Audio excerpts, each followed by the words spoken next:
Hello, everyone, and welcome to the Collective Intelligence Block Party. I'm Jamin Shively, president of Radish.org, and I'm here with a number of friends and colleagues. We have Jorge in Mexico City.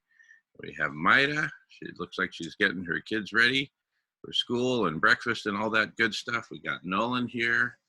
We got Evan in the background and a number of other friends here joining us. Would anyone like to say hello and introduce themselves? Jorge, I'll let you introduce yourself, and then let's see who else would like to introduce themselves. Take it away, Jorge. Thank you, Jamin, and happy Valentine's. And may you have 24 hours of a great block party. My name is Jorge. Thank you. My full name is Jorge Arturo Subieta Calvert. I was born in Mexico City, and I'm running, along with my partner, a project called Free Food for Future, which includes many of the things that are going to be talked today during the block party. One of the main things is veganism, but applied in a way to co-create a worldwide food forest in a community setting, like in no private land, but more in public lands and in the rescue of the commons. Land, water, air, food that belongs to everyone. And I met Jamin in a project called Climate Healers. And then we met live in Mexico City when he was on his way back to the United States. And we had a great vegan dinner. We had a great conversation in one of the very nice neighborhoods of Mexico City. And since then, it feels like a new lifetime, but it has been only 1 month or something. Yeah, and I am very amazed of the power of bringing together two people such as Mr. Alan Savory and Dr. Silas Rao together yesterday. I just found out that there's a recording of that. Maybe it's too much to call it a historic event, but I call it like a very transcendent event, which these two views talk to each other. And that is very important, because otherwise we are each preaching to the choir and just like talking to our silos. And usually that creates separation. So I don't know the outcome of that conversation. I just saw the link. I just opened it. I saw that it's 3 hours long and that is going to continue today. So I hope for the best for all life on the planet.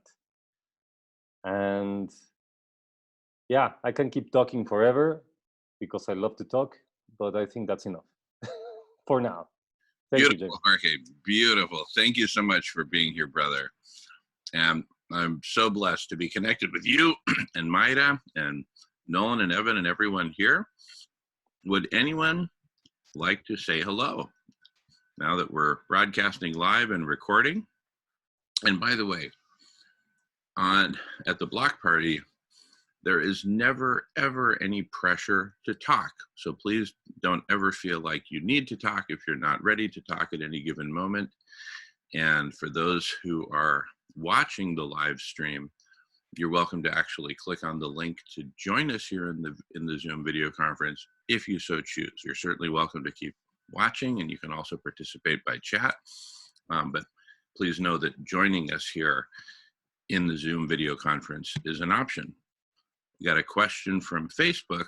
Amira St. John says, good morning, Jamin. What time Pacific time will Silas Rao and Alan Savory be getting together live today? Okay, so to answer that question, and also to answer all questions about the schedule, you can visit radish.org and then click on the Block Party banner, Collective Intelligence Block Party banner, and that has the whole schedule. So today, Alan and Silas will be back on at 11 a.m. Pacific time in a little less than 5 hours from now. And prior to that, we're going to we have Jorge for this first hour, and what a blessing. And then at 7 a.m. Pacific time, in a little less than an hour, we will have Professor Guy McPherson and Dr. Ye Tao from Harvard talking about solar radiation management. In fact, we'll all be on that conversation. Hopefully everyone can stay for that. And that'll go for a full 2 hours from 7 a.m. to 9 a.m. Pacific time. And then we'll have kind of open discussion that will generate a lot of discussion. So we'll have 2 hours of open discussion starting at 9 a.m. Pacific time. And then at 11 a.m., we'll have Silas and Alan Savory back on. All right. And Dot, okay, Dot's excited. Thank you, I am too. All right, well, before Jorge starts proper in this segment, would anyone else like to say hello and introduce themselves?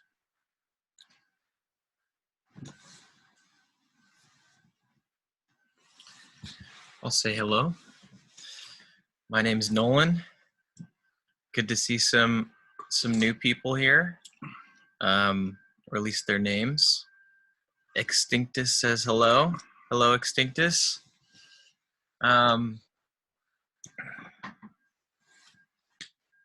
Just super excited to be here and looking forward to diving into some of these questions with Jorge. And we got a lot of juicy stuff scheduled. So yeah, just really excited to be here. Awesome. Welcome, Nolan. All right. Anyone else want to say hello?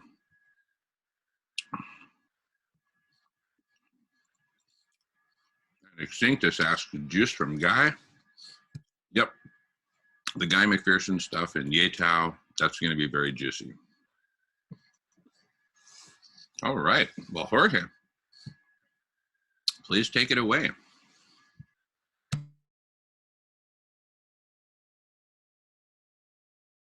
Okay, thank you, Jamin. And first of all, I want to say that I am no expert in collective intelligence. I just have a bunch of questions because our conversations live in that dinner in Mexico City and from then on have opened things that I never considered, like solar radiation management or the concept of collective intelligence.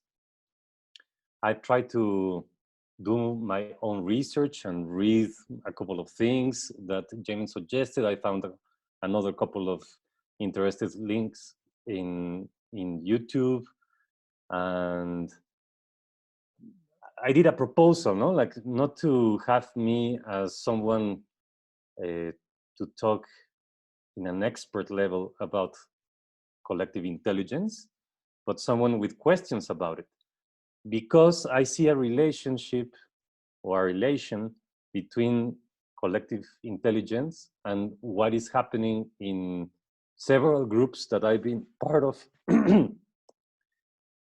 where people self-describe themselves as the ones that can bring some light into the world or can show the way to be happy or the way to be healthy or the way to be peaceful on earth.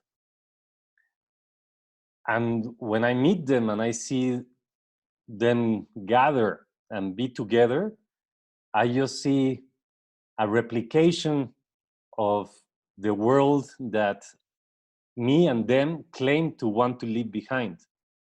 So for that, I explain that phenomena by collective trauma associated with collective ego.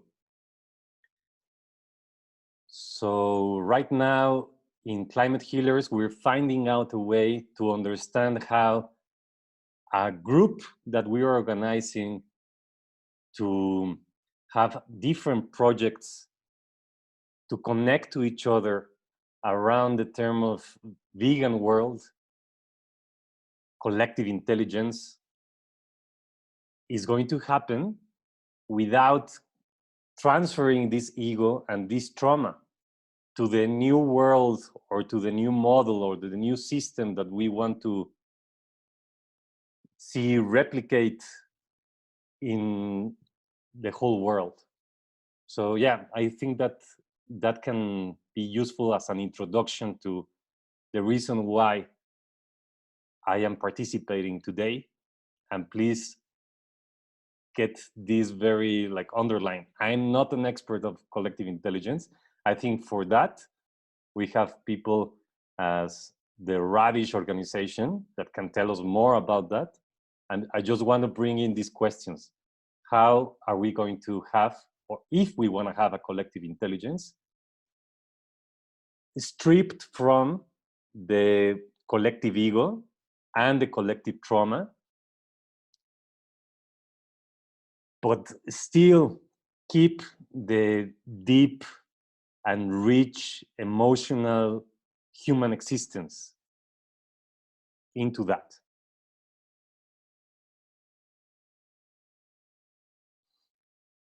I guess I would really like to have conversation around that with Jamin, Nolan, Evan, and whoever is here. Yeah, absolutely.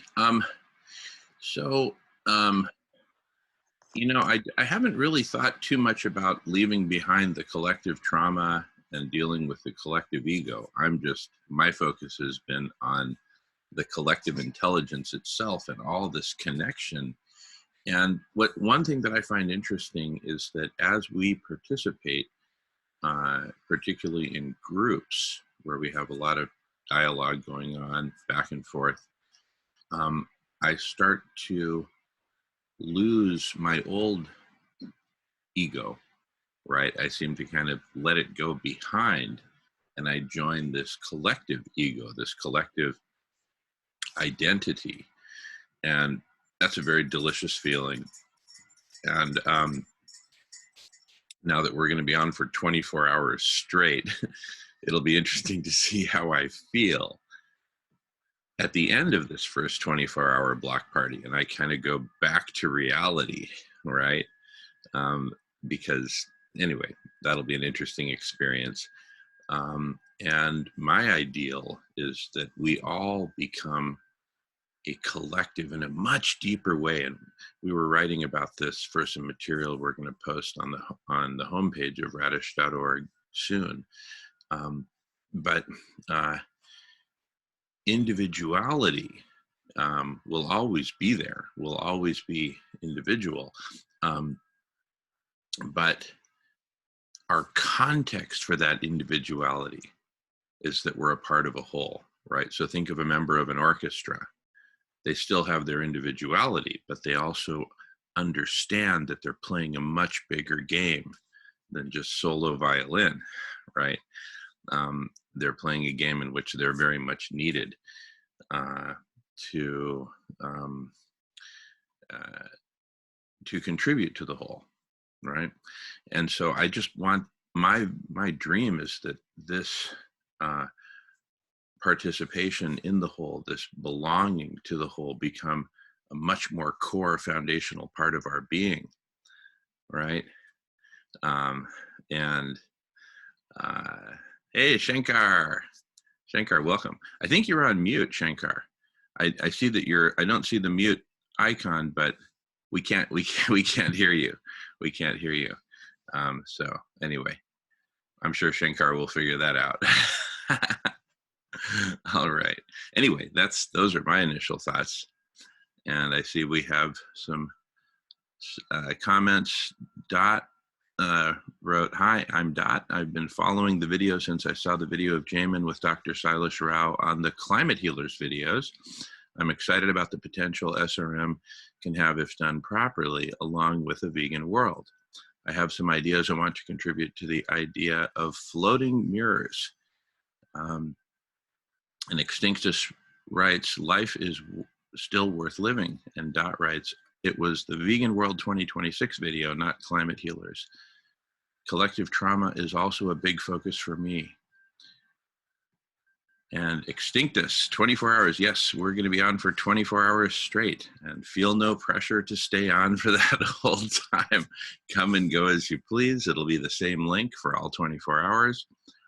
And alrighty. Anyway, so those are my comments and comments from others. Please jump in, everyone. I'm with Jorge. Let's make this a conversation.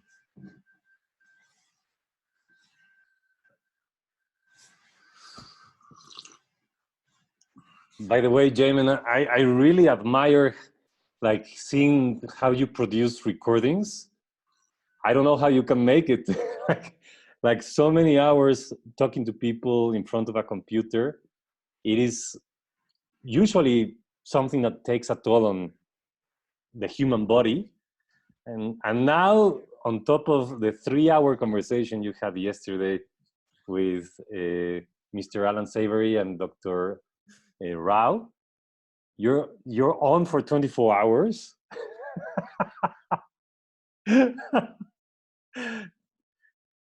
And it's good to see that you have a community of 3 with you. Oh yeah, no, it's beautiful. We've been working hard, getting ready for this. And, you know, the way I see it, so we have this big vision of what the system of collective intelligence can be with the platform, the community, culture, etc.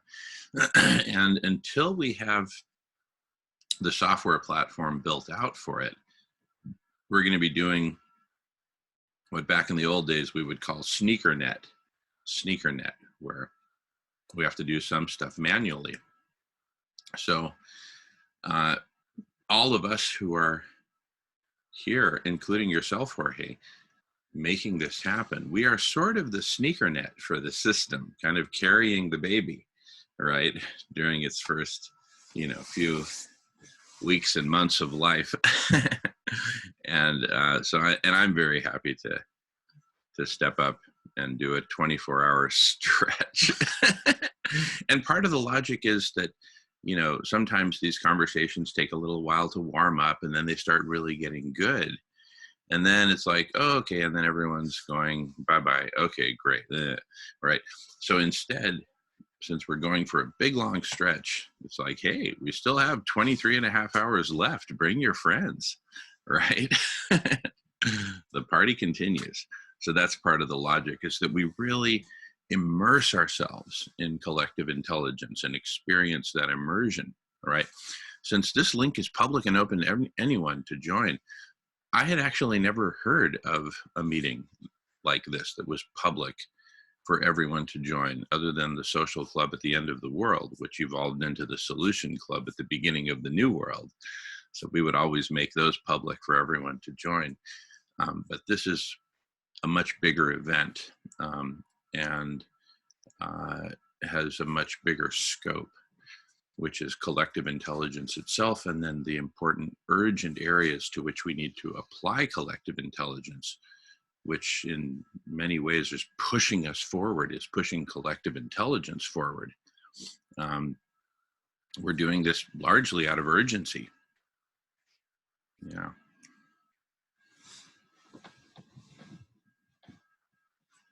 Yeah, on that note, I would like to add that it is very important to understand how this conversation can be cultivated by so many different mindsets and walks of life and points of views.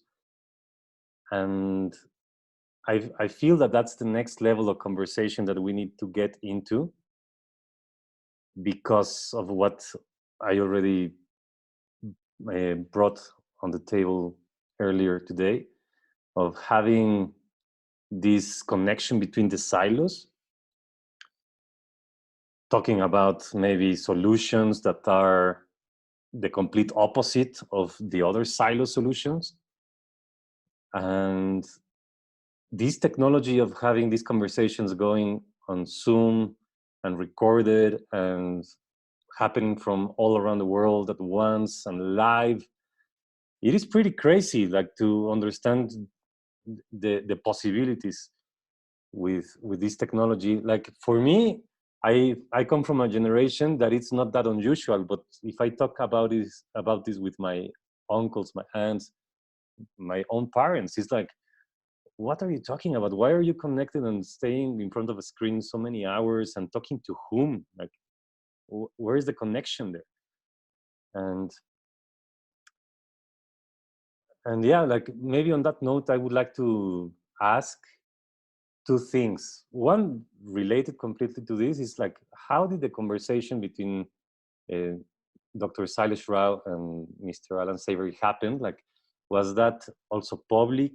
Like, I'm very interested, and I didn't know about it. Like, I would like to have a second brain right now to have this collective intelligence telling me and informing me what is already recorded and available in that intelligence that generated from that conversation of 3 hours yesterday.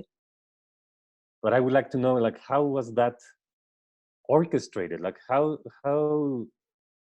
what was the magic to glue all of these different mindsets together in a conversation yesterday? And I think that question is completely directed to the three of you at Radish end, because you were part of it. And another thing that I would like to bring, that I have deep in the desires of my heart, is to see this intelligence to include the intelligence beyond humanity, like, maybe to visualize the world more horizontal and not as pyramidal, and not to put our human collective intelligence on the top of that pyramid, but to understand ourselves within an ecosystem, and to see that even in biomimicry, like, we are taking planet Earth not as a warehouse of materials to do our crazy computers and softwares and transistors and servers and cables and whatever, but actually as our mentor, like a model that we can learn from. And that maybe dissolves the ego, right? Like the collective ego.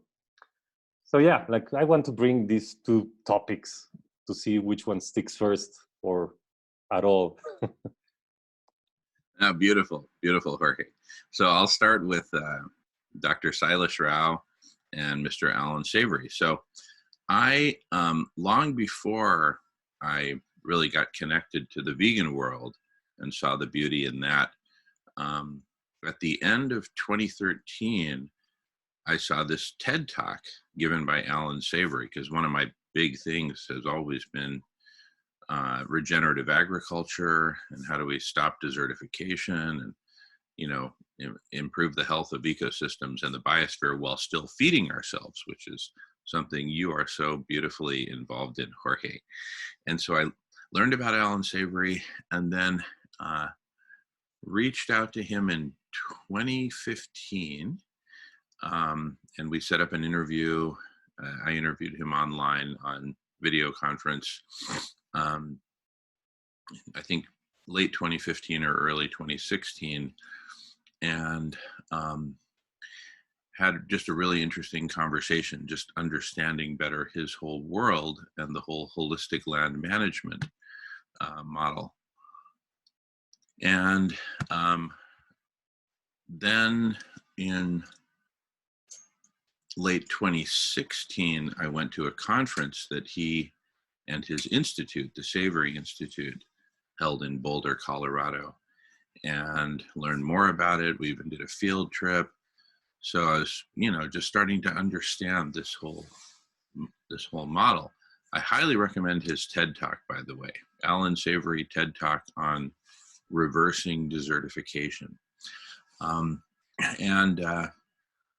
So then later, after getting to know Silas and getting connected with the whole vegan world, I was like, well, wait a second. We have these two totally different kind of world views as to our relationship with animals. The relationship between animals and ecosystems is very clear. We need animals. We need large mammals to play vital ecosystem roles. And so the fundamental question, the fundamental difference really between the Alan Savory model and Silas Rao is, in Silas's world, let there be animals and let them roam free and leave them alone. Leave these ecosystems alone. They will figure it out. In Alan Savory's model, the animals can be a part of a planned grazing that actually helps regenerate ecosystems rather than getting overgrazed, for example. And of course, Alan Savory believes in the model of then harvesting from those animal populations.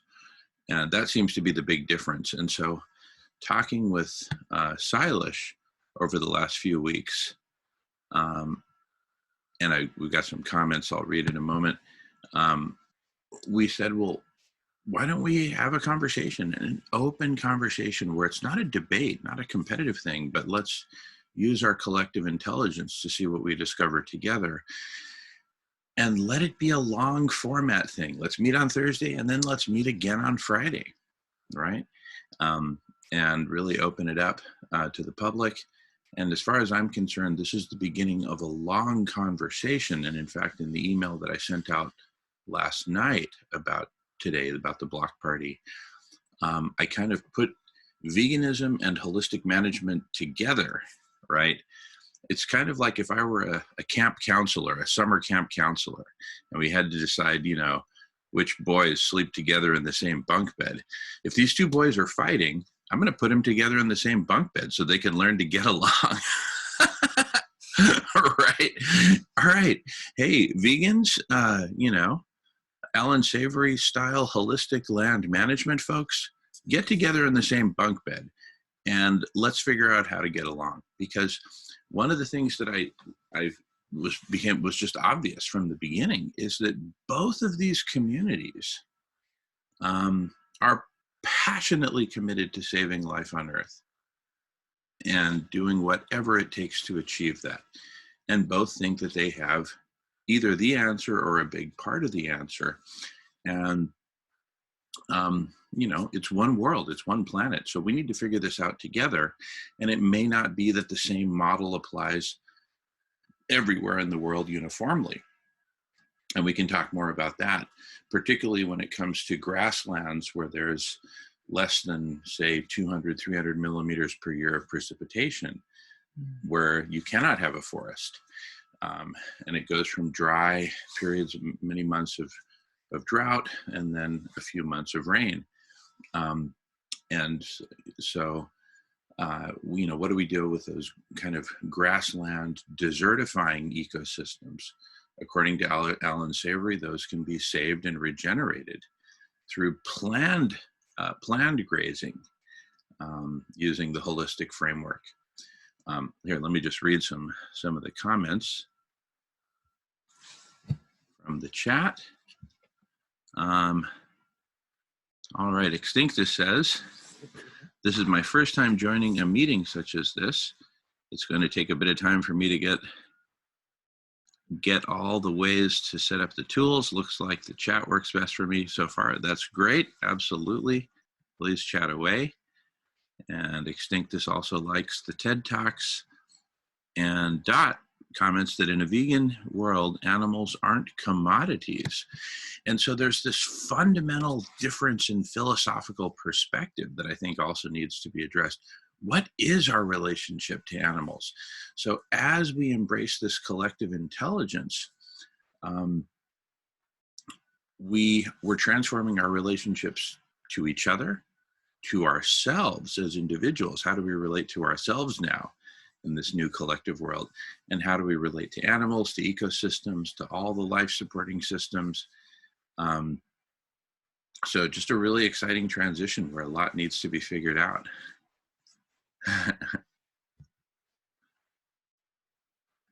Anyway, so I emailed Alan Savory and Silas and said, hey, let's get together. I have this idea for how we could have this very constructive, collaborative exploration, not a debate. And let's go long format. Let's take our time and really explore together. Right. So that's how that came to be. And Nolan and Evan are reviewing comments on Facebook and also on YouTube. So feel free to chime in if there are interesting comments or questions. Mm-hmm. I have a question. Yeah. Okay. So I would like to come back to the whole thing of like understanding if the collective intelligence that we are talking about, it's inclusive of non-human intelligence, call it plant intelligence, planetary intelligence, animal intelligence, understanding that human beings are also animals. And about the conversation, I love to hear the story that how did you contact or met both of these very important and influential people. Was that conversation recorded yesterday in private or it was open like this? Yeah. Is it easy to be open source about such delicate encounters? Well, no, great questions.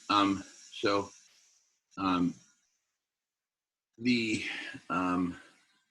yesterday's conversation was just the three of us, just me, Alan, and Silas, and that was intentional, right? I figured before we open it up to having a whole bunch of other participants, let's just get the three of us together. And for literally like 95% of the time, I just let them talk, right? And I was just holding the space because they each had a lot to say. And as to back to how I initiated the contact, I had, first contacted Alan Savory again back in like 2015. Silas I was introduced to by Jeff Koons, and he participated in the Social Club, which became the Solution Club. But when I proposed to both of them that we meet and have this really exploratory dialogue, they both responded very positively, and Alan Savory proposed a context for it in email, which he read, and I'm sure we'll read again when they get back on. Did I answer all your questions, Jorge, or just here hit me back with more clarifying questions?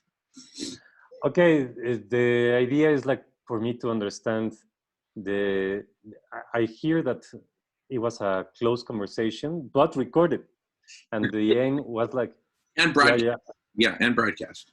Mm-hmm. I was broadcasted. Okay. Yeah. The chat window was very active. Yeah, the chat window was very active. Okay, I see. All right. So, like, for people, including me, to understand how these conversations that are really interesting are like published or publicized, or like I didn't know that it was happening. I would love to be there, and I know that a lot of people that are going to know about this conversation are going to say, "Why didn't I know about it?" No. So how? Hopefully they will go to the recording. Yeah. But there's an element of the live conversation that is really appealing. It's like live TV, no? Like everybody was like, "Oh wow, it's live." Totally. Like, totally. Let's join. Yeah. And especially because of the interaction elements that now exists that are so cheap, no? Like to understand the feedback from what is going on in the conversation, and beyond that, to be part of the conversation. Not only an audience. So yeah, well, that's one thing. And the other is to understand if this collective intelligence approach is inclusive and radically, as the Radish name calls for, no, like a radically inclusive, and also to bring in the element of radical equality, like equal amongst humans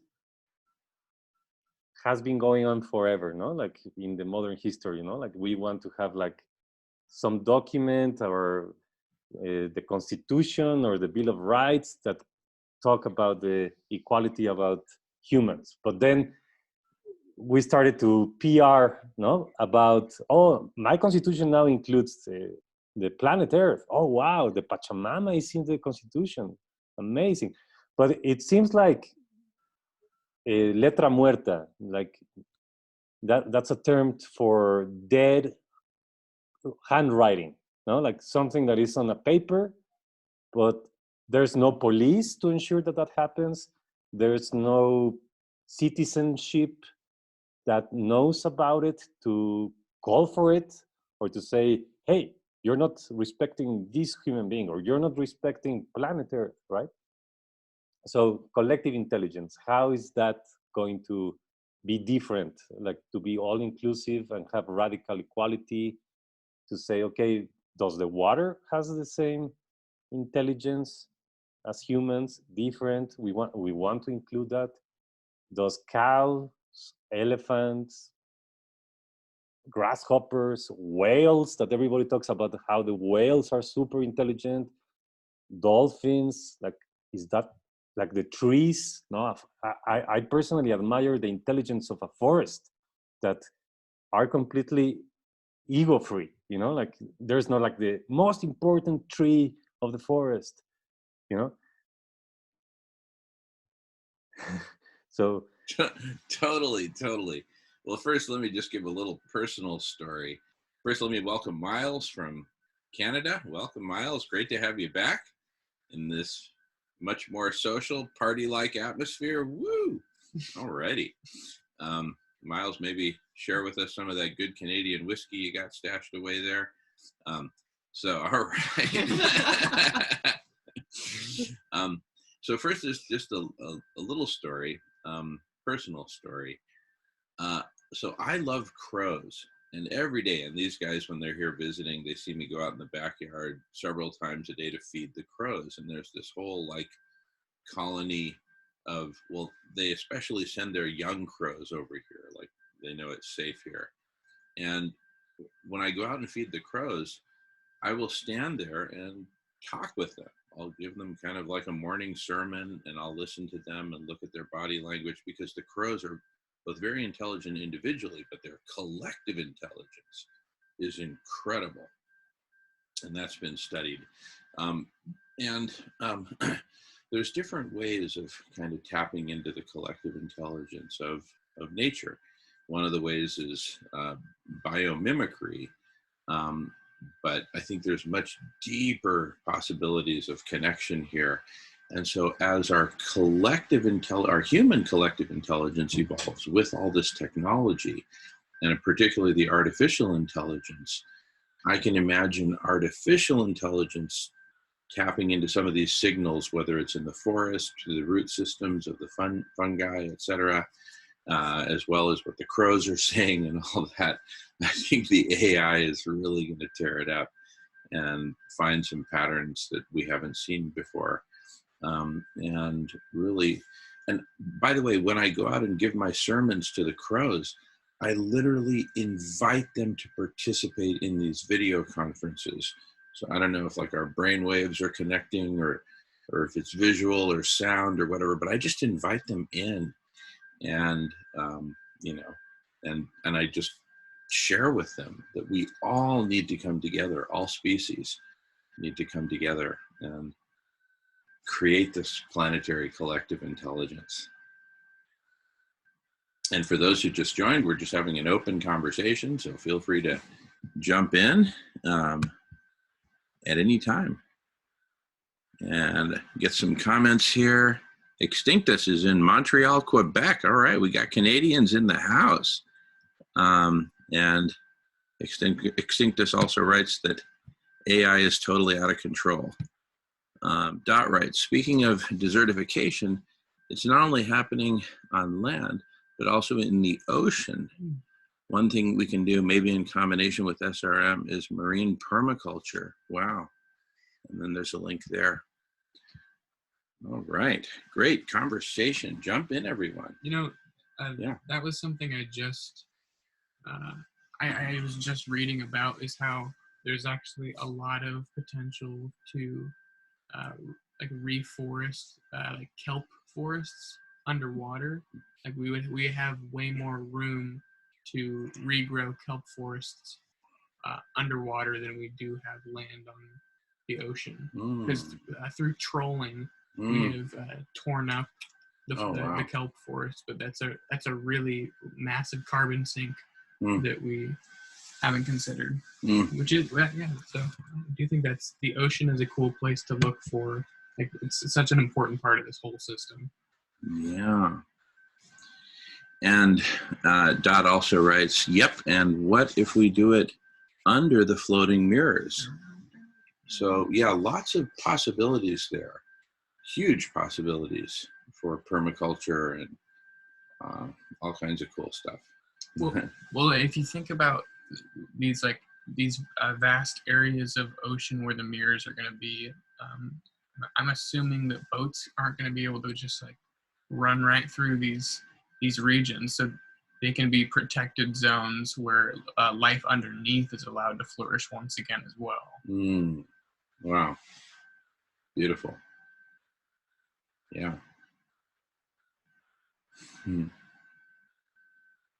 Yeah, I am amazed about all of these new technologies, like such as the floating mirrors to send back the heating waves of the sun back to the outer space.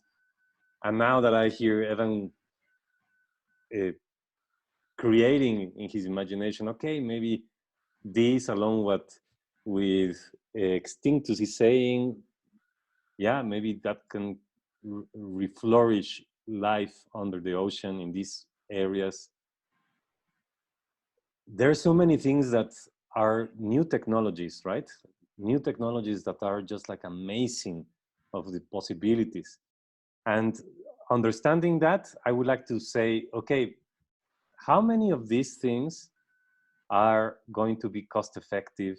And I love to stay for the conversation after this hour to learn more about it, because I know that to create, we need materials, and materials involve extractive mega projects. So yeah, like I would like to understand where's the balance is.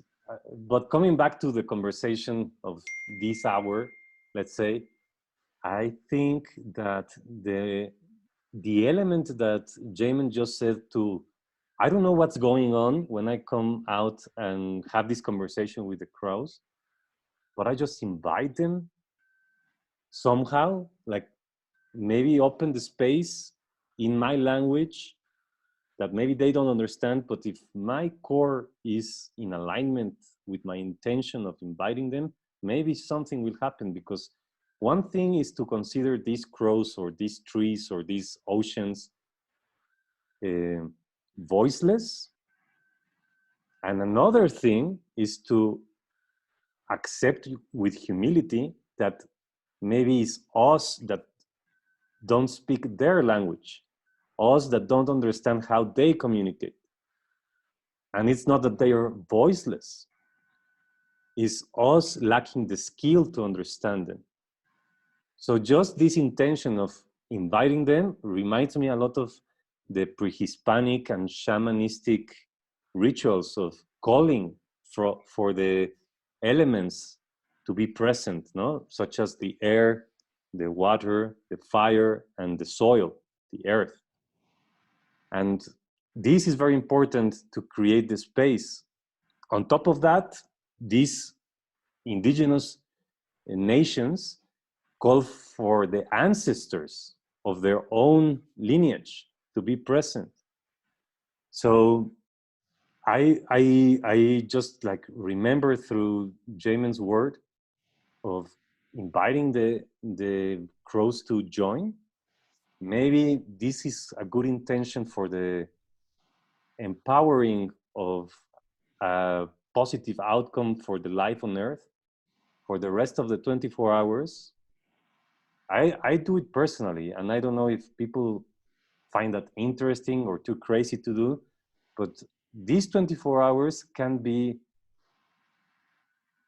so full of hope, so full of new ideas, and spark the collective intelligence necessary to protect and look at the precious Earth that we are floating or navigating around the cosmos at velocities that we rather not think about, with such a stability mechanism that we don't feel any movement, and traveling across the universe just by honoring everybody on board of this spaceship Earth, and honoring everybody that has been walking, swimming, flying, rooted on this planet before us. And just like to call on them and say, come, we need you. We are here ready to open the space for 24 hours, to transcend whatever we are facing and learn our lesson and graduate for what is next. That is so beautiful, Jorge. I'd like to propose just a moment of like 3 deep breaths to just let that settle in and propagate. Let's just take a moment.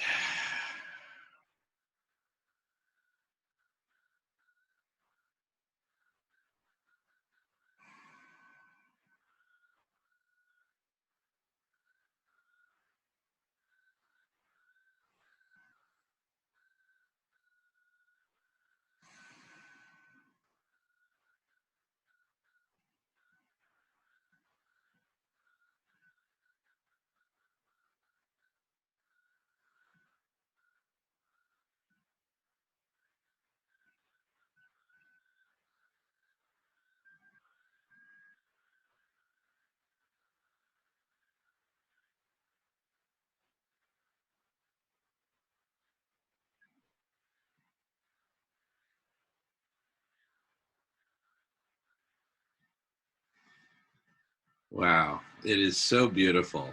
I just, I really felt something there. And, you know, what's interesting is, I mean, we are in the age of the Anthropocene, which up till now has been characterized mainly by human growth and destructive transformation. And now we're just at the early stages of this radical phase shift of radical connectivity and radical collective intelligence. And I can't help but imagine that as humans connect, even if it's through the technology of the internet and video conference, etc., that the rest of Mother Earth is going to feel it, right? We are an important part of the global consciousness of all life. And so I think as we get connected, the rest of life is going to feel it and join us in one way or another. That's just my feeling.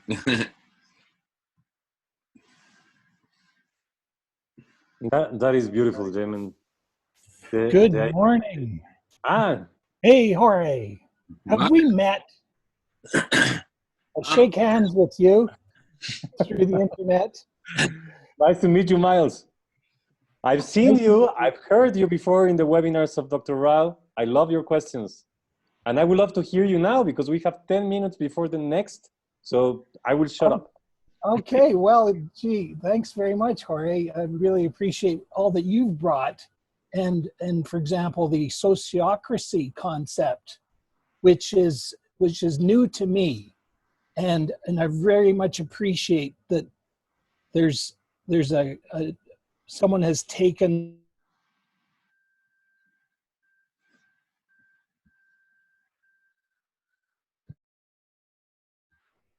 Hey, Miles, you're breaking up a little bit there, Miles. No, we can't hear you, Miles. We can't hear you. My audio, by the way. Okay, now we can hear you, but you know it's kind of broken up. I see Is that. it? Yeah. It might be your. Mhm. I'm using a Chromebook, and I might just switch over to my iPad. Maybe that'll work better. Okay. Very good, Mike. What do you think? Is it still choppy?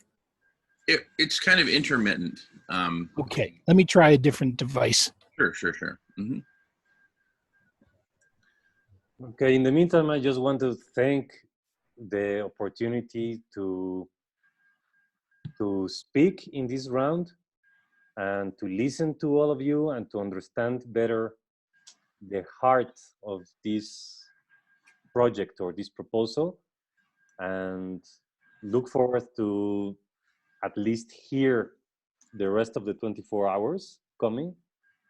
And again, I visualize a lot of success for the whole life of the planet. And thank you for everyone that was able to put this together. Thank you. Thank you, Jorge. And you are part of the group that put this together as our inaugural guest speaker. So thank you. And for everyone to know, this block party will be happening every Friday for 24 hours each week. This is how we are getting planetary collective intelligence off the ground. All right, we've got a couple chats. Extinctus says, shutting down the heat engine is nothing more than another massive feedback exercise. Sad to say. And also says, thanks for everyone for getting this off the ground. All right, I think Miles is switching devices. And yeah, we're just a few minutes away from Professor Guy McPherson and Dr. Ye Tao joining us. So that is exciting. I think Miles is back on. Hopefully we can hear him better. And Hello, I'm back. Sorry, I'm just relocating here. So yeah, very good. I listened to the interview yesterday, and it was amazing. Jamin does such a great job in stick handling people with divergent views and seeking to find the common ground, which is that they both, Mr. Savory and Dr. Rao, both agree that the humane treatment of animals is essential. So, congratulations, Jamin. Thank you, for Miles. keeping that conversation going. And I found myself listening to them and thinking, I really agree with Dr. Rao. Then I would listen to Alan Savory and I would think, he's making a lot of sense too. And we're going to have to come to some middle ground, I believe. I've pretty much adopted the vegan ethic because of Jamin, who brought Dr. Rao. And there's a lot of other things that I've done that I attribute to the social club at the end of the world, which I would not have done had I not been inspired by people on the channel. Now,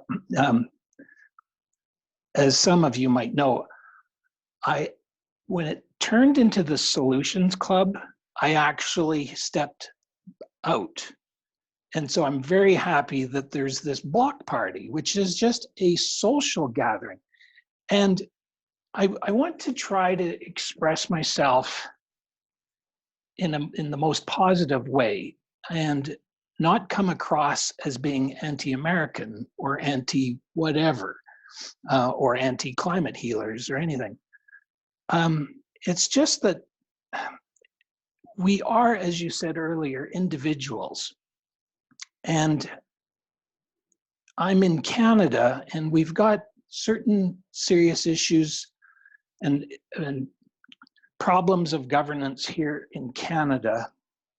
And before I actually can say, well, I'll just jump out of this and join that, I have to be conscious that I only have so much time to spread around. And in fact, my allegiance is legally in a different jurisdiction.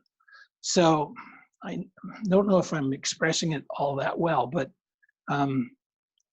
one of the things, what I'll say to sum up, and then you can ask me questions, and people on the social club have heard me say this before, but I'm trying to write a letter to the Queen. Now you might think, well, what the heck does the Queen have to do with any of this? Well, therein is the difference between where I am and where you are. Not only is this is what it looks like out my window. Let me just flip the camera around if I can. Probably a little bit different than Mexico, I'm thinking, with the snow and cold. But in addition, we're the jurisdiction that I am in is that the head of state in Canada, believe it or not, is the Queen. And so if I have some issues with respect to governance, I should take it to the Queen.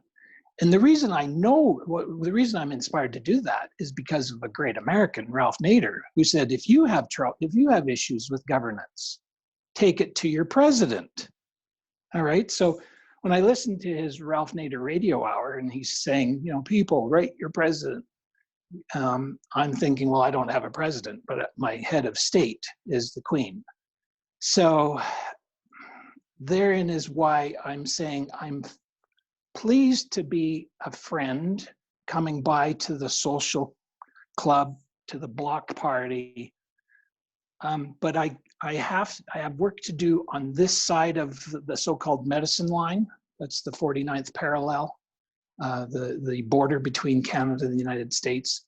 And I can't abandon all these things that I need to do up here to totally jump on board with even climate healers.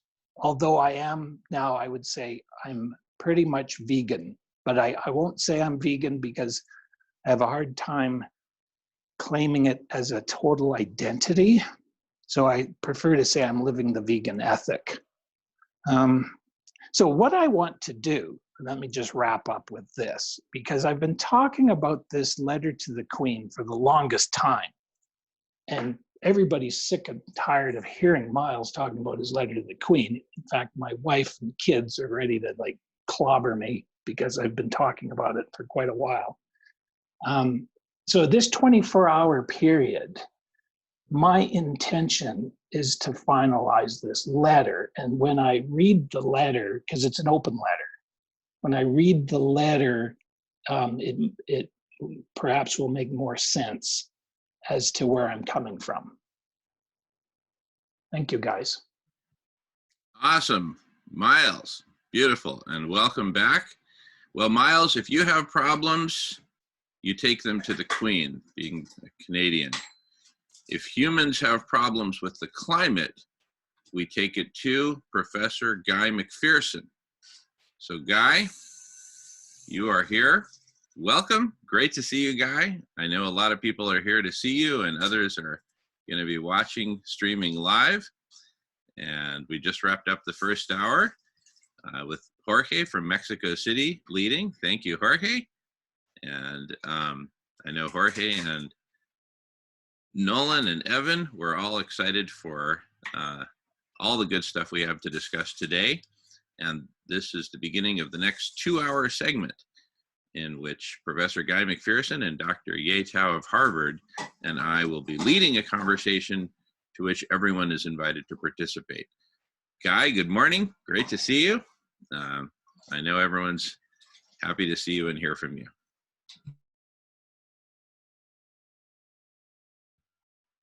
And you're on mute. You're muted, Guy. We went with the feature of automatic muting when people join, because we have so many people joining for the first time. And welcome to everyone. I see some new faces. Welcome, everyone. Go ahead, Guy. Great to see you.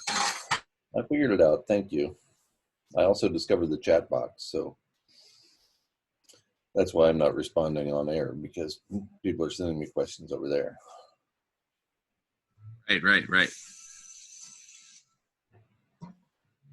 Don't look. It'll just distract you. Totally. All right.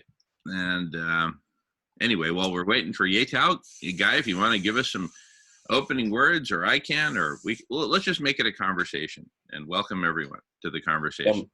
My opening words are, my Valentine brought me a box of chocolates this morning, so if I seem like my mouth is full most of the time during this conversation, it's because it is. Very good. Awesome. And happy Valentine's Day, everyone. Yeah, let's celebrate somebody who got his head cut off. Oh, was that the origin of Valentine's Day? Yeah. He got his head lopped off. I don't remember why. He was probably rebelling against the Queen or some such silliness. All right. Well, let that be a lesson to us all.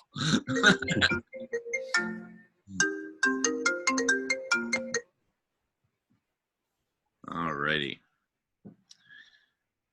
Well, right, we're waiting. Well, wrote a letter to the Queen. All right. Well, while we're waiting for Dr. Tao to join us, why don't we kick off the conversation about solar radiation management as a possible solution? I noticed in the chats there was some talk about cleaning the oceans, regenerating the oceans, etc. A guy had written that the oceans are far too acidified at this point to save. And one thing I'd like to throw out there is just as a possible context for both cooling the planet, deacidifying the ocean, regenerating ecosystems, both land and marine, is the following idea, okay? So some years ago, it looked like the problem of planetary overheating was just unstoppable, a runaway train. No way we could possibly cool the planet and to save life on Earth in time. And then some innovative ideas started bubbling up, notably from Yetao at Harvard with the concept of floating mirrors. ice911.org also has some innovative solutions for preserving ice. So imagine that with collective intelligence, we're able to not only invent these solutions, but orchestrate their planetary scale implementation, so that in the case of solar radiation management, we're actually able to cool the planet in time. And then imagine that based on that, imagine we succeed at that, and that based on that success, humanity as a species develops a new level of self-confidence that what we can achieve if we apply our collective intelligence to it. And then imagine many more people joining collective intelligence, knowing hey, wow, we cooled the planet with collective intelligence. What else can we do? I mean, we may think of collectively co-create ways to even deal with such wicked problems as ocean acidification in ways that we can't even dream of today. So my perspective is, let's give it everything we've got, and everything we've got it includes collective intelligence, which we're just pioneering right now with this collective intelligence block party. So anyway, those are some initial thoughts of mine. Love to hear people's thoughts. perhaps starting with you, Guy, who've been thinking about this for quite some time. Well, you know, I'm the bummer in the room, so I'm not sure I'm a good person to talk, especially at the beginning. I might chase people away. You know, the McPherson paradox, named by my friend and supporter Bill Eddy, is that civilization is a heat engine, and slowing, much less stopping civilization, makes the situation worse. Something I didn't understand until the last 5 years or so. And that said, I am a huge fan of remaining alive and maintaining habitat for humans and other organisms here on Earth, our only home. And so that's why I'm engaged in this exercise and look forward to learning from many people about what we might be able to do to improve the situation. Currently, at the highest global average temperature experienced by Homo sapiens in our history, and I pointed out several ways that we can additionally warm the planet, thereby rapidly losing habitat for our species and many others. We're also in the midst of a mass extinction event, and extinction events have been responsible in the past, mass extinction events that have been responsible for causing the extinction of at least 50% of the species on Earth. And we're driving this one 10 times faster than the so-called Great Dying, which is the worst of the 6 previous mass extinction events. So, all that said, if it seems like I'm pessimistic, it's because I am.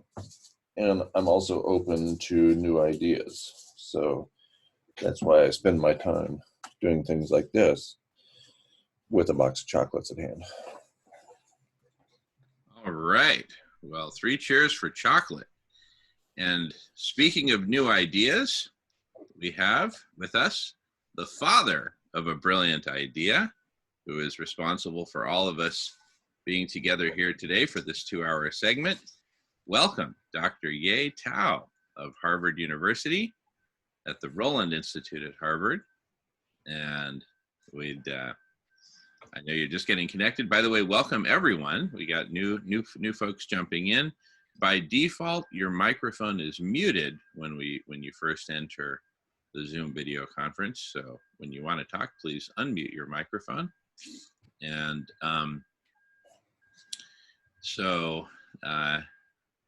Yay, assuming you can hear us okay, and you can unmute your microphone. Should be just a little, there you go. Okay. Yes, Yay, welcome.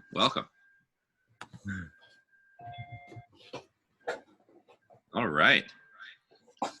So we've just been talking about the McPherson paradox, and I assume everyone here is well versed in the dozens of self-reinforcing feedback loops driving planetary overheating.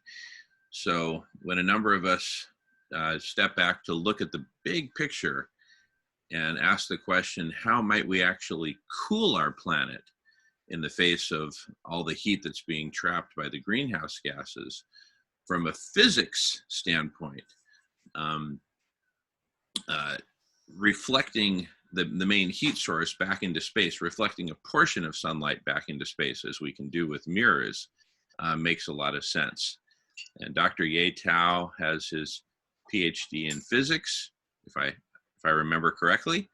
And Ye, we'd love to hear from you about the concept that you invented of mirror reflection, and feel free to screen share if you'd like. And of course, this is an open conversation. So welcome everyone to the conversation. Ye, please take it away.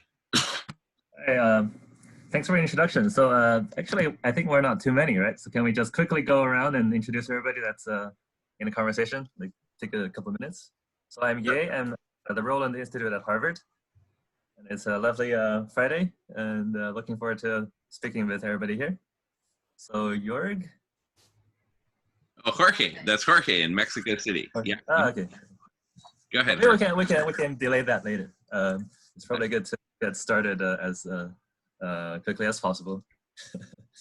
All right, so let me just try to pull up the presentation. So I've been, digging at different issues recently, especially looking at ways to tackle this potentially eventual problem with methane. So I haven't really looked at the previous material that I worked on. So I just threw some slides together this morning, and hopefully it still makes sense. So let's see.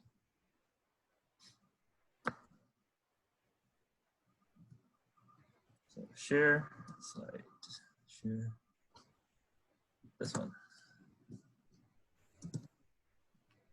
All right, can people see this? Yes, yay. We can see it perfectly. Thank you. Okay. Great.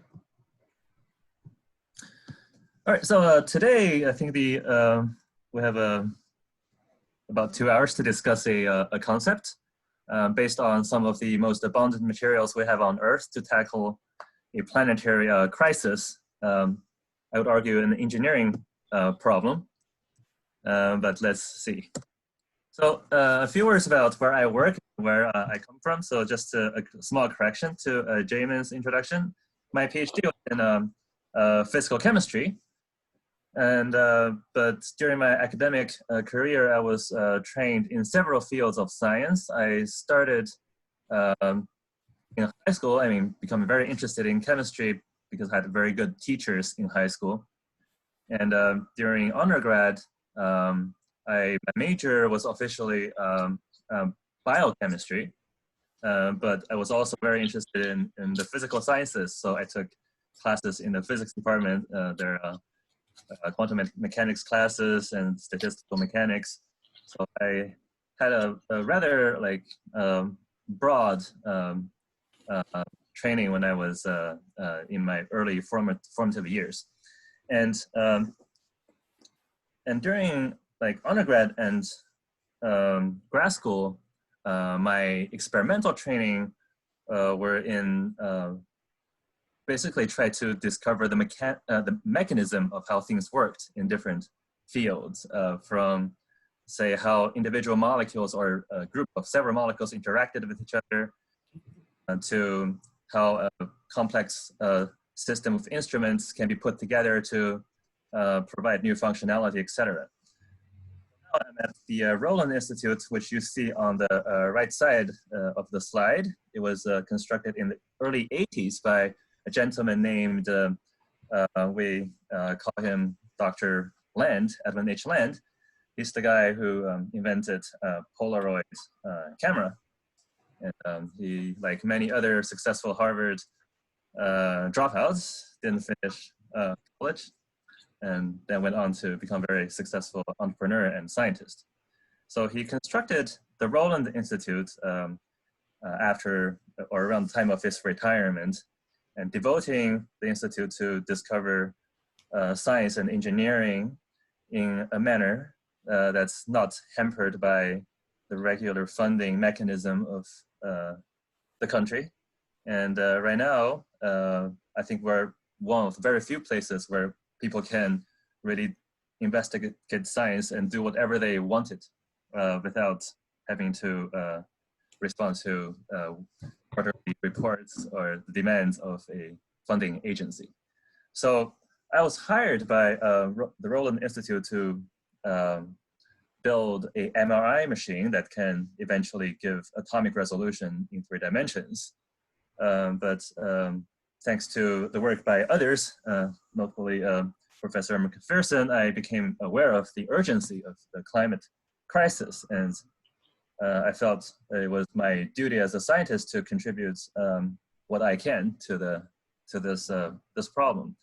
And the Roland Institute and the foresight of Edwin H. Land really gave me this opportunity and the space to work on something that I wasn't really hired to do in the beginning.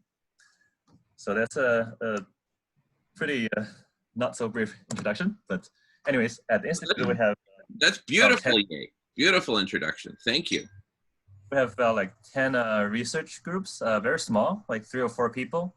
So about right now we have 8 people in my position. We are like PIs of different labs, and we work on across many fields of science. Some people focus on making advanced cameras that can track swimming fish and record neuron firing events that in their brain. Other people build new types of instrument to study the mechanism of catalysis. For example, in CO2 reduction reactions, that's receiving a lot of attention recently. And people like me, so my specialty is to design and build nanoscale sensors and complex instrumentation for measure weak forces and magnetism.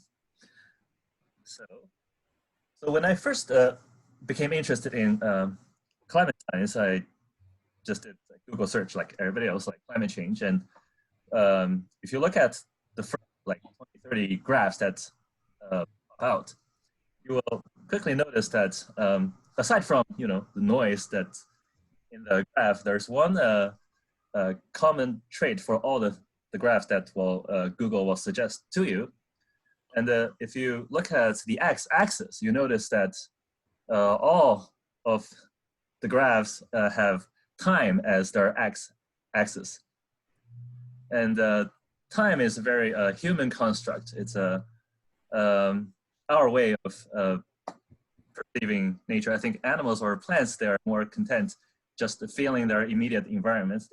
Many don't have that long of a memory, except for some of the more advanced mammals. But for the most part, I think the fact that we are fixated on this time axis points to our very anthropocentric view of the problem. And it also suggests perhaps the mainstream is not considering the problem from a more holistic, global, and ecological perspective, as Professor McPherson has been teaching us. So I think, so that's one problem, where we have been fixated on basically what's going to happen to ourselves in the future. And in doing so, we miss many opportunities to solve the problem. And I think many of us here would agree that one major threat and one very deadly threat is food security in the coming years. And there's numerous publications coming out, especially in the past years, that in support or that's consistent with this, I would say, intuitive conclusion that many of us can basically agree on. And that's in to, let's say, what happens in the media. So sorry, what I'm saying right now is not exactly corresponding to what's pictured there. So I'm trying to picture that climate change is very complex phenomenon affecting many variables in the Earth climate system. It can change, say, the salinity of seawater, nutrient quality of different land or sea-based producers, animals, plants, and also the variance of different variables, like how crazy the weather changes and how crazy the pH in ocean fluctuates. There's hundreds, thousands of potential physical variables one can measure, and one would eventually see that it's departure from what natural variation would be possible to induce.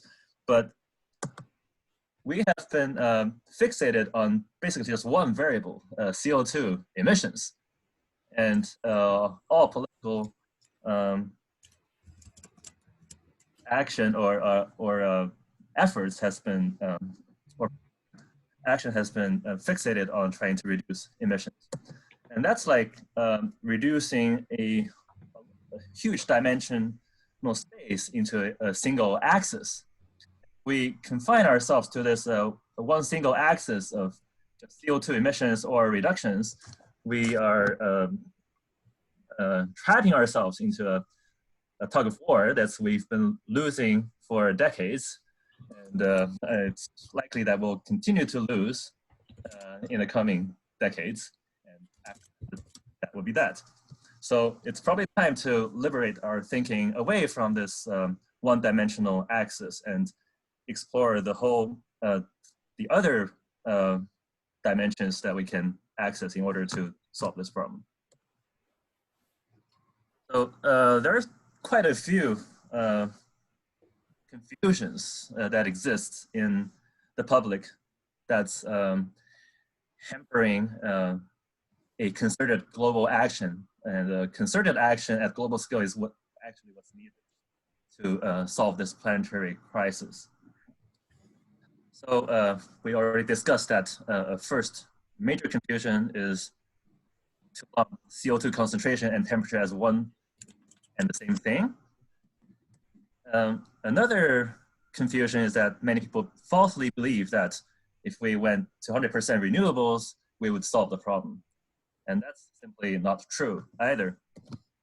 And more specific to the scientific community, especially like many of my colleagues, even at the Institute, their careers are built on, I would say, selling the idea that making better materials and fancier catalysts would be the solution to solve our energy and environmental problems. But it's also, I think, a limited view based on insufficient review of the whole Earth system. So that's a confusion within selected scientific circles. And for the public, the activists, the environmentalists, like there are many groups that's doing good work, but one problematic belief that many hold is that natural solutions like planting trees or biofuels would save us, and that's actually one of the worst and problems and the difficult opinions that we need to hopefully educate and reverse in the limited time that we have. So we're fighting a big fight. It's a planetary fight, it's big.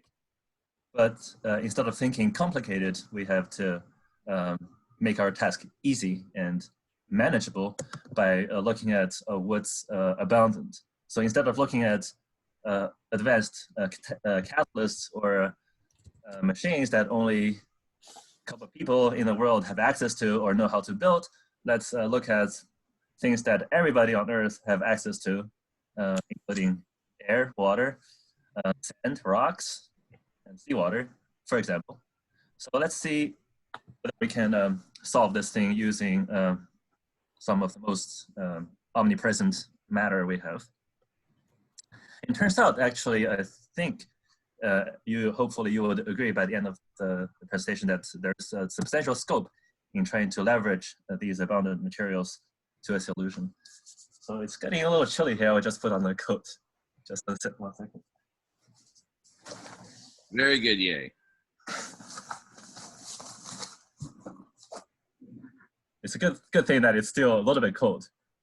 Like most of this winter in Boston has been like summer or spring. Wow, wow.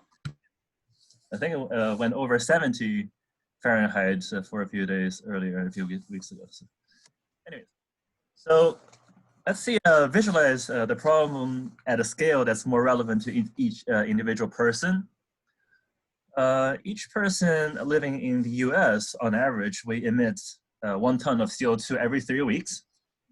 At standard pressure and temperature, that's the volume of 1 ton of CO2, which is gigantic. Imagine that's the trash that you have to dispose of every 3 weeks. So it's a big problem. But using cheap resources, it's actually possible to neutralize the heating effect of this amount of CO2 at a cost that's on the order of and potentially much less than $10.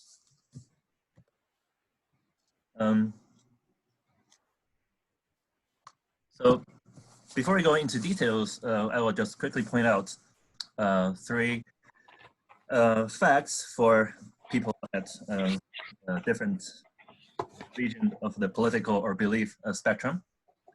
So for people who have doubts about climate change, I like to settle once and for all that climate change is certainly happening, and it's based on best data we have anthropogenic.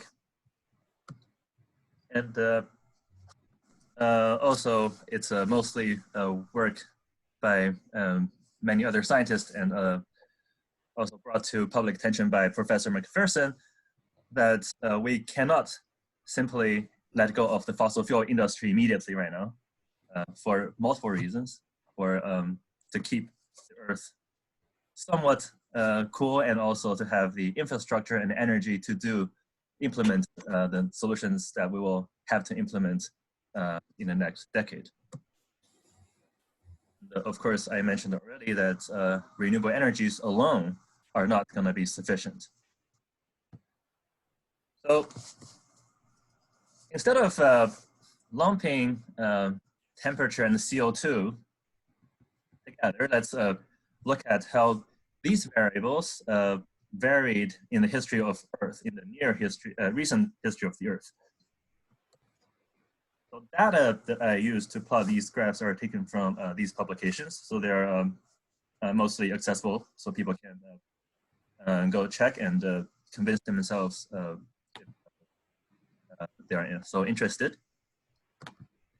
And I'm right now just plotting a few selected data points to illustrate the range of times that we have high quality data of both atmospheric CO2 concentration and the average surface temperature. So right now we have data for the past roughly 1 million years at high temporal resolution. And these are just a few data points to give a sense of data availability. And the oldest data points at roughly 800,000 years ago was at a time when different branches of the human family separated from each other, and we are, in the same family as Beethoven. There on the right. About 100,000 years ago was when everybody on Earth was in the same family. That's when we had the same identical ancestor at that point. So here is all the data scatter plotted, and that's over 1 million years roughly. We can see that Earth has been meandering and moving and assembling different locations on this 2D plane. And on the right, I have a color code. I'm encoding the date of each point by the color, but it's plotted on a logarithmic axis. So the more red or yellow points would be more recent, but as you go down to the cyan and blue, the time scale gets larger and larger.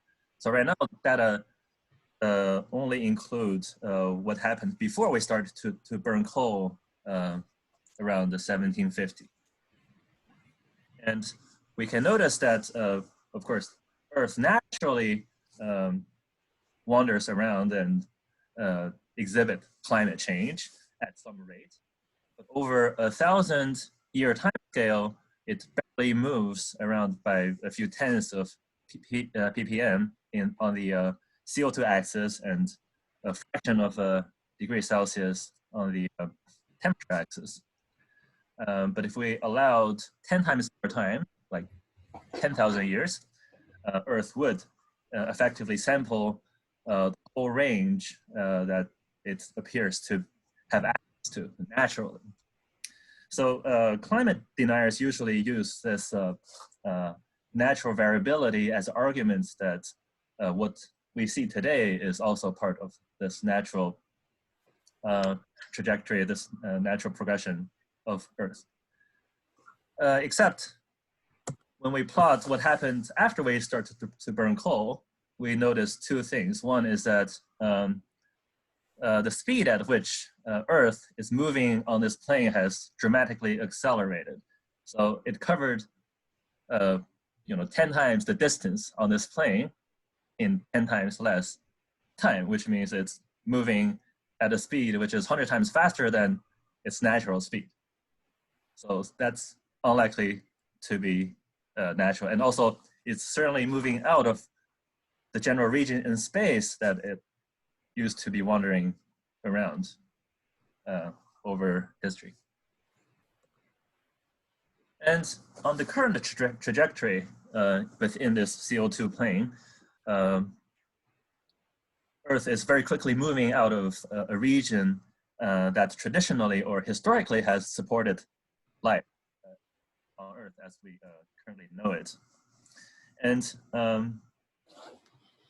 a review of the literature on the effect of CO2 on animals and plants, and also the effect of temperature on animals and plants, would indicate that the current trajectory is bringing the Earth system outside of the habitable zone, colored by green, within the next decade. And so I'm just giving a few examples of papers where the general figure is constructed, but of course there's hundreds of papers, of which I consulted on the order of like tens for each of the lines indicated. And consensus is quite general. So plants need a certain level of CO2 in order to survive, because they need to synthesize sugar by taking sunlight and CO2. So we cannot go to infinitely low CO2 either. So there's a lower bound that's necessary to support life. On the higher end, at a certain point, carbonic acid would become so concentrated that it becomes corrosive and acidic. It turns out that for animals and plants generally, you want to stay below 2000 ppm for sure, and 1000 ppm if you can manage. So, but right now we're at halfway there from zero. We still have a way to go. What's more troubling is our trajectory with respect to the temperature axis. There are indications that even 1 degree Celsius rise can cause local extirpation of species, as many have pointed out. And 2 degree in the laboratory has consistently been shown to be very bad for all the plants and animal species, or not all, the majority that's been studied in the laboratory. And anything more than that is just unknown, but unlikely to be good if that ever happens. And people have used terms including biological annihilation, as Professor McPherson points out in his literature review, and the use of such terms should sound an alarm for people who are concerned for future well-being. So let's assume for a second that we can treat temperature and CO2 as separate variables, and let's examine like how much time we have until we cross the boundary for each of these variables. And it should be also clear from the previous slide that we're en route to hitting the thermal tolerance boundary in the coming decade or 2 or 3, but not much longer than that. Whereas if we basically follow the line and assuming that this continued the linear relationship between CO2 and temperature, we would only reach the CO2 boundary roughly a century from now. But of course, the average values, and both of these variables display some variance. So there could be some, a widening of these intervals, but that's the generally a valid temporal order of threats. And the interesting thing is that even if we burned all established global fossil fuel reserve, we wouldn't inject enough CO2 for the CO2 variable by itself to cause as much serious threat as the concurrent temperature would have caused. So if we could decouple these two variables, then we should really focus on tackling the temperature axis. And that should be clear now in this graph, that if we want to return the Earth system back to a region that's habitable, we need to take some trajectory, either going left and down, right or down, or all the way just following the right, the origin trajectory straight down. We really need to induce some kind of negative mobility within this temperature CO2 axis. So that's the most urgent intervention that we should hope to achieve. Now, I will just quickly discuss this aerosol masking. I think Professor McPherson probably have talked about this before I joined today. But, burning fossil fuel, it's an addiction that we cannot let go of. And so here are two simulations of the effect, the cooling effect of aerosols that we currently have in the atmosphere. And the best estimate is that these aerosols currently are masking about 1.6 plus minus 0.2 watts of heating per square meter on the averaged over the entirety of Earth. That's a substantial amount of cooling. And if we take one quite recent estimate of the climate sensitivity based on historical data, we get temperature equivalents of 0.8 degrees Celsius for each watt per square meter of radiative forcing. So if we removed all existing anthropogenic aerosols, such as by stopping all fossil fuel use, we would be we could expect a 1.6 times 0.8 degrees Celsius rise in global temperature, which is certainly likely to be greater than 1 degree Celsius. And this heating would happen on time scale of roughly 3 to 5 years, which is the thermal time constant of the atmosphere and mixed ocean layer of planet Earth. I don't think our society and the world can handle another degree Celsius rise in temperature in the next 5 years if we have trouble dealing with the 1.5 that we have got already. And here is just a list of papers for people or listeners who are interested in learning more about the subject. Now let's consider why, well, with that knowledge of aerosol masking, you should be able to guess why simply going to renewables is not sufficient. So let's just do a thought experiment. Let's suppose that as of last month, the beginning of 2020, somehow Earth granted a wish, and some aliens visited us and said, "Okay, you Earthlings, you want to change to renewables? We'll help you." So that's what you only get to choose one of the technologies that you have.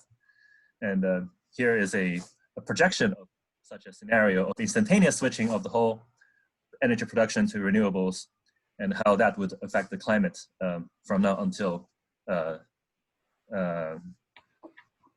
2100. So the effect of immediately switching is indicated by this cyan arrow going straight up.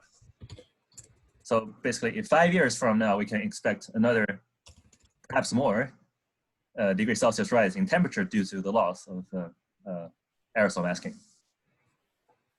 And thereafter, we see that the different renewable energies will move the Earth system to a lesser extent on the CO2 axis, say compared to burning fossil fuel, which is reasonable, and it's intuitively correct because those facilities, the the only emission would be associated with construction and making the material needed to make, say, silicon panels or the steel for the wind mills. And a windmill requires less infrastructure, so that's why it moves less to the right compared to, say, solar photovoltaics or solar thermal. But wind is a little special. If you look at its effect on the temperature axis, it actually goes up more than solar thermal or solar photovoltaic. That's because when the wind turbine is turning, when it's been pushed by air that's moving, there are two effects, additional physical effect that goes on. One is there's a frictional dissipation of the kinetic energy, like when you rub your hands together, or when you air current rubs against the blade, there's a heat dissipation.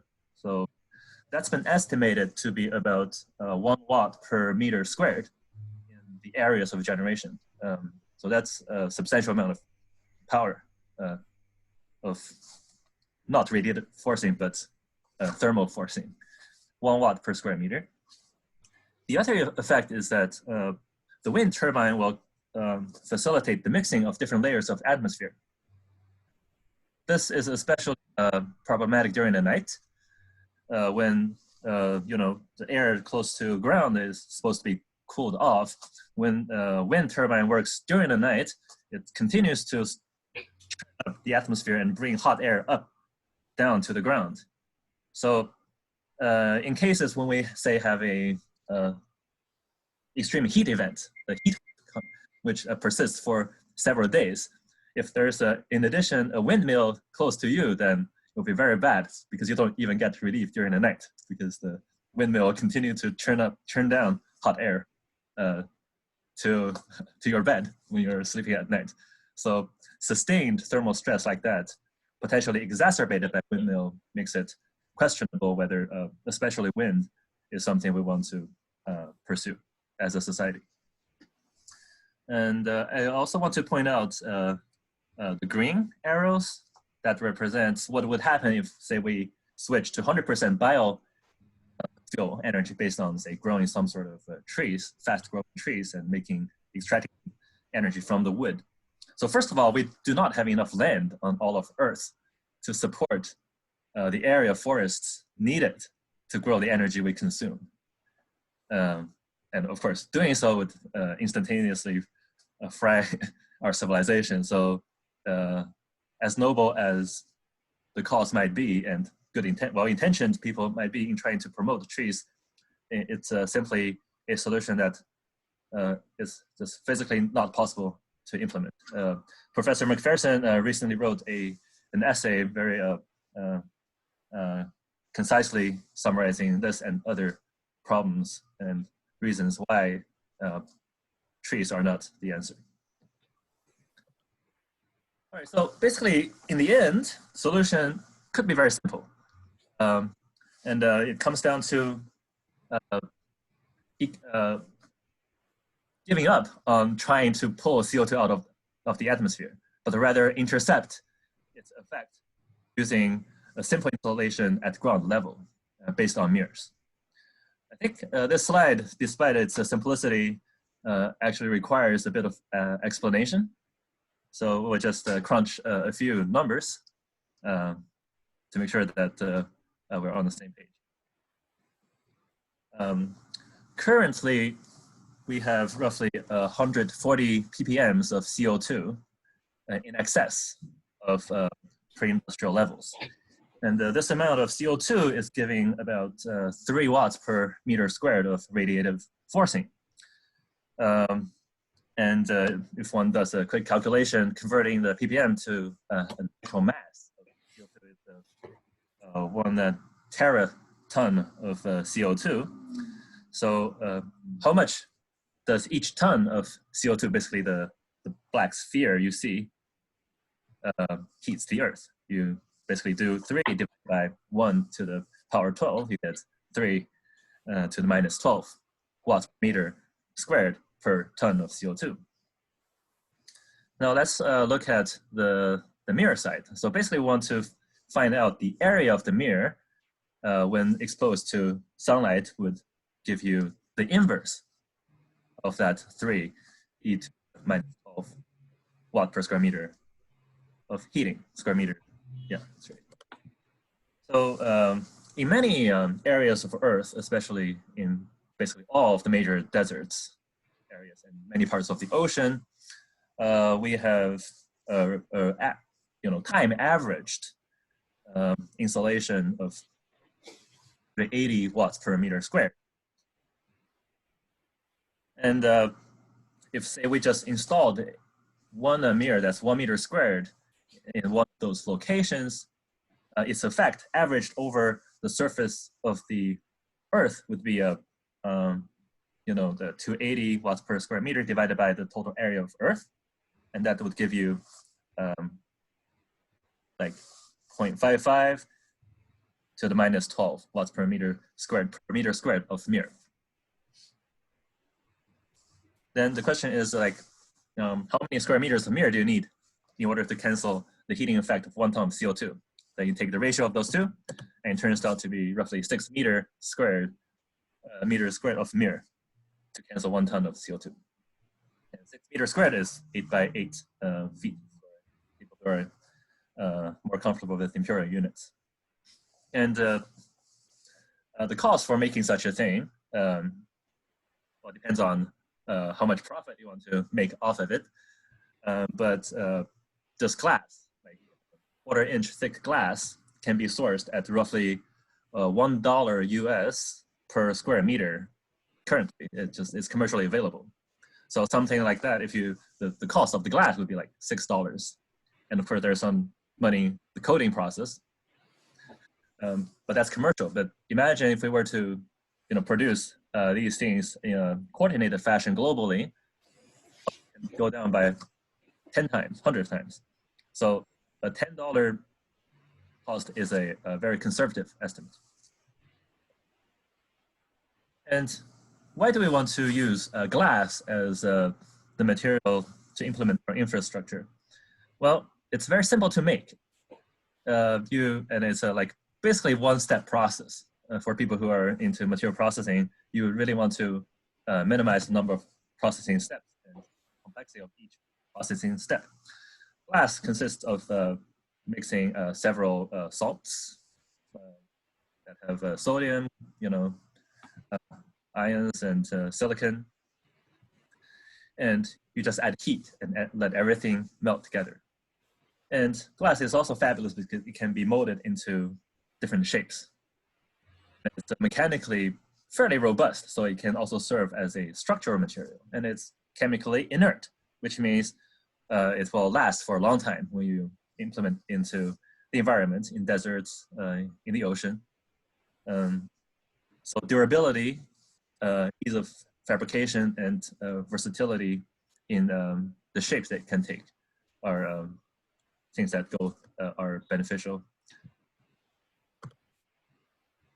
So here is a very quick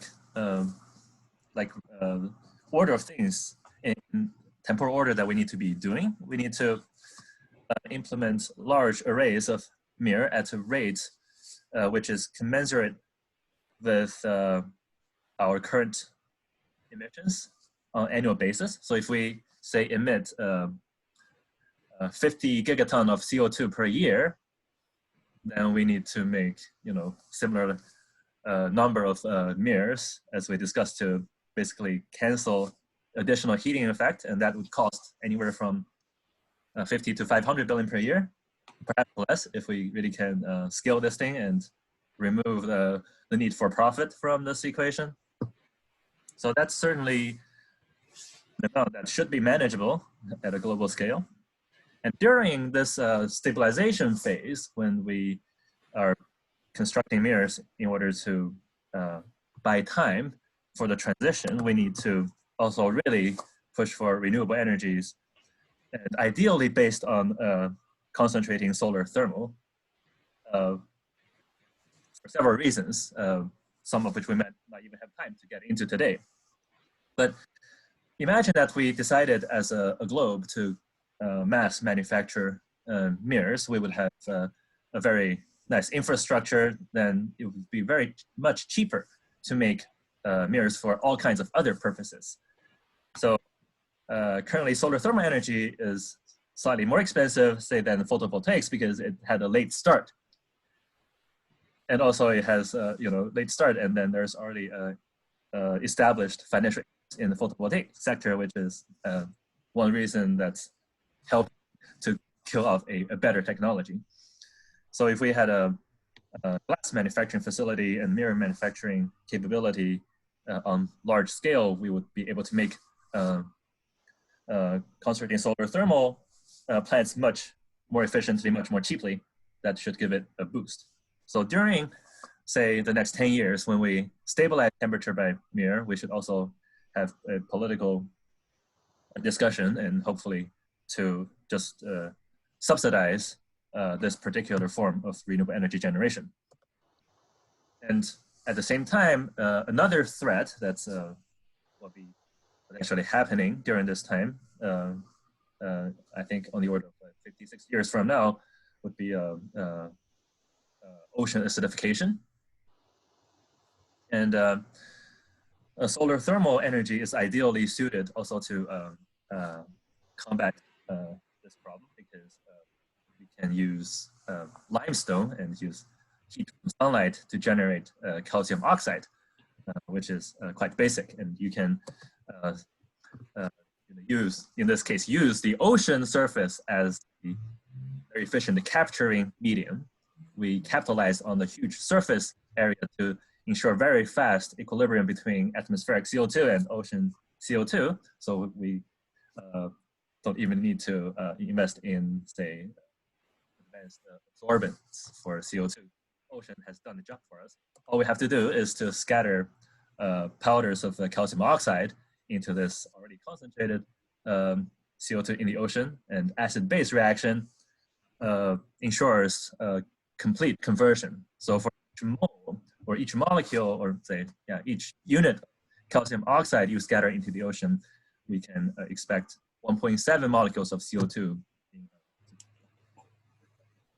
a stable and basic form that's very good for the growth of calcifying organisms that we and many other species depend on.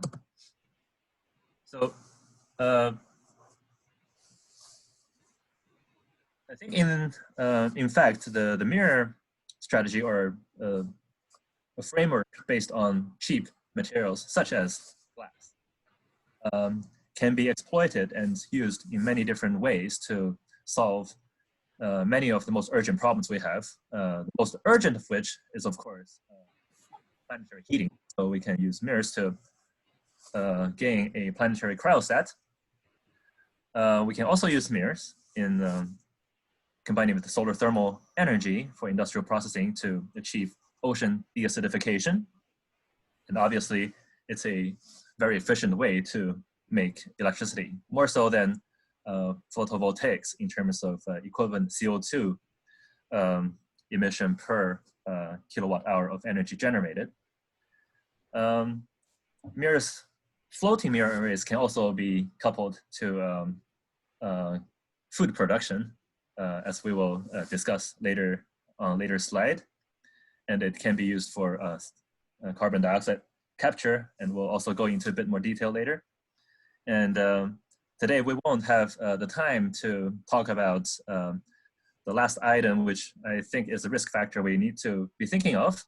That's the rising methane concentrations in the atmosphere. So even if, say, we manage to control a lot of the primary threats and most urgent threats, the complexity of the atmosphere and potential for nonlinear amplification of existing perturbations could mean that we have already crossed some threshold for sustained release of methane. And if that were the case, then we need to be thinking about after we have controlled the temperature, whether we can solve that problem. But that's probably topic for another discussion.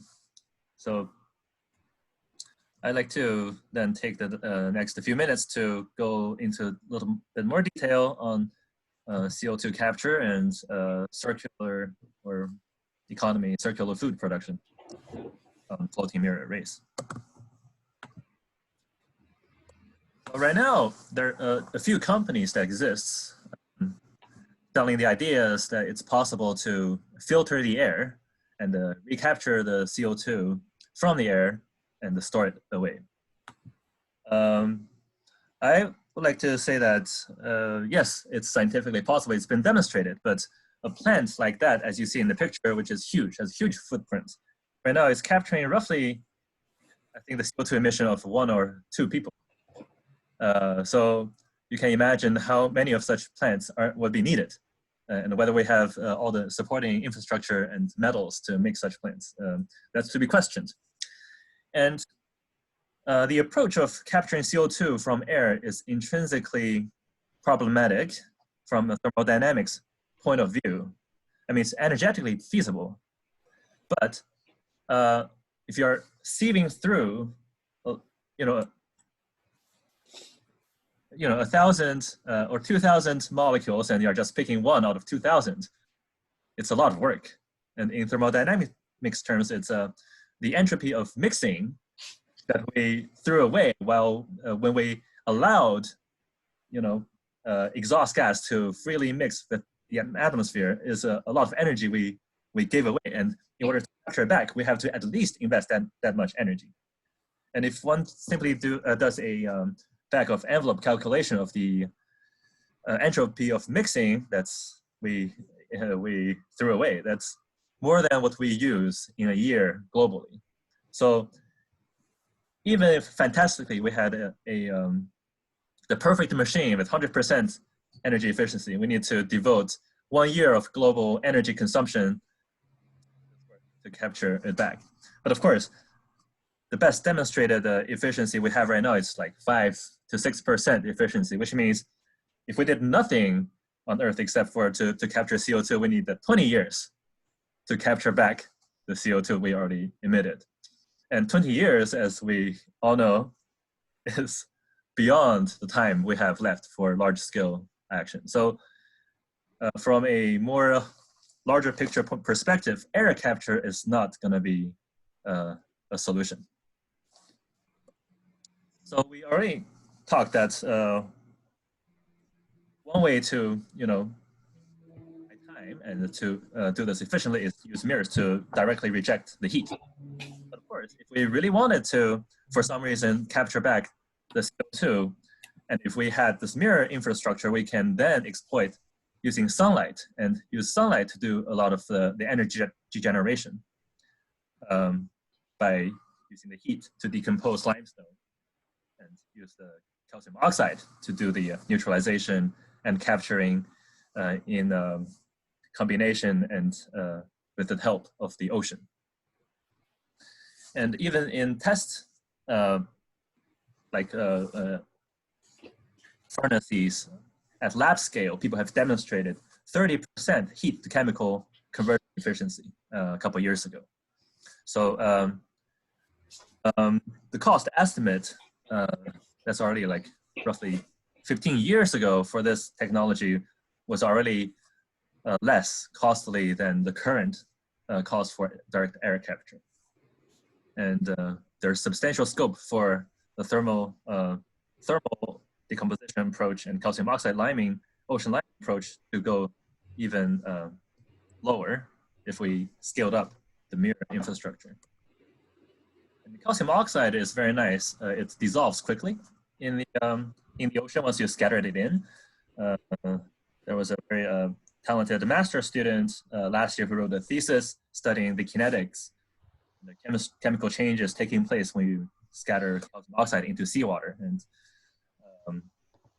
basically particles of millimeter or hundreds of micrometer size would completely dissolve during its way sinking down into the ocean. For carbon capture and storage, you do it by filtering the air or directly through the ocean. There will be a point of net CO2 generation at the plant level that need to be buried, and that's a unsolved challenge globally. So that's a common challenge for all the carbon capture and storage.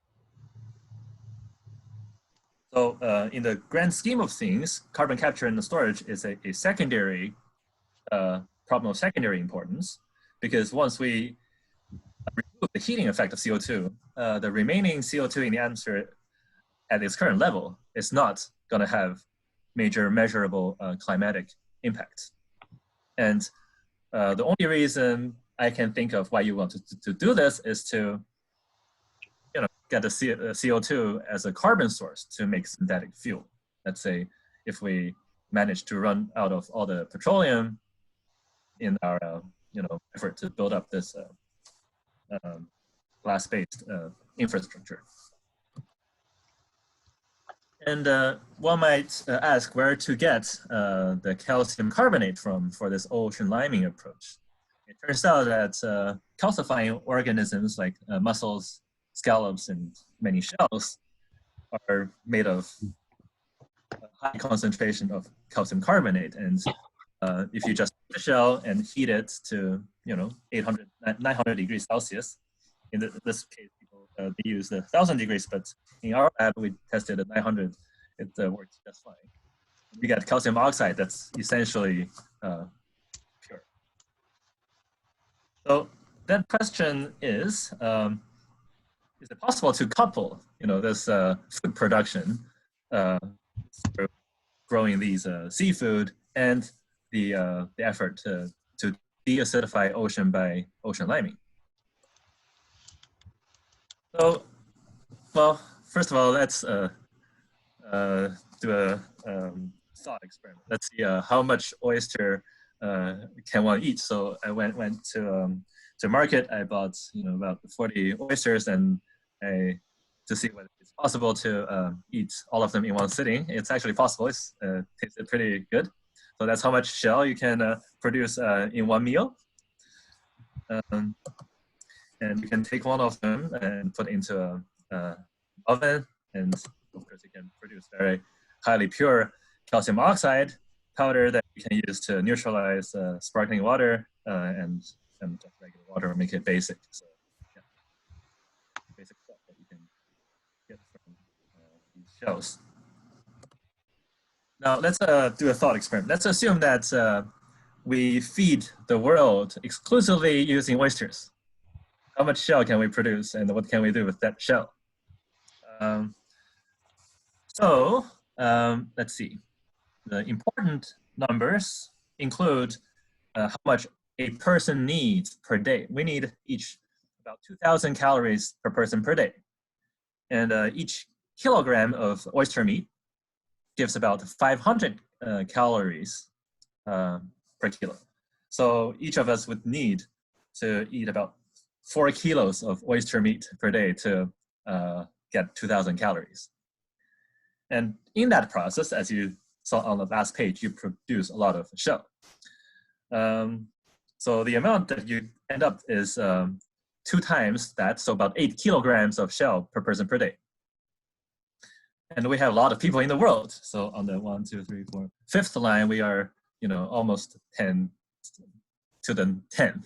So you times anything by the 10 to the 10th is a huge number. In the end, one can produce. So there's one typo, but one can produce 2.2 times 10 to the 10 tons of calcium oxide per year from all the waste shell that people consumed. And that amount of calcium oxide will essentially neutralize all current anthropogenic CO2 emissions. I mean, this exercise is quite illuminating in the sense that current emissions is a global problem caused by a multiplication of individual consumption to the total number of people. And when we design a solution that also leverages the number of people we have, such as eating oysters, we also get the same amplification by the number of people. So these two problems end up in the same order of magnitude. So that's sort of makes sense, right, from a just intuitive way of looking at the problem. Okay. So farming oysters has been demonstrated in 3D, hanging off of floating buoy systems in the ocean. And we certainly have enough ocean surface, a lot more than that needed to feed the whole world. Even if, say, we were so ambitious as to want to return the climate back to 1750 baseline, we would need, in that case, 10 trillion meters squared of floating mirrors. But to farm oysters that would be needed to support the whole human race would only require 5.6 trillion meters squared, even if we were doing in 2D. So if we adopted these 3D infrastructure, we'll probably only need 1/10, perhaps most likely much less total surface area to farm oysters. And that also indicates that we would have excess floating mirrors to grow other things. For example, algae or seaweed, and even feed these primary producers or feeder or filter feeders to some other tastier organisms that would be more palatable to the culinarily inclined among us. So there is a hope for some decent food in the future. So here is just a conceptual illustration of what people can do. So even though we already reviewed that wind power is not a smart solution in principle, but it has a huge infrastructure and there are companies pushing for this technology. So it's inevitable that they would be implemented offshore, whether or not it's the most efficient way. So let's assume there are projects that will be implemented like these giant turbines up to, I think, 10 megawatts capacity. Then we can use them as basically anchoring points for floating mirror arrays. So I'm illustrating just 4 of those arrays in a linear projection. And in between them, you see this sort of inverted T-shaped thing. That's my just illustration of a floating and sinking actuator for the array. Because during the day you want, and in good weather, you want the mirrors floated in order to reject excess sunlight to keep the ocean cool, so organisms, including algae and fish, won't die because of heat stroke. But during the night, or if there's a storm, you want to sink your array so it's protected from climatic disturbances. And also, in the case of many species, they require concentration of nitrogen to grow. So when you submerge them into a deeper ocean, 100, 200 meters, nitrogen concentration goes up, so they get fertilization during the night. So this idea of going up and down, it's an old idea. I think,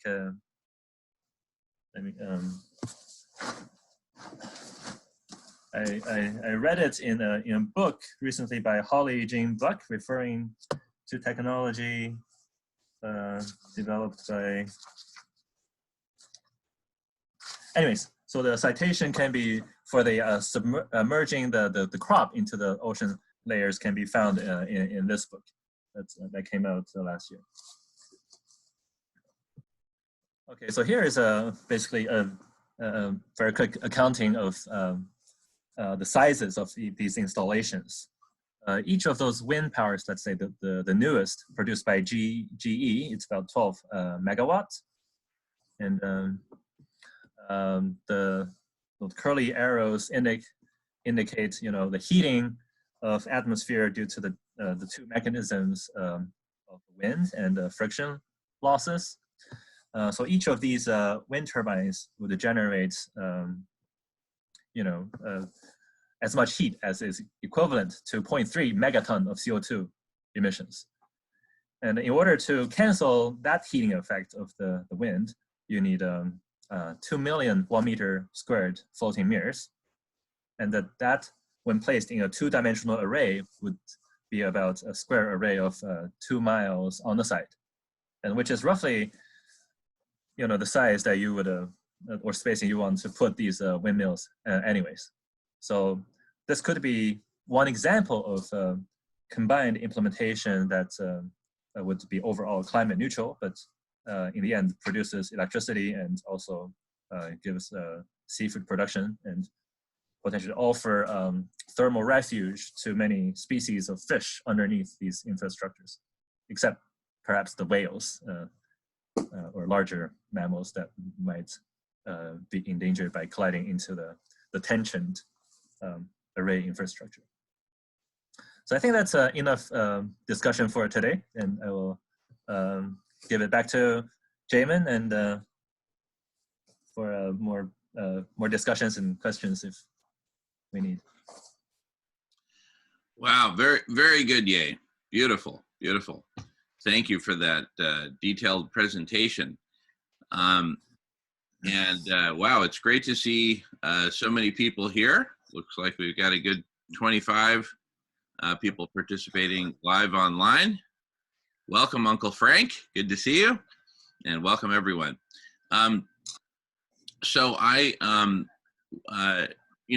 here's some of my first thoughts. I'm just blown away by the amount of innovation that you have been able to crank out. I know you're not alone there at the Roland Institute. I know notably you have Chris Stokes and other colleagues to collaborate with, but just with a relatively small group of people, look at the ideas you've been able to generate, right? Now consider that bringing planetary collective intelligence to this, we can have a huge acceleration in the innovation needed to really fine tune a lot of these solutions and generate additional solutions. I'm very impressed by the way you've been able to look at this holistically and look at ways to both cool the planet through solar radiation management, sequester carbon, grow food, just all these, generate electricity. So I'm really impressed and grateful that you're thinking about this so holistically. Thanks for the kind words, but I want to mention that this work is not like my work of me, right? So what I've done is to actually stand on the shoulders of thousands of millions of scientists who devote their lives to studying very specific aspects of science, or just single organism or single life cycle of a particular organism, right? So it would be wrong to attribute whatever synthesis or new insights I gained to me. It's the work of everybody in the scientific community, many of which will probably remain nameless to the world as we enjoy the modern amenities. So I want to also take this opportunity to thank all the colleagues working around the globe, knowingly or unknowingly helping our species to have a fighting chance. And of course, everybody here, you're, I'm sure, active in your respective domains and doing what you can to help solve this problem that concerns everybody. And Professor McPherson and Jamin for your leadership in your respective areas of expertise. Thank you, Ye. You're very kind. Thank you.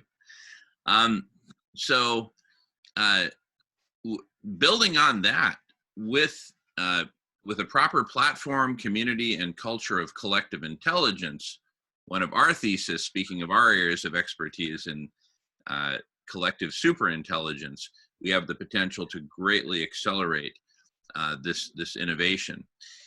And one other realm of innovation that is particularly relevant right now is, how do we get humanity as a whole to wake up to the urgency of cooling the planet, right?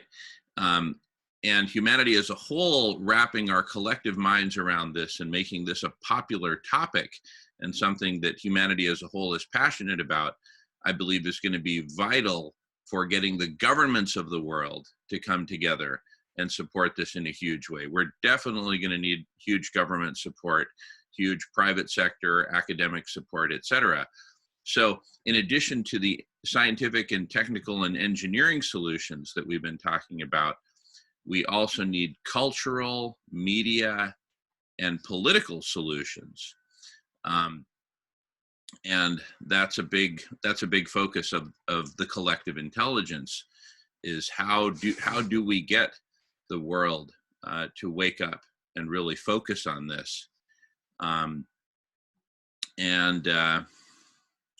Anyway, I would love to hear from Guy. Guy, and a lot of folks have been asking to hear your thoughts on all this. And then perhaps afterwards we can open it up for just some more general discussion. So Guy, whenever you're ready, please take the microphone. And we've got a lot of questions also coming in through chat. Mm-hmm. Thank you, Jamin, and thank you especially, Ye. That was a brilliant presentation, and your genius continues to impress. And I know with typical scientific humility, you give credit to other people, but your ability to synthesize the information is critical and impressive. It seems to me that we have, in addition to the technical issues, which I think, Ye, you have addressed nicely and that don't seem overwhelming, we have a political issue. And scientists are probably the worst people on earth when it comes to pointing the way to overcome political obstacles and to deal with political issues.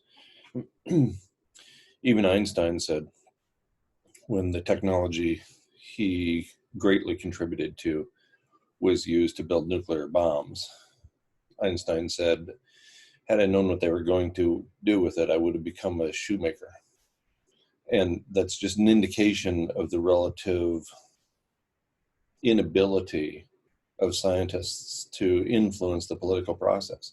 So the big question for me is not for Dr. Tao, it's for the rest of us.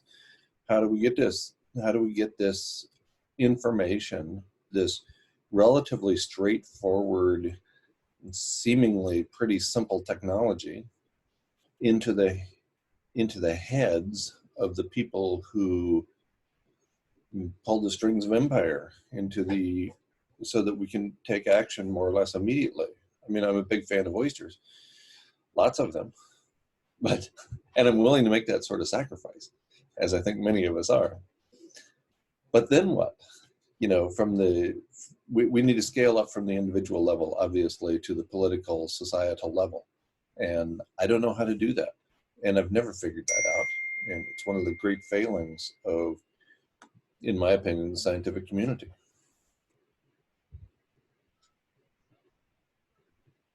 Yeah. No, absolutely correct, Guy. And in fact, that was what the problem or the predicament that you're describing was a big part of our motivation to create collective intelligence and to dare to dream of a planetary collective super intelligence. So right now, all of us right here in the Zoom video conference, we're participating in collective intelligence. We can all see and hear each other, and we're putting our heads together and bouncing different ideas around. And imagine this video conference room, but multiplied by thousands, eventually millions, when humanity as a whole says, wait a second, it's up to all of us to come up with all of the solutions that we need. Political solutions, cultural solutions, media solutions, etc. And so I believe that literally right in front of us, what we're experiencing right here on the computer screen is the beginning of a major planetary movement, and in fact, a phase shift in humanity to go from the relative isolationism in which we've been living and operating to operating as a collective. Imagine, I mean, just dare to dream. Look, you know, half the world's connected to the internet in one way or another right now. Dare to dream of humanity daring to come together through video conferences such as this, but across a vast spectrum of topics in a way that's organized. And, you know, I've talked about this quite a bit on various video conferences, and that's not the topic of this 2-hour period, but I just want to make a plug addressing your comments, Guy, that planetary collective intelligence is a very real thing that's growing very quickly. And in fact, the whole block party is designed to really launch this. So here we are, standing on the edge of a future that could be either a very bright future or a very dismal future. And I believe it will depend upon humanity coming together and really manifesting this collective intelligence to bring forth our latent power and potential to organize ourselves so that we can bubble these brilliant solutions, such as what Dr. Tao has been introducing to us. Bubble these solutions to the top so they become the nightly news. They become what everyone's discussing at the water cooler, at work, at school, on the playground, and saying, hey, we need to do this. So let's all jump into the collective intelligence to figure out all of the myriad solutions and components of solutions that will make all this a reality. Yes, I agree, and I hate to be the Donnie Downer again, but humanity has never come together in the face of an existential crisis. Look at the second Iraq War. 99% of the people on the planet thought that was a terrible idea, and the half a dozen people who pull the strings of empire thought it was a good idea. So away goes the United States, leading the coalition of the bribed, the needing the US empire to support them. And we go into Iraq and Kuwait and on and on. And, you know, this is hardly the first time that the wishes of the people, we go all the way back to the entire period of the American Cultural Revolution in the 1960s and 1970s. And the government of the United States and the governments of the world doing exactly the opposite of what the majority of people desired. We have somebody, Jorge? Jorge, do you want to weigh in? Yes, thank you, Professor McPherson. First, I want to thank the wonderful presentation to Dr. Tao. I will definitely have to work hard to comprehend all of it because I am no scientist and I don't understand much of the figures and the data presented, but it will take time only to understand it and comprehend it fully. I just want to mention that I noticed the appreciation of what appalling it is to plant trees, no, as a natural solution. And on that, I would like to say that I completely agree with Dr. Tao that planting trees is something that is not going to help at all. Having said that, what I advocate for and what my partner and I are proposing as a natural solution is growing forests, which is not the same as planting trees. I don't know if anybody has been into a primary forest in their lives. It's not the same as a monoculture plantation called forest. So our project is Free Food for Future. And the way to do that is to run a program that requires awareness-based collective action, which is not the same as, okay, in masses go out and plant monoculture of one species of trees. What we're proposing is a worldwide community food forest. And in this fashion, we're avoiding the appalling idea of planting trees because planting trees is not the same as planting forests. We need forests that grow people, exactly for the same reason as Professor McPherson is referring to the inability of genius scientists, professors, and doctors to influence on politics. We need a humanity that need not be awakened. And the best way to do that is to reconnect with nature. It has been proven that the lack of connection to nature has got us to the point that we are in right now. 8,000 years ago, 50% of the planet was covered in some sort of forest or jungle. We can go back to that. We can work with nature, and there's a new approach called convivial conservation. And it's the best theoretical platform, theory, new paradigm that I can think of. That and permaculture. In permaculture, we have this thing called the edge effect. And that is what I noticed that is happening in the collective intelligence sessions run by Radish and the one that we're on right now. This opportunity to converse and to grow by listening to a complete different approach to solve things in the planet. It is similar to the permaculture edge effect, where two environments overlap or coincide that generates a much richer diversity, biodiversity. And thank you for the opportunity to share this. I would like to keep hearing everybody else's perspectives. Beautiful, Jorge. Thank you so much. Can we bring that back, Nolan, real quick? Because I need to see something. We have a couple of folks with their hands up. Paul has had his hand up, followed by Daniel.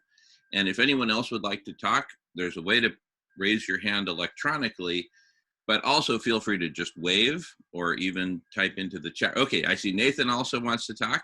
So we got Paul, followed by Daniel, followed by Nathan, followed by Richard. All right, please take it away, Paul. Is my mic working? Yes, sir, it is. Go ahead, Paul. Okay. I'm Paul Dworkin. I work with the Climate Coalition here in Massachusetts. I'm a friend of Dr. Tao's. And I wanted to share my experience about what the challenge is.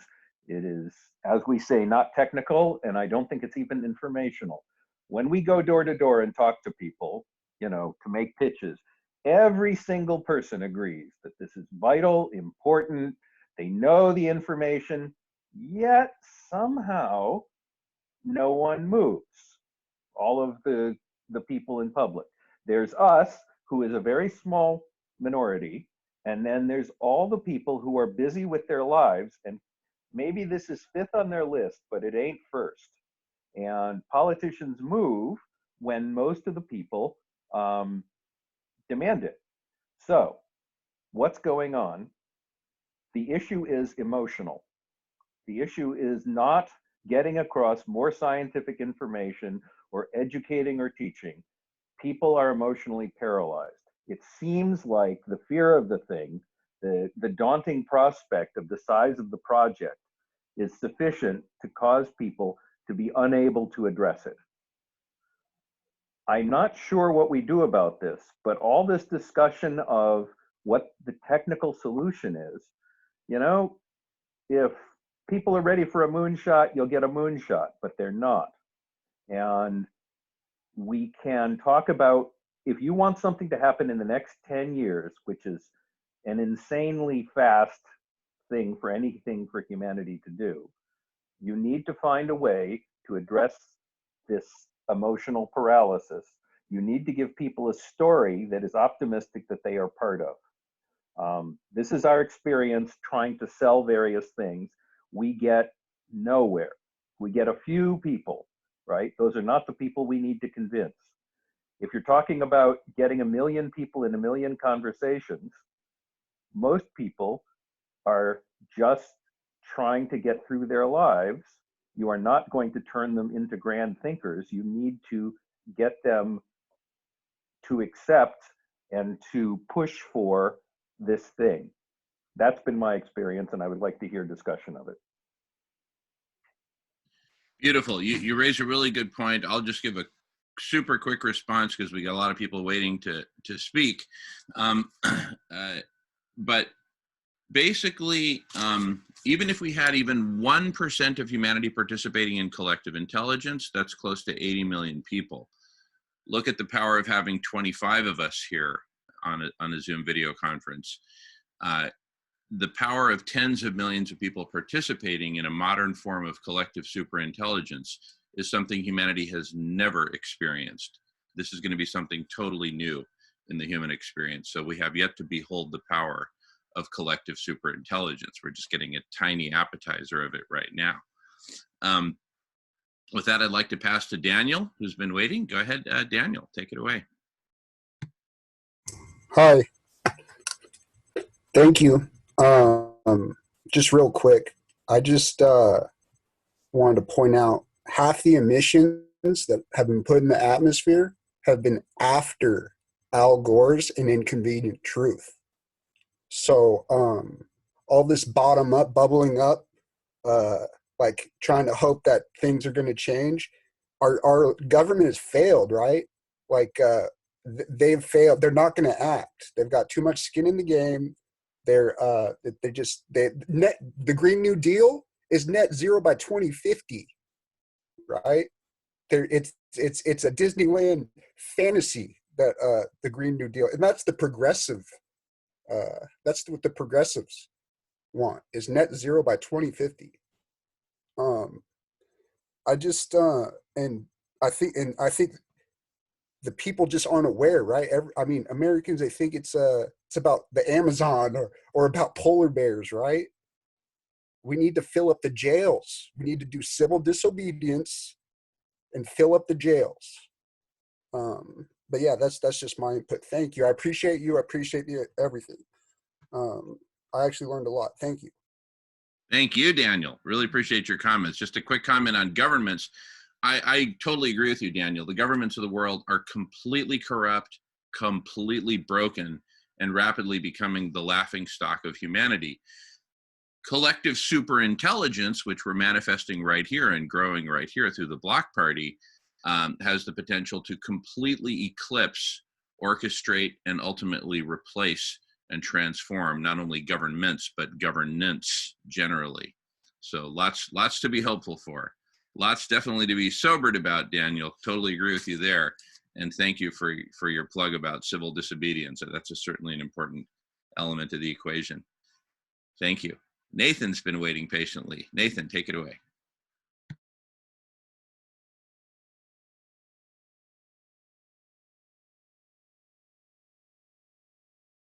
Okay, thanks. Hey, thanks for facilitating this, Jamin and Guy and Yi and your colleague Paul. How close are you to be able to doing a field test of this?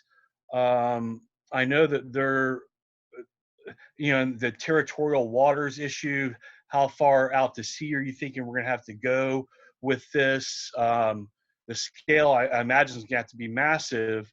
I know there's at least one state in the Northeast where the people are losing their oceanfront properties and they're having to move them back to the back of wherever the subdivision that they're at is. I don't know if that's Massachusetts that's happening or Maine, but how close are you to be able to prove your theory and actually do some mirrors and the oyster cultures and whatnot? And are we going to have, do we have any contacts where we could make this happen sometime in the next 6 months to a year at the most? Thank you guys so much.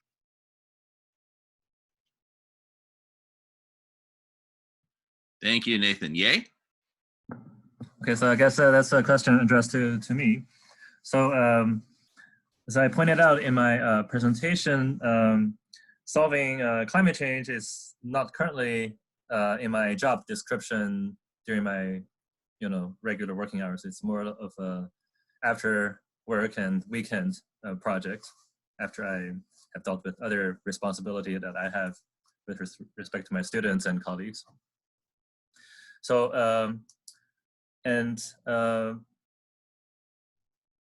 we only have had, on the order of like 1 or 2 years to really work on the concept and the literature review and very small scale model production. And whether or not the concept will work is actually not very difficult to demonstrate scientifically, because the physics involved is rather rudimentary. And simulations similar to the type of work we are proposing has been already done, and results are known for over a decade that, yes, it will be effective in cooling. There's no doubt about that. And any secondary effect, including cloud feedbacks, et cetera, will be minor compared to the primary cooling by the primary reflection of sunlight. And the way I see for getting the project implemented, there are several urgent steps we need to do. One is education of the public about this different way of looking at the problem. Just shift the attention away from this fixation on CO2. That hopefully will clear a lot of the roadblocks politically or economically or commercially, because we wouldn't be fighting against powerful interests, and may actually have these companies that's in control as our allies, because the implementation of any large-scale projects like this will necessarily create opportunities for more energy consumption, and in the short time or short term, more employment opportunities. Right? So first step that's urgent is to spread the idea and make it aware to the public. And concurrently, on a small scale, for funding like really the key experiments, for example, at lab scale in my lab, it's funding on the order of a few $1 million and the time scale of a year, let's say, to have definitive results.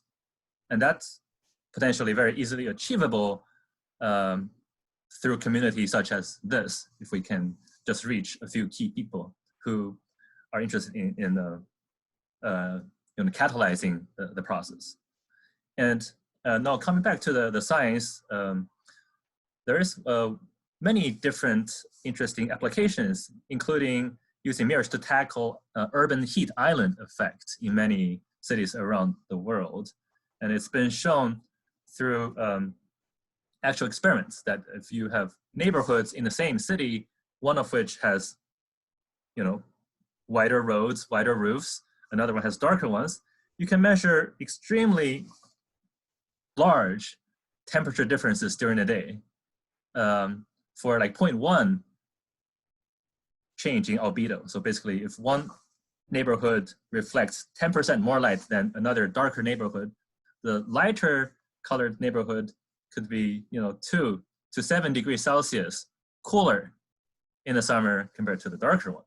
So even from a financial and energy saving point of view, if we can at the same time educating people about this mirror and encourage some citizens who are concerned to also use this as a way to improve their own living space and save energy, that could be a very nice way to introduce the concept to the public. And glass mirrors, I think it's very robust against corrosion, etc. If we design it properly, you can expect service life of decades. Most certainly better than most roofing materials in use today. Right? So that's one way to introduce the technology to the people, so they will see it's just glass, it's mirrors, it's not harmful to the environment. It certainly is not. Right? Even if we were to deploy these on large scales, say in the ocean, the rate at which these infrastructure would, say, potentially add extra atoms or materials into the ocean, it's at the rate at which glass dissolves into the ocean water. And the resulting ions like silicon, oxygen, these are things that's naturally found in ocean water. So from environmental point of view, it's intrinsically low risk. And if we can introduce these materials into people's lives and let them see the climatic and energetic benefit, I think there would be it would be an easy way to get popular support and also get people's, help them become aware. And also importantly, this proposal is drastically different from, I think, to the best of my knowledge, previous proposals, in that we do not require at all CO2 emission reductions. In fact, I don't think we can, have the infrastructure implemented without fossil fuel powering our current existing infrastructure. So that's a key point, a takeaway. Thank you very much. Just my last thought, and I know there's a lot of people on. I saw New Orleans just built a seawall going out 8 miles from the New Orleans beach or whatever, waterfront. Something similar, your mirrors could be incorporated into seawalls that, the fences that we're going to have to build to combat sea level rise. But thank you so much for the thorough explanation, and I'll certainly do anything that I can do to help on my end with print media, videos, whatever. Thanks again, everybody. Thank you. Thank you, Nathan, and thank you for being part of the collective intelligence. We've got a few people in the queue. Guy, I want to give you priority to please jump the queue, since many people are here to listen to you as well. So just jump in whenever you feel like it, Guy. Meanwhile, in the queue, we have Richard Chen, followed by Miles, followed by Dylan, followed by Melissa. So Richard, please take it away.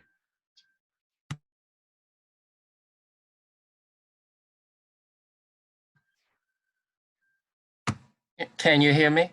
Yes, sir. Okay. Thank you. Okay. Creating a good business plan allows you to communicate your proposal to venture capitalists in Silicon Valley and elsewhere. And these guys obviously has a lot of money, right? And some of them are willing to invest in things that's not obviously money oriented, all right? Because after all, like Bill Gates, right? He's giving money away to make vaccines for Africa. He's doing a charitable thing. So that, and their language on proposal is the business plan. All right, because that's the way they communicate. That's the way they evaluate startup projects. So, and it doesn't take a lot of effort to work on coming up with business plan in the language of the venture capitalists. So that's my recommendation. The other question I have is approximately what percentage or fraction of the ocean needs to be covered with mirrors?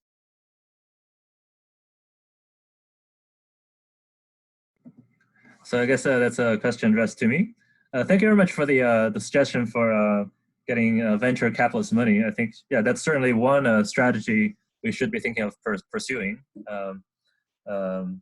And all of you here joining the meeting, and if you have friends and who are happy or have time to help in that front, we're more than welcome to have you support us and be part of the team.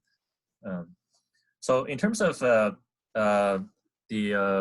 area of ocean that's needed, so I have to yet to punch number for the just maintenance level. So there's different ways and different scales on which you can implement the mirrors, right?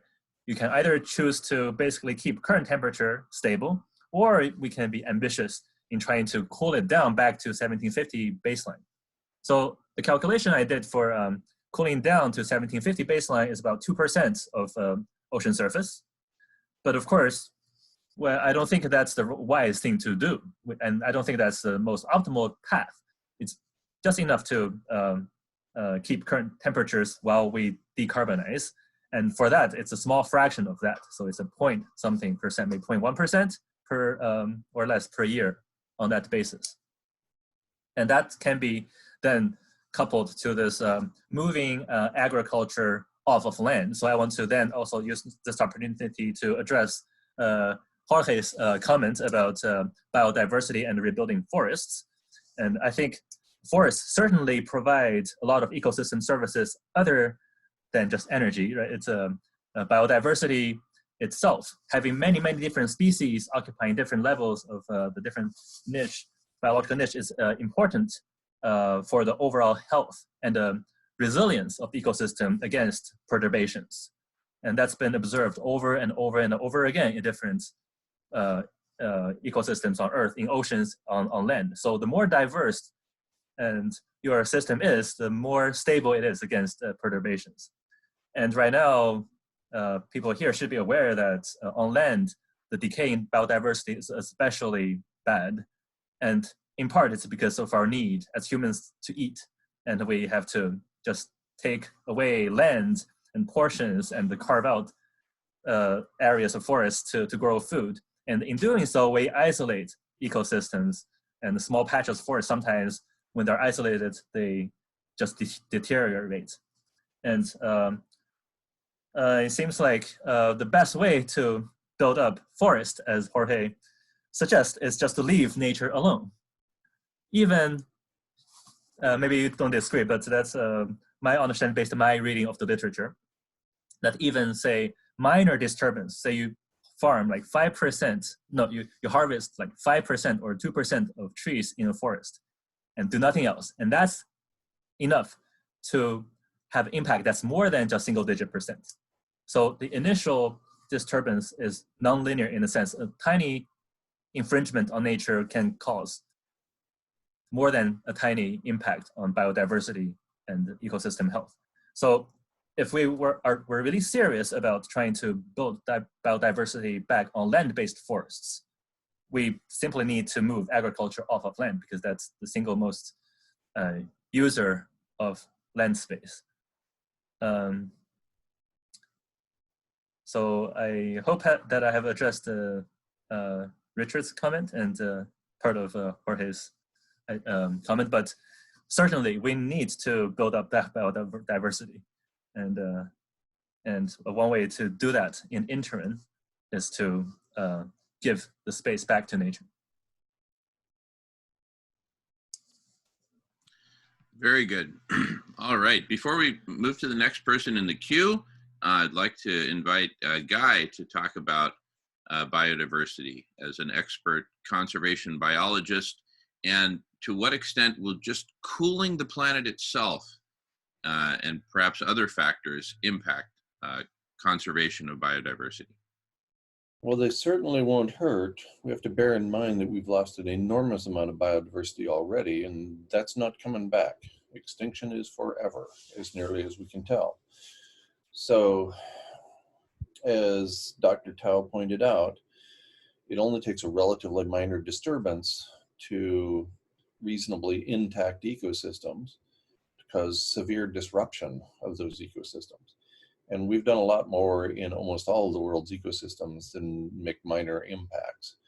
So the many, many, many species we've lost so far to the ongoing mass extinction event are not coming back.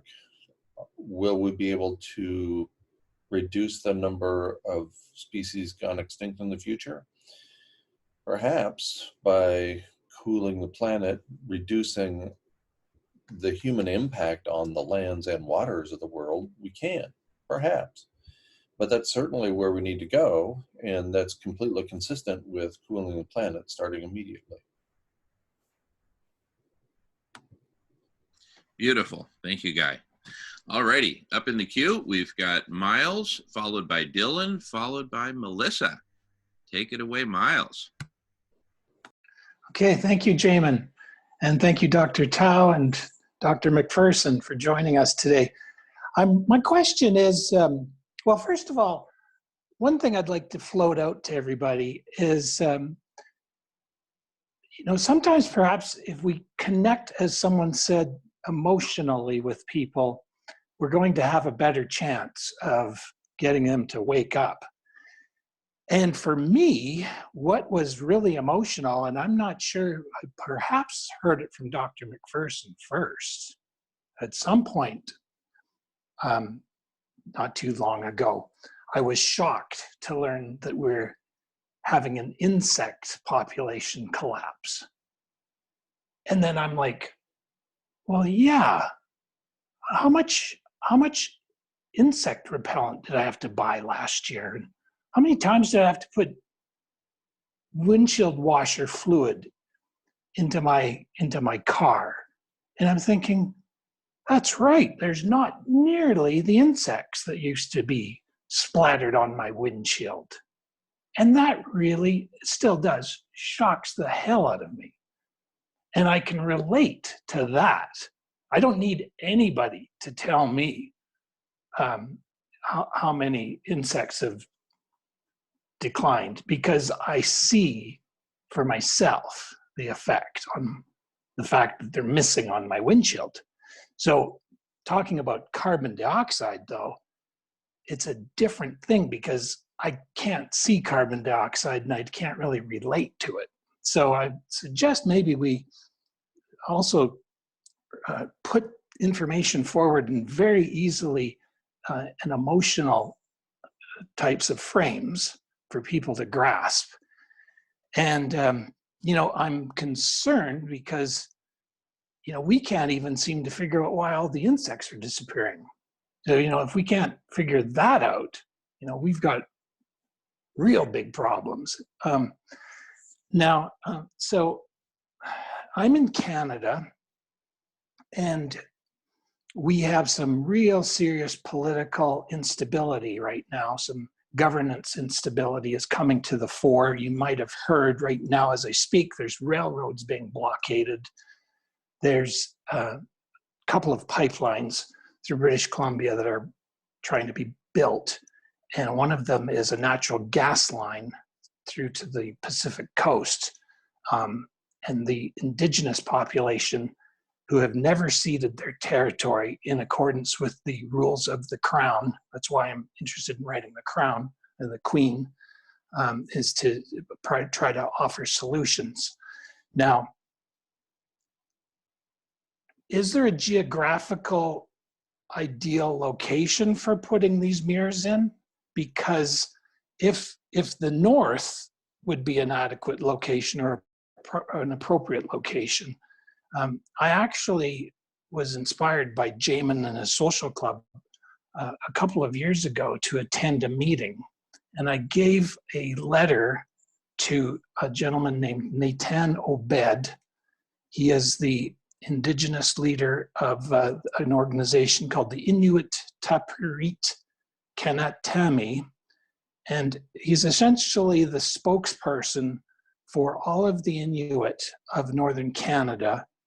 And Nunavut is a new relatively new since 1999 territory, and it encompasses the Canadian archipelago right up to essentially the North Pole. It consists of if we convert kilometers to square meters, it consists of 2 billion square meters and of land.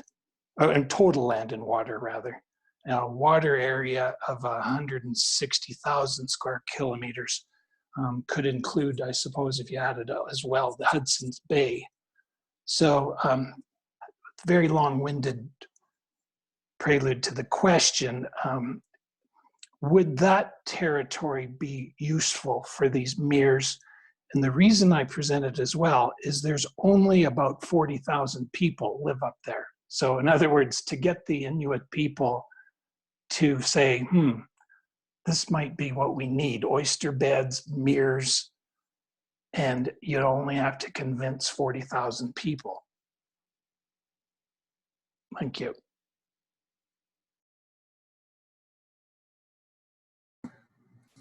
So I believe that's a question. For me, I was also trying to get more slides from another computer. I'm using a different one to make slides in this one. So give me just a minute to pull up some slides.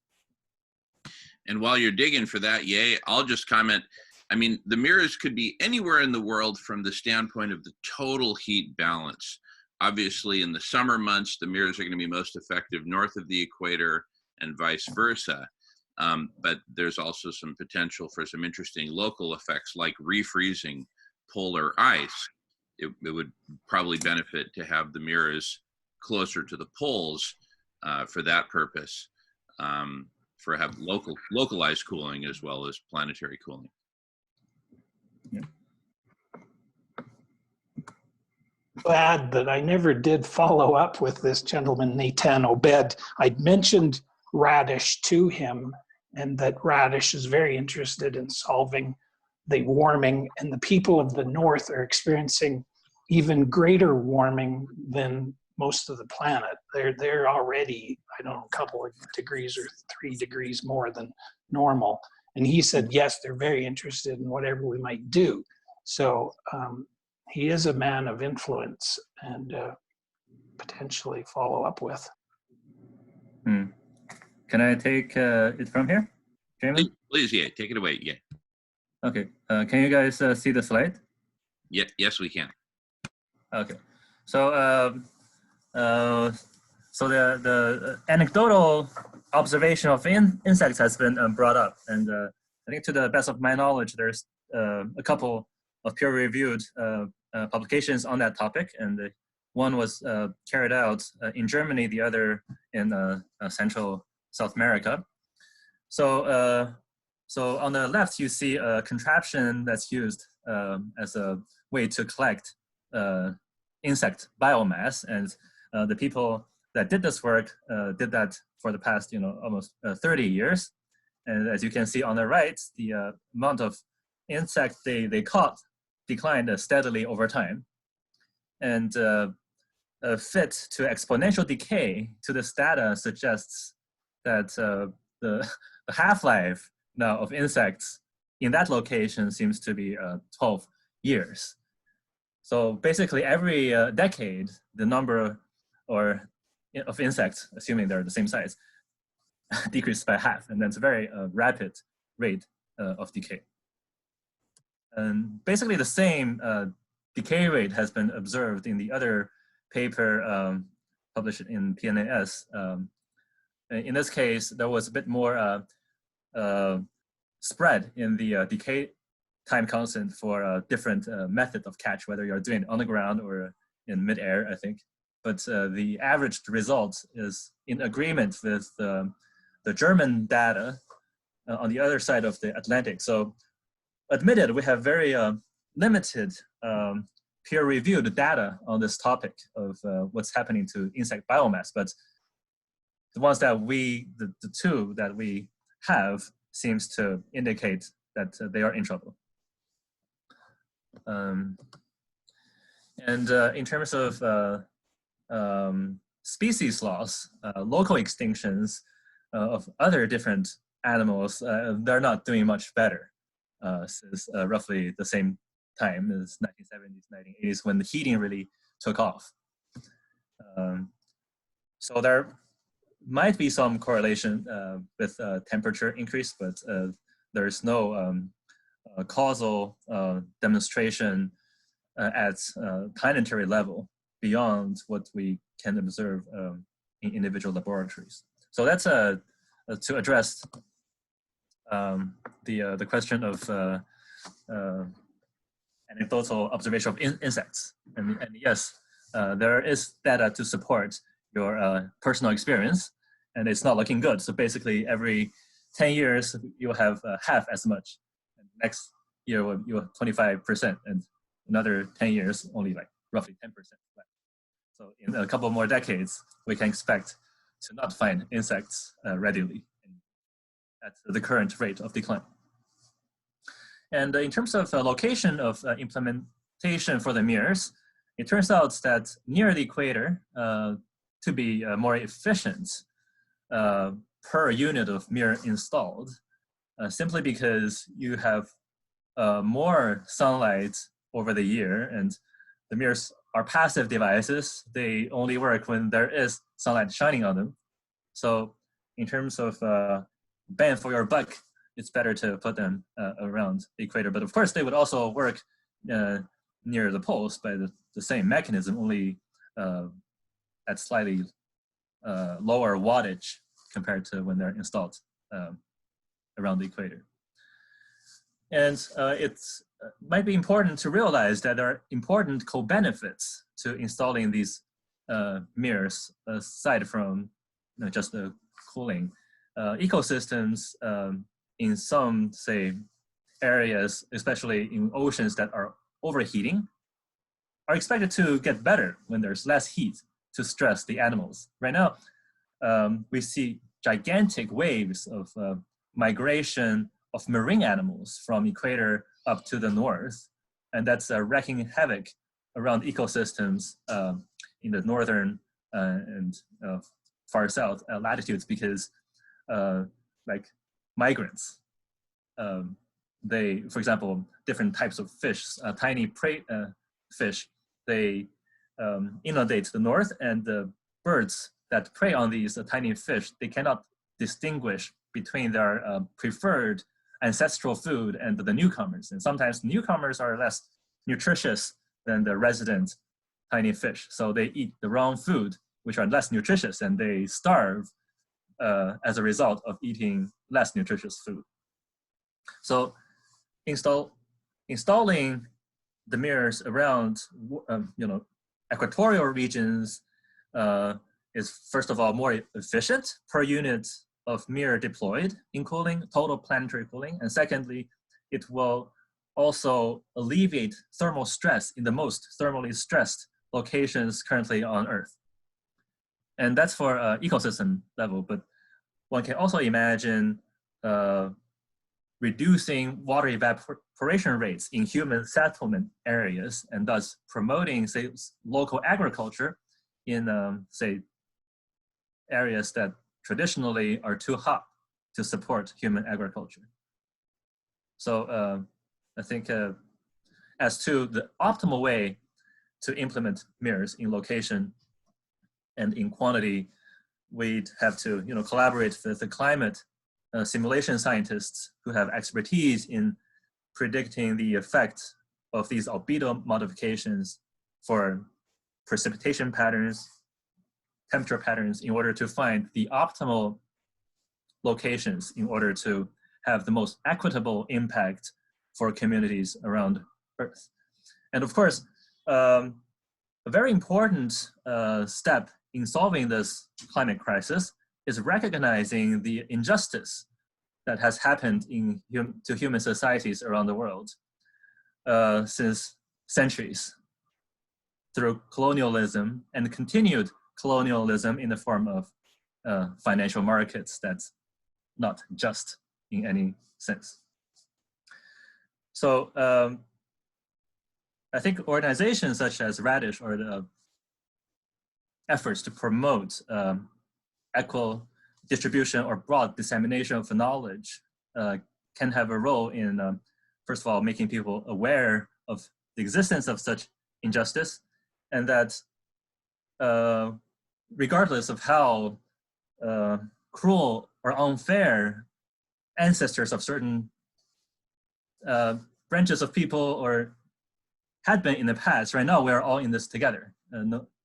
It's probably time to set aside also historical misunderstanding and injustices by acknowledging them, but also acknowledge that now we are all confronted by this single threat that we need to consider and potential leverage as a unifying force. So there will be sacrifices by some, the privileged, but it will only be temporary. And financial sacrifice may not mean sacrifice in your happiness. In fact, it's more than likely that by doing so, by promoting equity and redistribution of resources, we can globally increase happiness for all people involved. So with this sort of, more ideal political climate, it will be then possible to really get all the scientists in different fields involved in order to optimize using our best computers, our best simulation systems, the locations for implementation, and have a global infrastructure and distribution network of resources to compensate for people who will have to give up their land or location, their ancestral home, for the good of humanity. But overall, the impact of solar radiation management through mirrors can only be positive. Very positive. So even for people who will be forced to temporarily move, it's better to move now than to, starve or of hunger or die from thirst a few years down the road. So temporary inconvenience, I think in this case, is minor compared to the long-term gain that all of us can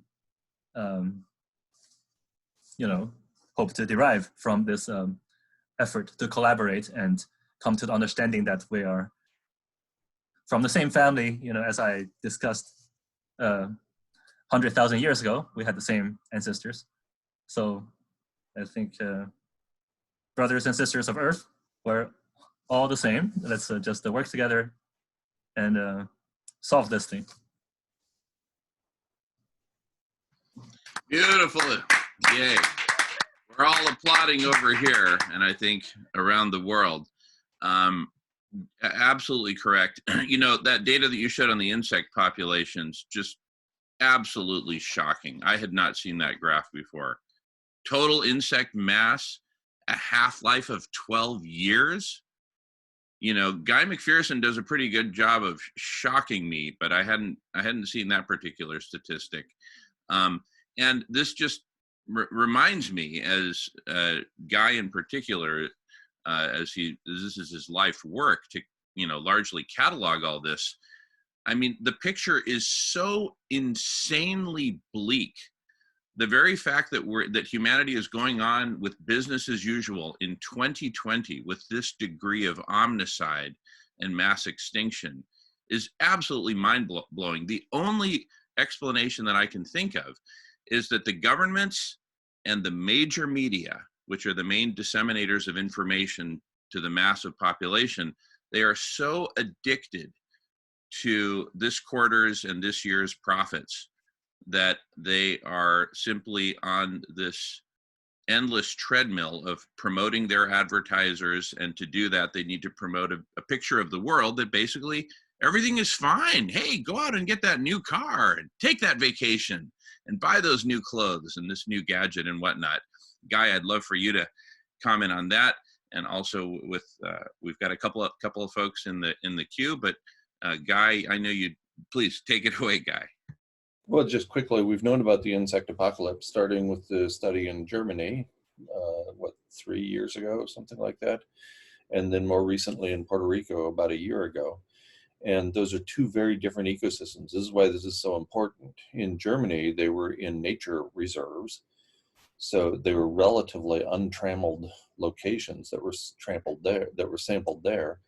And then in Puerto Rico, it's in an area that is, all the study sites were in areas that are very developed, I would argue overdeveloped at this point. And so, the Eastern Hemisphere, the Western Hemisphere, a relatively undeveloped area, an overly developed area, the story is the same. And now we're starting to see the results of what's called splat tests.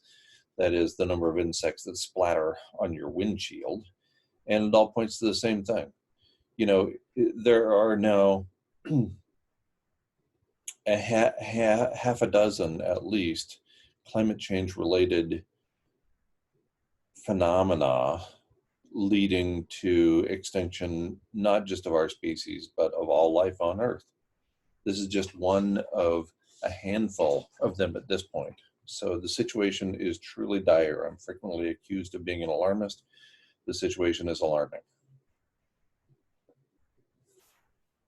And in response to that alarming situation that we are seeing, those of us who dare to look and have the resources to be a part of this conversation, it is so shocking. So all of this actually gives me hope that we can exponentially grow our collective superintelligence. And when folks like Nathan, if I understood you correctly, Nathan saying, hey, what can I do? I can help with graphic design and other areas. This is exactly the kind of stone soup contribution that thousands and then millions of us can make. And we can come up with the compelling media, a 60-second video that goes viral, that just nails it. Where the heck is that? It's for us to co-create that. Love this conversation. Dylan, you've been waiting patiently, followed by Melissa. Dylan, please take it away.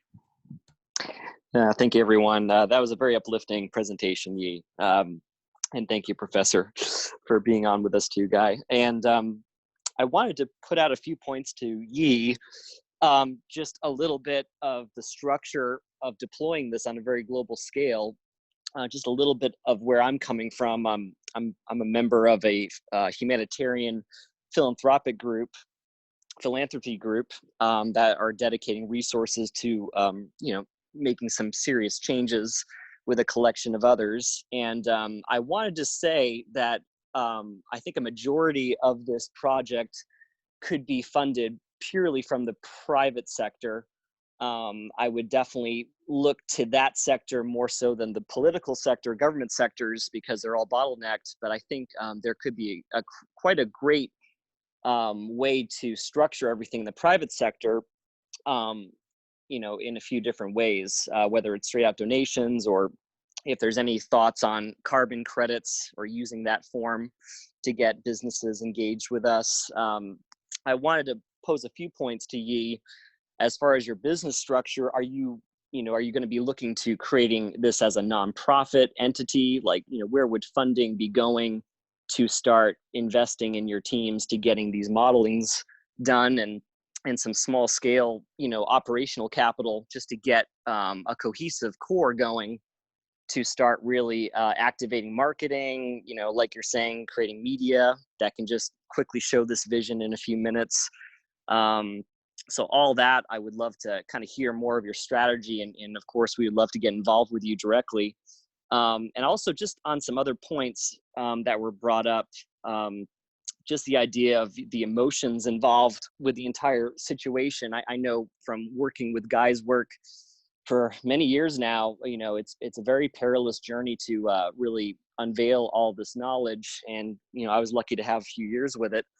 A lot of people are going to be hit with this pretty hard. And I think something you mentioned earlier was the idea that, we had this major problem and we never had a full solution to be like, oh, we have this major problem and but we have no solution. So it kind of, that curl up ball reaction comes up where you just don't know what to do and it's very daunting. But having this as a paired solution that you're bringing about, it's a much better way to sell something or tell a story where you're offering some dire information, but then you're offering a very cohesive, solid solution, accumulating all these different thoughts into one solution.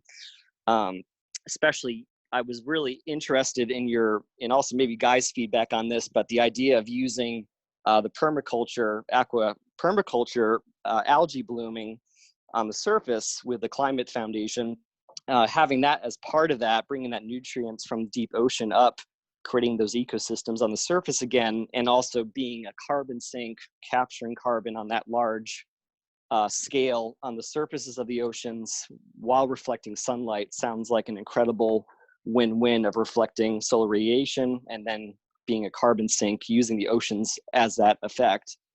So I just love that combination of solutions in this solution.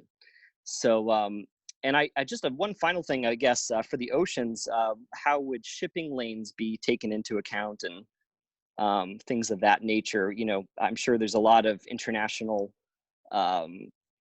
legal stuff that would have to go into this as far as, outlining regions that, can be common heritage, environmental, geoengineering type sites.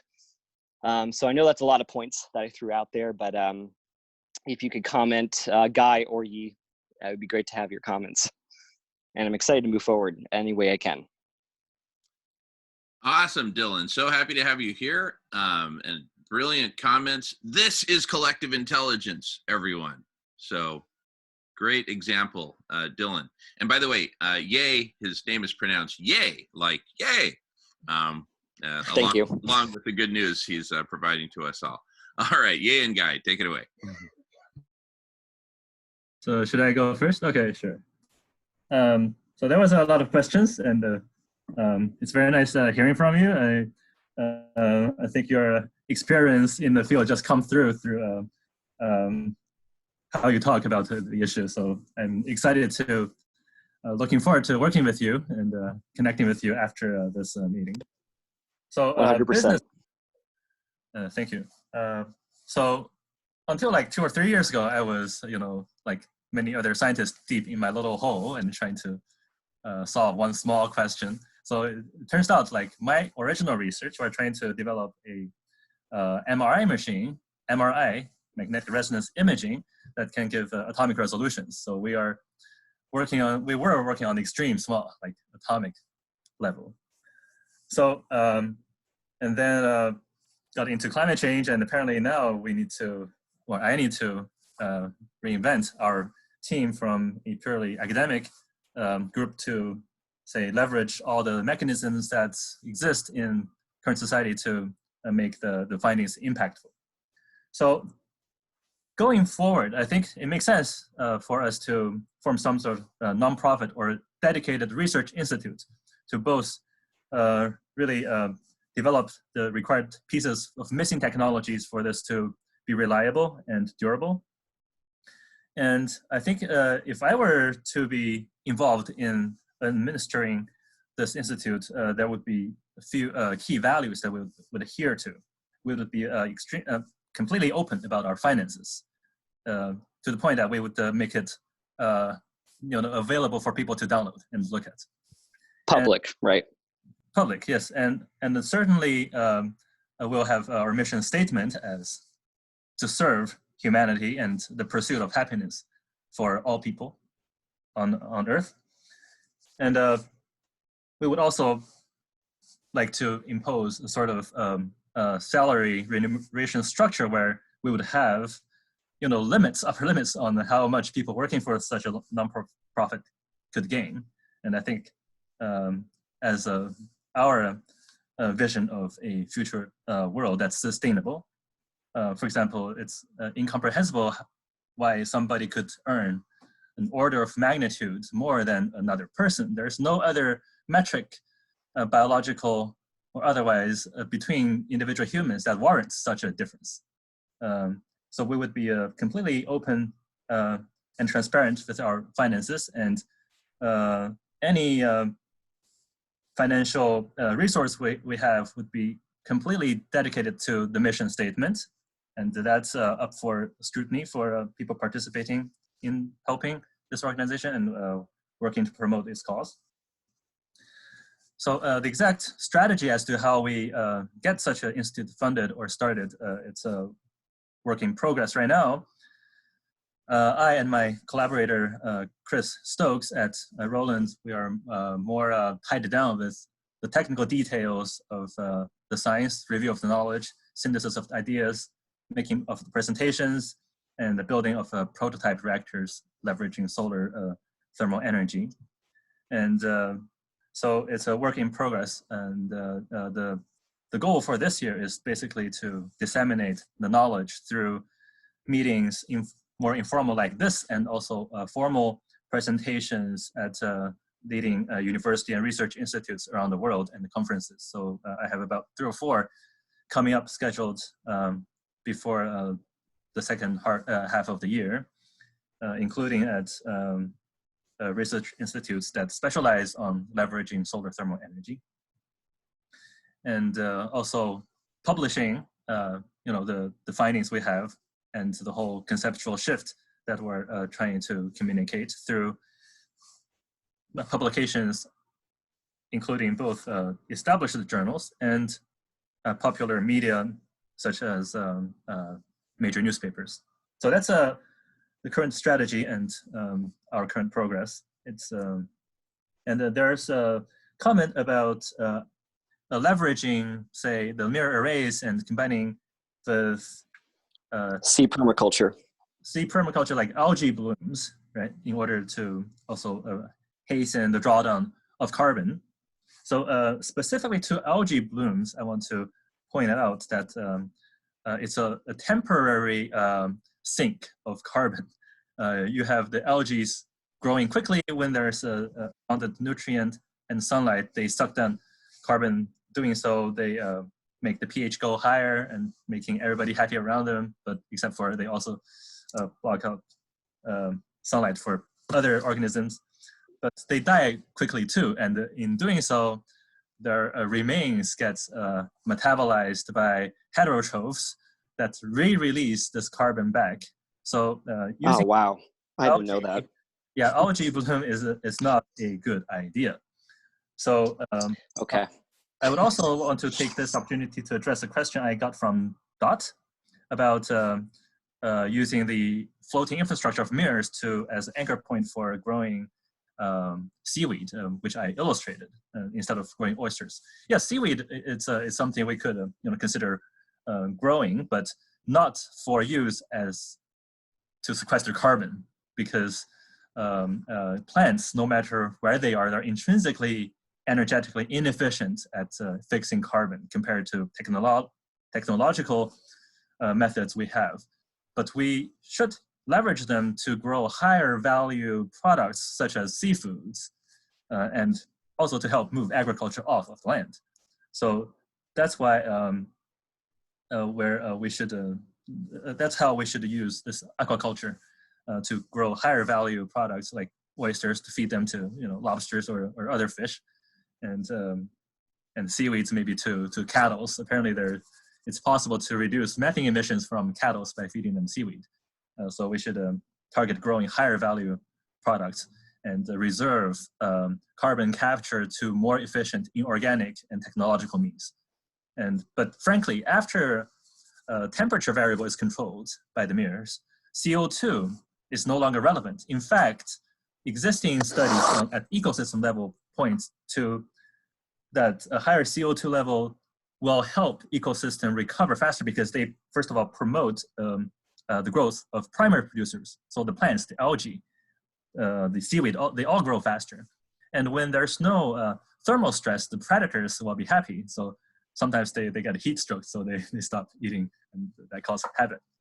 But when the temperature is nice and it's cool and there's plenty of primary producers, then the prey species would also,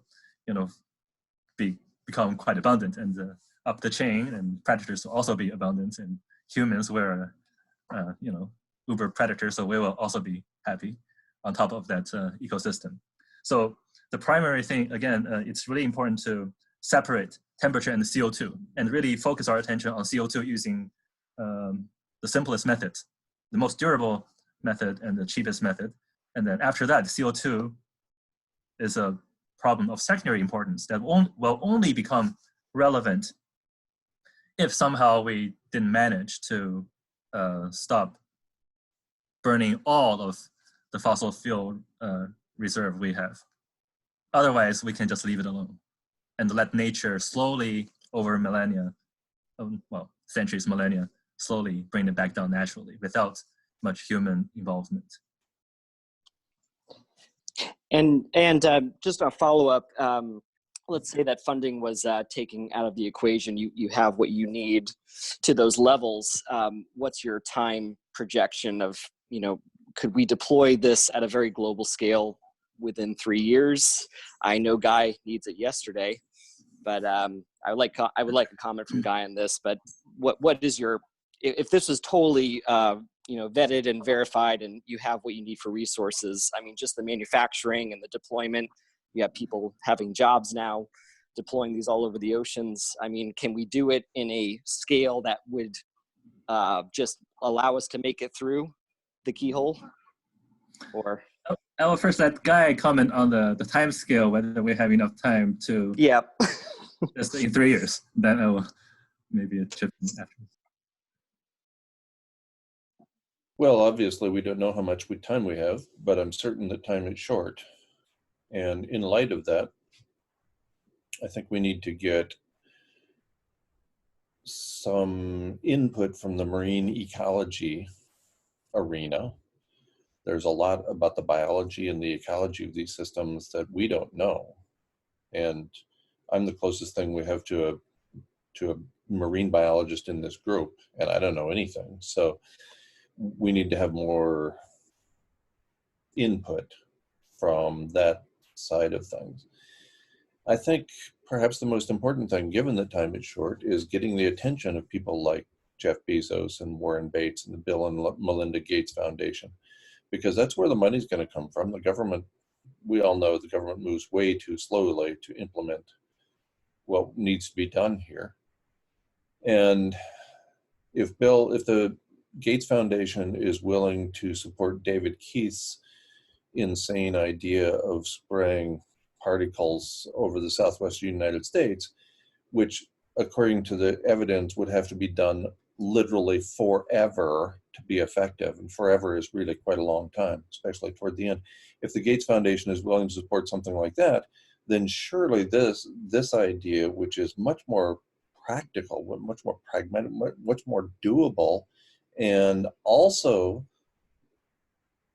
clearly separates the impact of heating from carbon dioxide, which is important, then I can't imagine that the sociopaths currently pulling the strings of empire wouldn't be on board with a well-presented analysis of where we're at. How do we make that happen? I think this is the most important thing we can do. We can have these conversations involving 25 or 30 people, but until they involve 5 or 10 people who actually are in positions of influence, then I don't think our time is being well spent here. Well, let me just comment briefly on that, Guy. This is just the beginning, right? We're going to go from dozens to hundreds to thousands to tens of thousands very quickly. And all of us have lots of friends. And as word spreads through our social networks, and it won't take too long for the media to pick up that something is brewing here, I think we can make traction exponentially. So abrupt climate change, please meet abrupt collective superintelligence. So I think a lot more is possible than what we might imagine at the present moment with this medium that we're pioneering here. All righty. I would imagine, just as a final note, I would imagine focusing on the Arctic, as Guy, you would say, if we're losing the ice, which is way past the tipping point at that point, but maybe would this work on just splattering the Arctic ice cap just with mirrors? Would that slow the melting, or is it just a temperature issue? They'll just melt under it. I think I can take that question. But I would first like to go back to addressing the timescale of the implementation question. I think 3 years, given sufficient funding, it's definitely possible, maybe even faster. So right Fantastic. now, there are a couple pieces of missing puzzles that need to be elucidated. One is just test the rate of dissolution, say, of these mirrors in ocean conditions. And that's a project that can be done over a summer, this coming summer, with an undergrad project. So we have a reactor already built to test the rate of dissolution of glass, and that will allow assessing the chemical impact, say, of glass in ocean. And another piece that needs to be demonstrated is how to make very nicely hermetically sealed floating glass structures with a mirror reflector on the inside. And because of the scale at which this is happening, we cannot just use good old glass blowing technique to make these one by one. So we need some sort of industrialized process, possibly involving making the mirror reflector and the floating cavity independently. And then you would have the question of how do you fuse the reflector with the floating cavity together. There's a sealing problem. So there's some ideas we're exploring right now, but there's a couple of demonstrations that it's possible, for example, to use fast laser pulses to blast around the rim and making a good seal, but there's only demonstrations in other different systems, not particularly for this. But given sufficient financial support and government or maybe more private investment, these are solutions that can be tackled on the year timescale. And then the rest would be industrial implementation. But if we somehow were able to make the proposal and problem more widely known, there could be parallel efforts in preparing large-scale production while the details of fabrication gets ironed out. So there was a second question. What's the second part?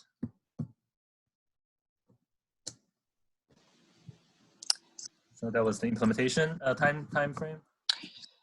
Oh, well, I was also wondering about placing these mirrors. Okay. Maybe priority would be in the Arctic or anything covering ice, or would that matter? Okay. Yes. At that point. So very recently, like my colleague alerted me to a conference that took place. I think it was January 15th, which I missed. And there's a group called ICE 911. I think Jamin also mentioned that in one of his emails. So It's a group based in, I think, Stanford, working on addressing the Arctic freezing problem by apparently putting reflective nanoparticles of silica, so also glass, in a small form on an annual basis to keep or help ice melt slower. Then, of course, certainly mirrors implemented in the Arctic would do the same thing effectively. But I think the problem in the Arctic on the timescale of the threats we face is a threat that we can put aside a little bit for the moment, because even if the whole Arctic were to melt, the effective heating is about 0.6 watts per square meter. That's roughly 20–30% of current CO2 warming. So we get a bump in total planetary warming, but it's only a fraction of what we have. And if we can use the mirror to implement it elsewhere in a more manageable location than the Arctic, then to address 3 watts per square meter problem, then we can certainly add a bit more to address the loss of Arctic. And eventually, hopefully with enough cooling, then it might be possible to stop the melting trend and to stabilize the ice.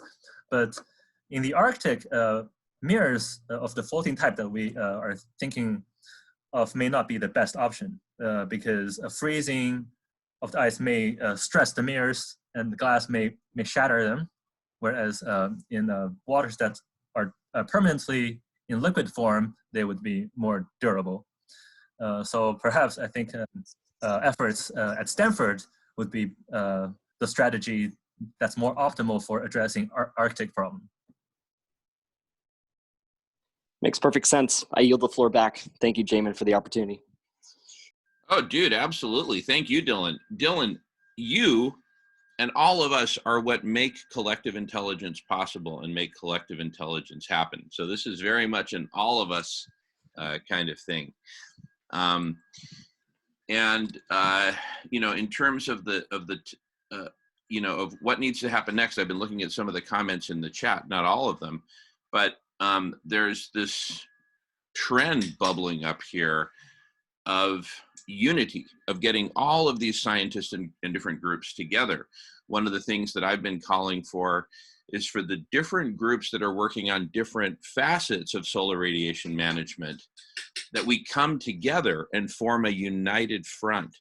So let's unite with ice911.org. I've reached out to them and suggested that, haven't heard back yet, but I'm sure it won't take too long, especially as this medium of collective intelligence grows. We're all going to be talking with each other. And in Mexico, we have a very simple saying. It goes like this: hablando se entiende la gente. Talking is how people understand each other.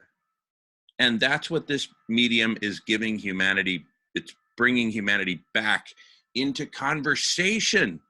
We're only going to get so far with text that can be misinterpreted and that does not have the richness of gestures and tonality and body language and all this good stuff that we're experiencing right here. This is how we evolved to communicate around the campfire tens of thousands of years ago. So we're bringing back actual conversations to humanity. This is a key missing ingredient. So I really want to put in a plug for the United Front. Bring your friends next time. We do this every Friday now. This is the first of a weekly standing 24-hour collective intelligence block party. So this is just the beginning. Alrighty, we've got some folks patiently waiting. Melissa, you ready, sweetheart? Yeah, hi everyone. Thank you so much, Ye and Guy, for your incredible contributions and conversations. Thank you, Jamin, for making this happen. I just wanted to go back to something Paul Dorkin keeps bringing up, and I think Nathan raised this as well, is about how many people are very afraid of facing climate change, and they don't want to look at what's actually going on and what can we do about that, and how can we get the voice of scientists heard in a way that people are not shirking from out of fear. And so I'm a visual artist, and I'm using my work to actually engage people in conversation around climate change. And my experience working with the 350s.org in Seattle and other organizations is that the majority of people that I've come in contact with through public art installations want to do something. They want to be part of being the solution. And I also think most people do not know about your work and the idea of mirror reflection for solar radiation management. Another aspect is, how do we connect people with what they love again, or help them get reconnected to nature, because we will protect what we love, what we care about. And I think that what I'd like to make as a suggestion and a proposal is that artists and scientists can team up and use art as a vehicle to tell the story in a way that's engaging, that brings people into action without fear, or mitigating the fear, and also allows people to do this grieving work that we also are in the process of feeling and needing to do around loss, because there's a lot of it happening right now. Just look at Australia, of course. I just wanted to read Octavia Butler, who's an African-American author. This is a quote from her: "Art makes the revolution irresistible." And I would like to propose that to you, that we have radical imagination along with radical collective intelligence and radical simple ideas such as yours, Ye. So yes, that's my contribution. Thank you. Can I quickly respond? Thank you, Melissa, for bringing up the power of art. I'm in complete agreement. I think art and the science are very much connected. So I myself am a musician, and playing the piano is how I find solace in the worst days when I first realized the problem that we're facing. And it turns out that I met a member of your expertise, Rachel Simpson, based on the West Coast at a conference. And she's currently helping out a little bit with starting to have ideas for illustrations. And I think we can never have enough manpower in this. So it'd be great if people with different expertise would get connected, and we can somehow better organize this in the spirit of this collective intelligence. So Melissa, it would be great if you could send me an email, and I can probably hopefully put the artists also together in a group, and we can coordinate collective effort to make it more impactful and better illustrations and better ideas for all the different fronts.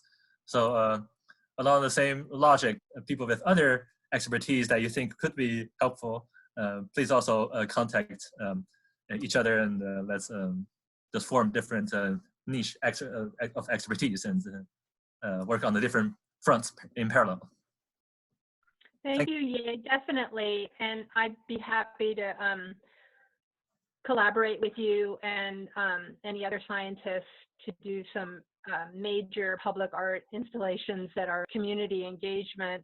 And then Jamin and I will be going down to Pacifica, California. We want to call for artists to work with it there in California, and they're on the front line of climate change due to soil erosion and storm surges and sea level rise. So we'll be working with their community, creating community engagement art installations and workshops.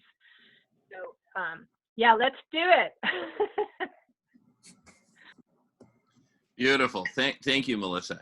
And just love everything you both have been saying in the last few minutes.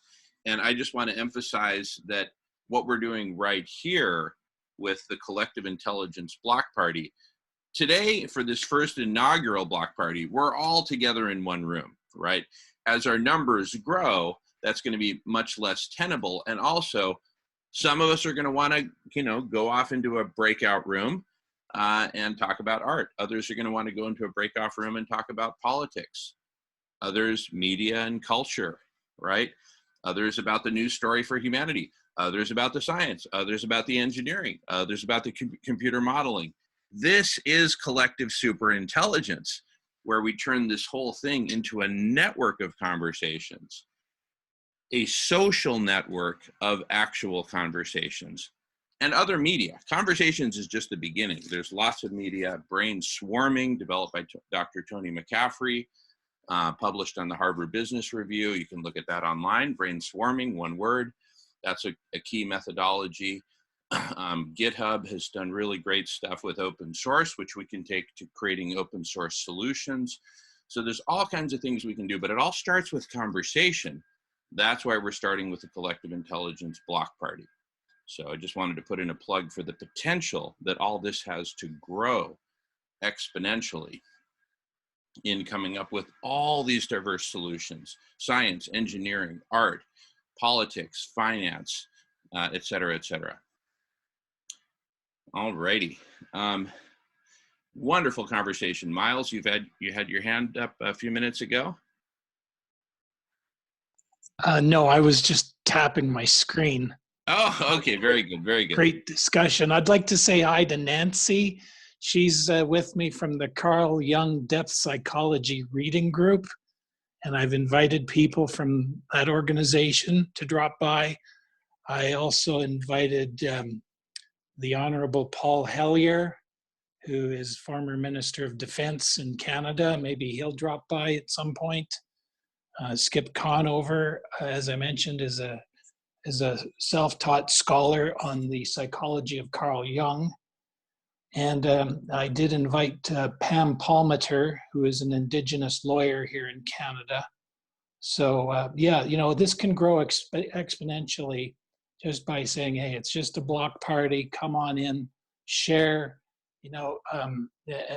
check out Radish, look them up, but you can just come as a friend and party, insofar as this is a party of the minds, and we'll have some fun at the same time as we solve problems. Beautiful. Thank you, Miles. Nancy, you have your hand up, and welcome, Nancy. Great to see you. I'm so excited about what you're doing. This is just fabulous. I wanted to bring in the point that religion has a place to play in this in terms of changing the attitude and view of being self-centered and to being other-centered. And I would like to say more on that perhaps next week, but it doesn't necessarily mean a religion in the sense of Christianity or Buddhism, because the Carl Jung psychology also offers a path where there is that deep center within us calling us to wholeness. And by going towards that, cooperating with that, the ego center of consciousness begins to be humbled and to be more open to wholeness, caring for others, for the planet, and so forth.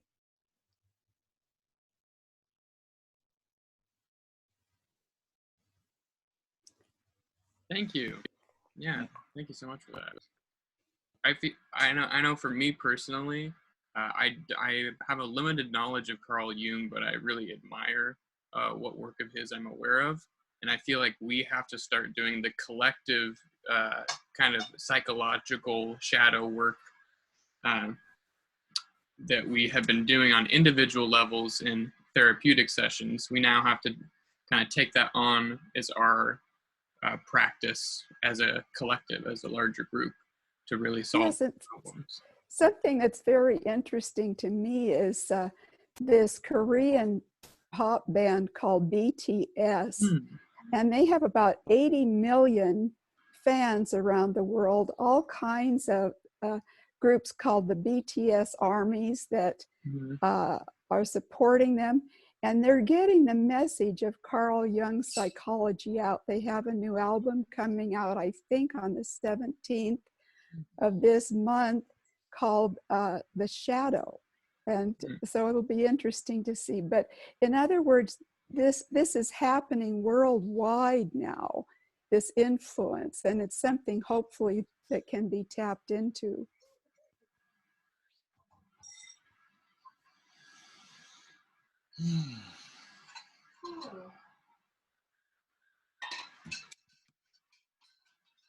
Who's got their hand raised? Well, it looks like Patricia has her hand raised. Patricia, would you like to speak?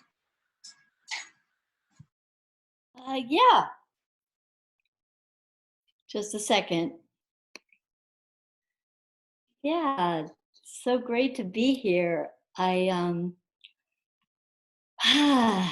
Yeah, so I guess now, did our speakers, I can't figure out, let's see, who's here? Are we asking questions of Ye or what are we doing now? Oh, Ye's still here. Now I see everybody. I love that name. Yay!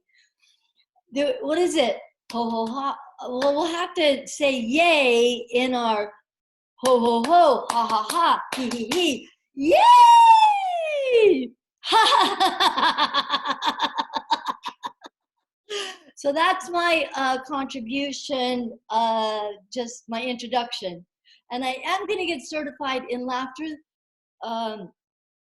yoga. So I'm hoping that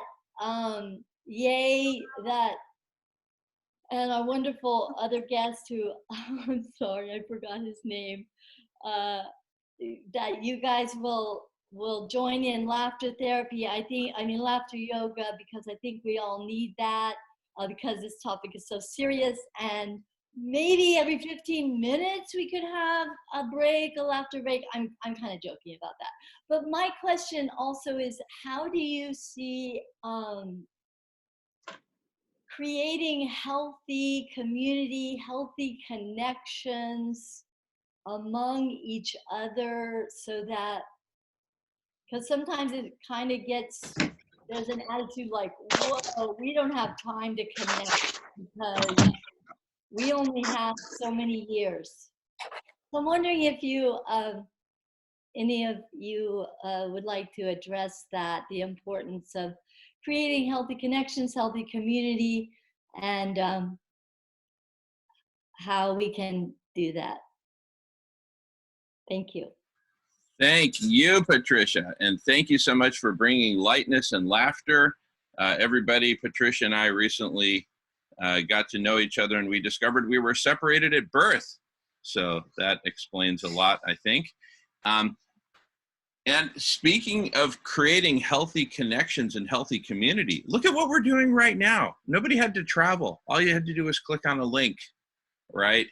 So much more is powerful today than has ever been powerful before, than has ever been possible before. So please keep coming. Bring the best people you know, for starters. Ultimately, we're going to get everyone here, the whole of humanity connected. But for starters, bring the best people you know. Tell them, come check this out, or at least watch the live stream, experience it, right? And then come jump in when you're comfortable, right? And we will have laughter breaks, Patricia. And I think over time, we're going to have a lot to celebrate. There's been a lot of bad news, and the point was made earlier that we really need to bundle these two together, the problem and the solution. You know, when I first met Guy McPherson, all we really had was the problem, and the only solution was planetary hospice. Get ready to die. To say it in an oversimplified way. So anyway, so grateful for everyone. Hey, Fred just joined. Great to see you, Fred. We're having quite a time here. Is anyone else waiting to talk, or would anyone else like to talk? I don't think anyone's in the queue at the moment.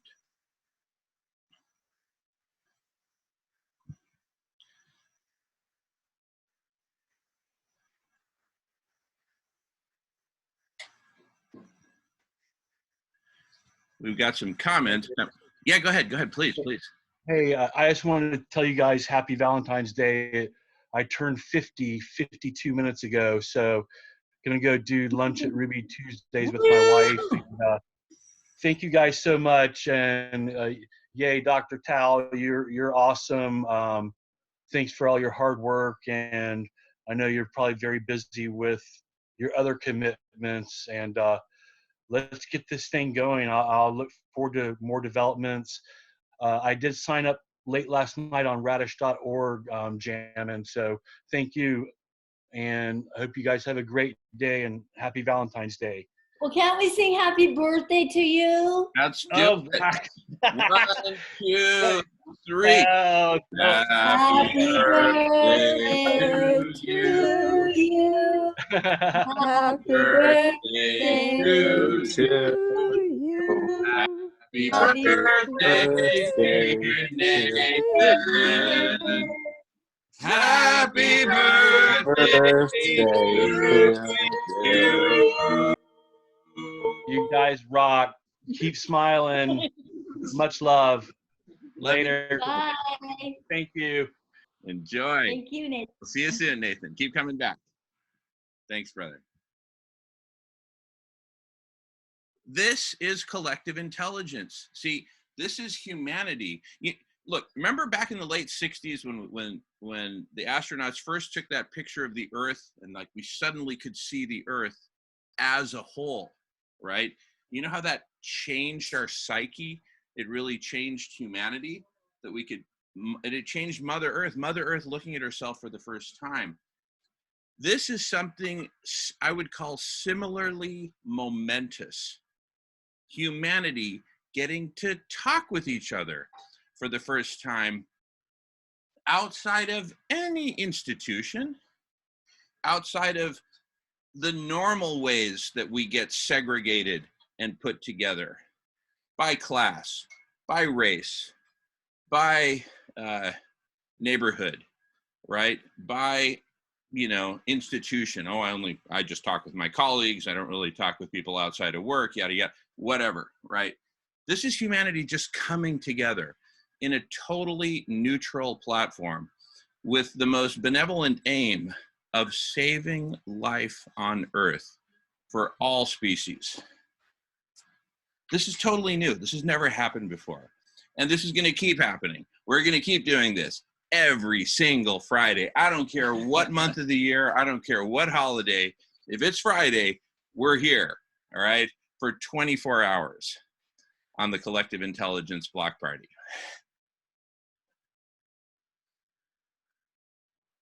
I just want to say, Jamin, I just really appreciate your leadership, your enthusiasm, your validation of everyone. I mean, I saw the picture of you, the history of that you worked for Bill Gates, and that picture of you look so different in a suit, and just feeling so grateful that you can take that intellect and ability. That I think that's why we were separated at birth, because the dark forces knew that if we were together from birth, we would have already solved all the problems. Exactly. Yeah, we're like Luke Skywalker and Princess Leia or something like that. And this is the myth that we're creating, that you're all a part of, that we're all meant to come together at this time, at this place. We decided before we were born, we were gonna meet at this very moment, at this block party. So thank you all for heeding the call. Beautiful. Thank you, Patricia. You all notice how time flies when you're having fun? We've been in this conversation with Dr. Ye Tao, Professor Guy McPherson about SRM for almost 3 hours now. And Need to actually leave now for other commitments, but it's a pleasure to talk to everybody. And I hope you guys have fun for the rest of the day. yay. Thank you so so much. Ye.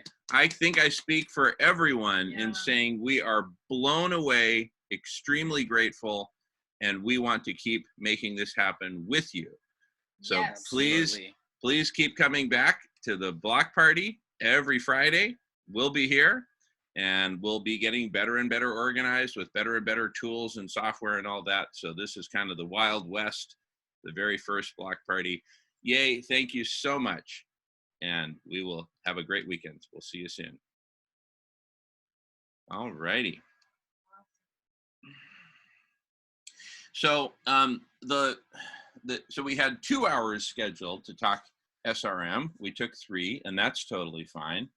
The next hour is relatively unstructured, you know, just open discussion about all these topics, about collective intelligence itself, et cetera, et cetera.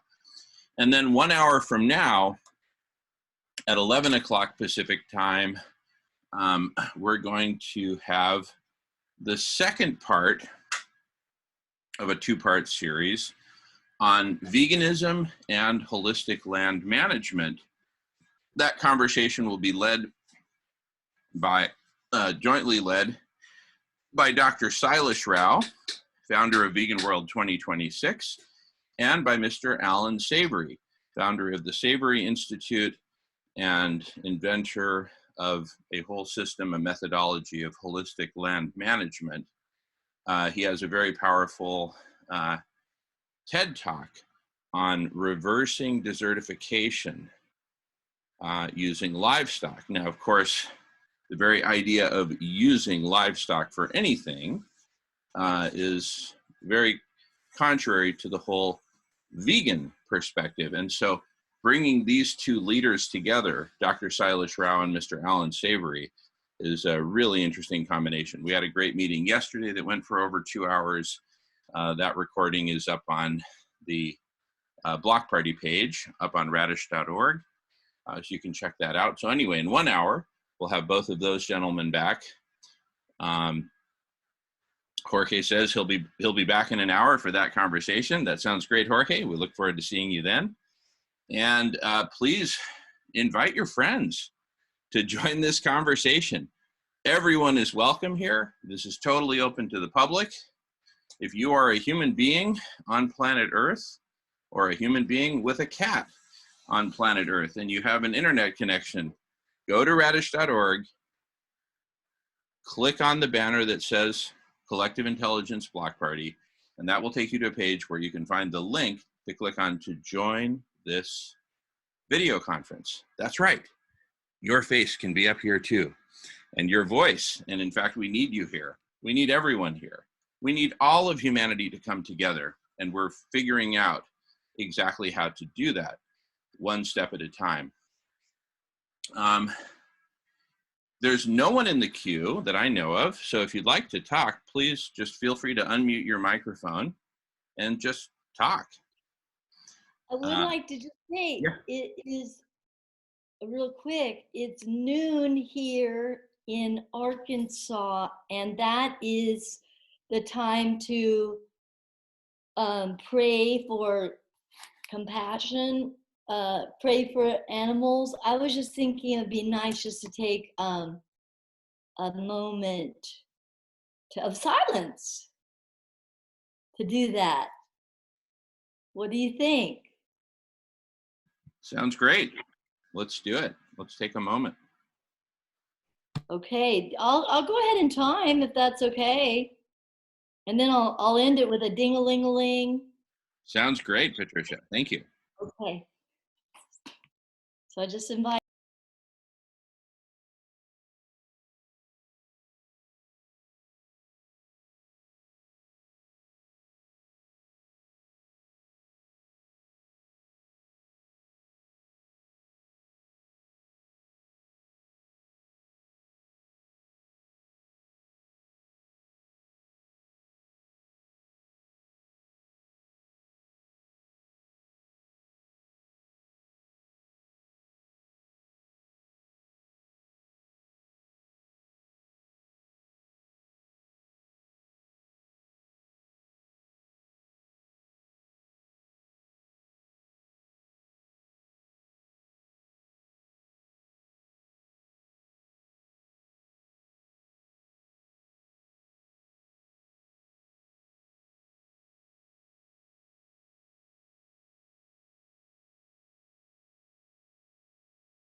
Ding-a-ling-a-ling.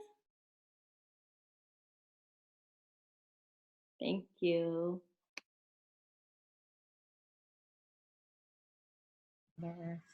Sure. Thank you, Patricia.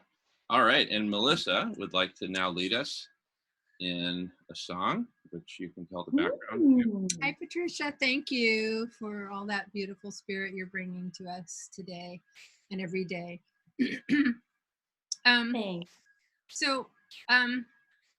I would like to sing a Haida song that thanks Mother Earth for everything that she blesses us with and all the creation here.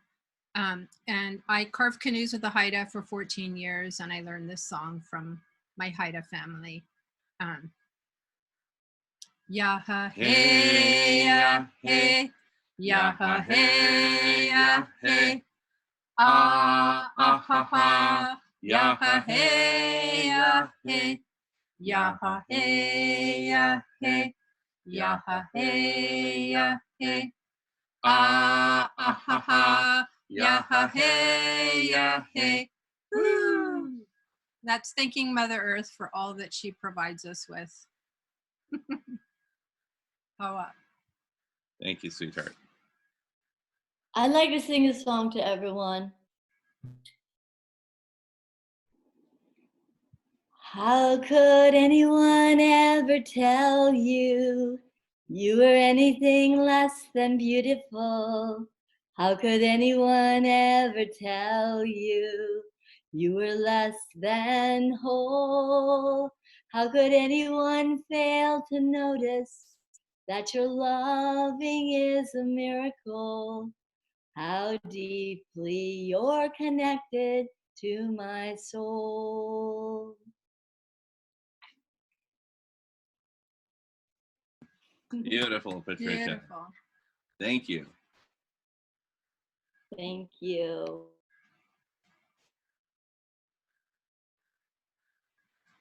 All righty. Well, I would love to lead us all in a conversation about collective intelligence itself. What it is, how it works, what is the big idea, what's the basis of it. And I encourage everyone to please interject, preferably verbally, just unmute your microphone and talk, especially if you have any questions as we go. Please don't hesitate to jump in. Let's make this a conversation. So here we are on a video conference that's being publicly broadcast. It's also being recorded. Later it will be transcribed. And let's just start with that and use that as the basis for imagining this growing exponentially. What might that look like? So imagine when we get to the point where there are 1 million video conferences like this one happening in parallel. And I make the analogy, imagine like each of my fingers represents like a lane on a highway. This would be like a 10-lane highway, right? Well, imagine a 1,000,000-lane highway where each of those lanes, on each of those lanes, a different video conference conversation is happening. And likewise, each and every one of those video conference conversations is being broadcast, recorded, and transcribed. And imagine that we get to the point where these transcriptions are happening in real time, and what is transcribed is being automatically translated to all the other languages around the world. And all of these translated transcriptions are being indexed in real time by the likes of Google and others. And we can therefore leverage those indexes, those indices, to search throughout this vast space of 1 million conversations happening in parallel and find that one conversation in 1 million which most closely maps to how I want to contribute to saving life on Earth right now. Of those 1 million conversations, there is one where I can have the maximum impact. Just think about that for a minute. In your daily life, at any given moment, there are probably a small number of conversations that we have immediate access to, that we can just jump right in and participate. Nolan and I often talk multiple times per day. I call up Nolan, he's available to me, I'm available to him, and we talk, right? Now imagine all of us having systematic, programmatic access to tens of millions of other people who, like us, are awake, dialed in, we get it, we care, we're passionate, and we're willing to step out and participate in co-creating this growing body of solutions. Just think about that for a moment. When we have this facility to change lanes and find that conversation where we can have the maximum impact, and maybe we make our contribution in a matter of 20 or 30 minutes, we use our special uniqueness to jump into that conversation and answer some questions and help them figure something out that they haven't been able to figure out thus far. We make our contribution. Once we have, we can then say, okay, what's next? Who or what conversation needs me next right now the most, right? And we can be like this beautiful butterfly going from conversation to conversation. And then imagine that you have tens of millions of people doing the same thing. So groups will dynamically form around some need, something that needs to be figured out, some question or something that needs to be designed, some solution that needs to be completed, right? There is a right combination of people to solve whatever question, whatever problem, right? That is the big idea of radical collective intelligence as we are conceiving of it. There's a lot of other features and scenarios, including artificial intelligence, including bots, including synthesis, including ontology and making meaning out of texts and mapping that meaning to taxonomies, et cetera, et cetera. So there's lots of cool stuff that we can do. But just with this relatively simple description of a beginning, we can actually take that very, very far, right? So imagine the technological platform that will facilitate all this. We're using a huge part of that platform right now, Zoom. Thank you, Zoom, right? Yes. For figuring out this technology. We've used different video conferencing platforms. This is the one that works the best. So, and then imagine that, so, and what we're talking about, what I've described in the last 5-10 minutes, is basically building on this fundamental core of Zoom video conferencing, building on broadcasting and recording. That got solved in the last few years. Transcription is just getting figured out right now, and then integrating that with indexing.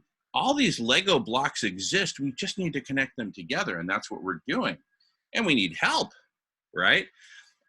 So imagine this platform growing and expanding. And I'd like to, let me get a couple slides up here so I can do a quick little screen share of what we're talking about.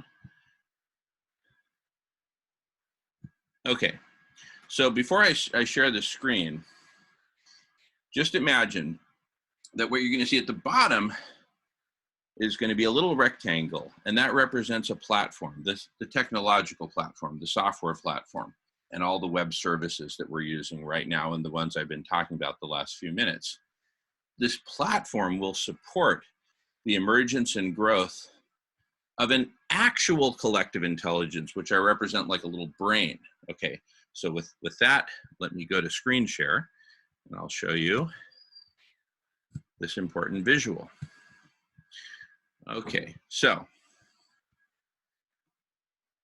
this little blue box in the lower right, that represents the platform for radical collective intelligence. And upon that platform, an actual collective intelligence will grow. And as more people join, and as more conversations happen, that actual collective intelligence will grow and grow and grow. And it will keep growing, but at some point its growth will be constrained by the platform itself. But at that point, guess what? Or even before that point, we can take this powerful actual collective intelligence that is growing and use it to, among many other things, design and build the next generation of the platform, which will be able to support a much greater, deeper collective intelligence. And this expanded collective intelligence can be used for many, many things, for solving many of the problems that we've talked about today. Oh, and by the way, that new expanded collective intelligence can be used to design and build the next generation of the platform for radical collective intelligence, which can support a much greater intelligence, etc. This is a picture of exponentially growing collective superintelligence. And there's no reason that this trend should stop. And so this brings me to this cosmic game of chicken between abrupt climate change and abrupt collective intelligence, collective superintelligence. Who's going to win? Well, let's see how quickly we can ramp up collective intelligence to come up with all the solutions that we need to save life on Earth in time. So with that, I'm going to mute my microphone and see if there are any questions or comments about what I'm talking about, or anything we've talked about, or anything new for that matter.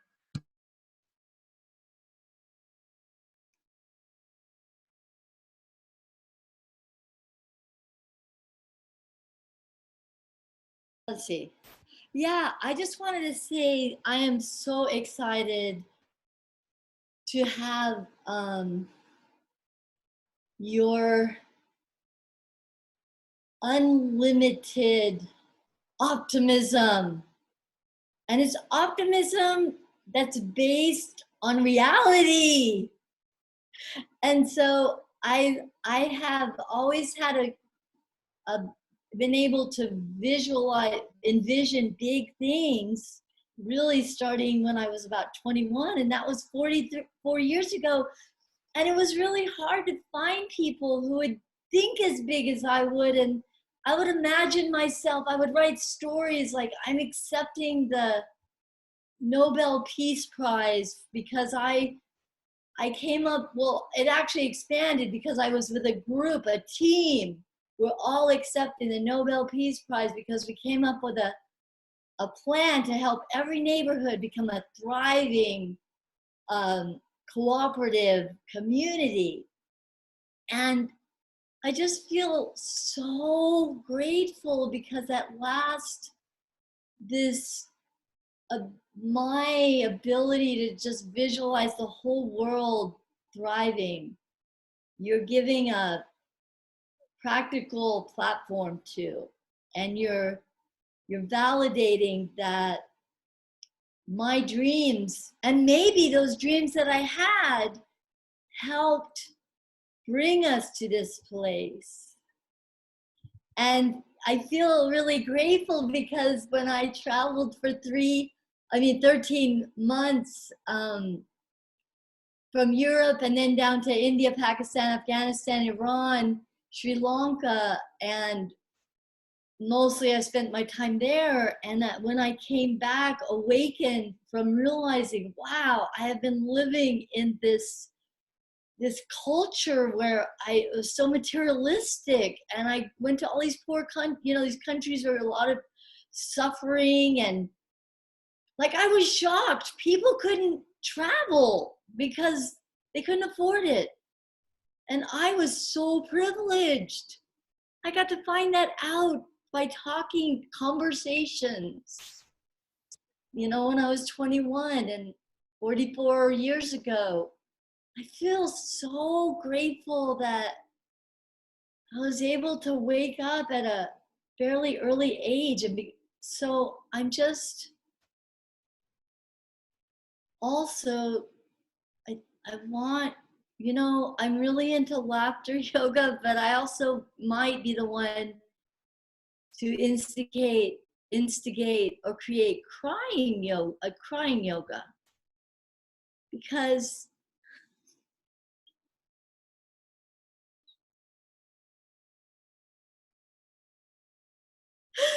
I felt so constricted in a way for so many years. I felt so pushed down. And like, your dreams are too big for us, Patricia. And so to come to this place where kind of like the ugly duckling finds the swans, the fairy tale where the ugly duckling there's no ugly ducklings, but the duck rejected the swan baby, because the swan egg accidentally got in the duckling's nest. And then the duckling was searching for where it belonged. And I think that's what you're doing. A lot of us might be like that ugly duckling that wasn't really ugly, but to a lot of people, that duckling was ugly. And so then I'm flying around, and I look down, and there's Jamin and Nathan. I mean, why can't I remember you guys? Nolan. And then I see all these people in Vegan World 2026, and I go, there's some beautiful swans. Oh no, they'll reject me. Oh no. But then I fly down, and they go, come here. You're one of us. Thank you for joining us. So that's how I feel. Beautiful. Welcome home, Patricia. Welcome home, sister. Thank you. Yeah, and welcome home, everyone. Our home, our true home, is with each other in communion. Together, we can accomplish miracles. If we remain separate, in this game that we didn't choose, that we were born into, this game of separation across so many different lines and dimensions, that in the end, so many of us are just in our own little bubble, a bubble of one, pecking away at a little electronic device, trying to find some way to connect, right? When the answer is right in front of us. Conversation, collective intelligence, coming together for a mission that's way bigger than any of us, and therefore way more meaningful, saving life on Earth. Yeah, and that the beautiful part is that everyone is invited to use their talents and what they're passionate about. We're not asking anyone to suffer needlessly, but just to say, what do you love to do? We invite you to do that.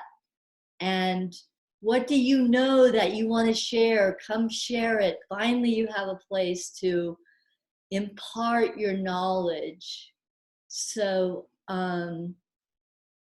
that's the joyful journey that a collective intelligence is that we've all been developing these talents our whole lives. Some of us more years than others, and I just feel there's a place, of course. I just feel grateful also as an older person. I don't feel old, but 65 is kind of old, and just feel like every age is, look at these young activists, you know, that are 7. I think 7 is the youngest so far. And so all ages, everyone's invited. Absolutely. Beautiful, Patricia. Extinct Us wrote, "It's great to be able to have a multitude of people be able to participate on a video stream. Not easy to follow all the tangent threads of conversation, though. Exhausting to some extent, I felt, but rewarding in a lot of ways. I'm satisfied." Thank you, Extinct Us. That's a really great, way of characterizing it. And I just really want to emphasize, this is just the beginning. So today, for this first block party, this Valentine's Day for Mother Earth block party, I wanted us all to be together in one room, having one big conversation, which of course means, being patient with different tangents and whatnot, and that's all okay. As this evolves, as the block party evolves, and as collective superintelligence evolves, we are going to get more and more sophisticated in terms of having multiple different conversations happening in parallel, so that you can find that conversation that is most appealing to you and most maps to your passions and talents and contributions and what gifts you want to make to the world. This is really, for me, this big vision constitutes nothing short of a whole new operating system for humanity. In fact, a whole new operating system for Mother Earth, which will include cooling systems, regeneration systems, purification systems, transportation systems, living systems, whole new living arrangements for humanity that have a positive contribution and footprint on Mother Earth rather than a negative one. So, just like the computer, to have a powerful computer, you need an efficient, effective operating system. To have a powerful humanity, we need a new operating system. And that's what we're building right here. That's what we're co-creating. I just found out we can have 500 chat rooms on this very thing. Yeah, see, there's breakout rooms. We've already got the feature in Zoom. So Zoom itself is expanding its platform laterally, and we'll take full advantage of that, as well as bolt on other web services, other software to expand and enrich the platform. And Basecamp is really great too. So Basecamp, we need to get them in on joining us to combine maybe Zoom plus Basecamp, something like that.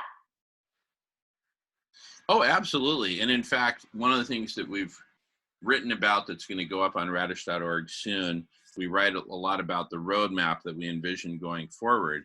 And a big part of that is going to be this dialectic between this synchronous verbal conversation through a Zoom video conference, let's just say once a week for a given conversation. But then in between, what do? Well, imagine we take the recording and the transcript of that conversation, link those both to a Reddit thread, start a new Reddit post that starts a new Reddit thread, and then throughout the week in between synchronous Zoom video conferences, we can converse asynchronously through text. So, you know, this kind of, you know, vegan milk, vegan Oreo, vegan milk, vegan Oreo dialectic, right? Where the next bite of the Oreo begets the next swig of milk, et cetera, et cetera.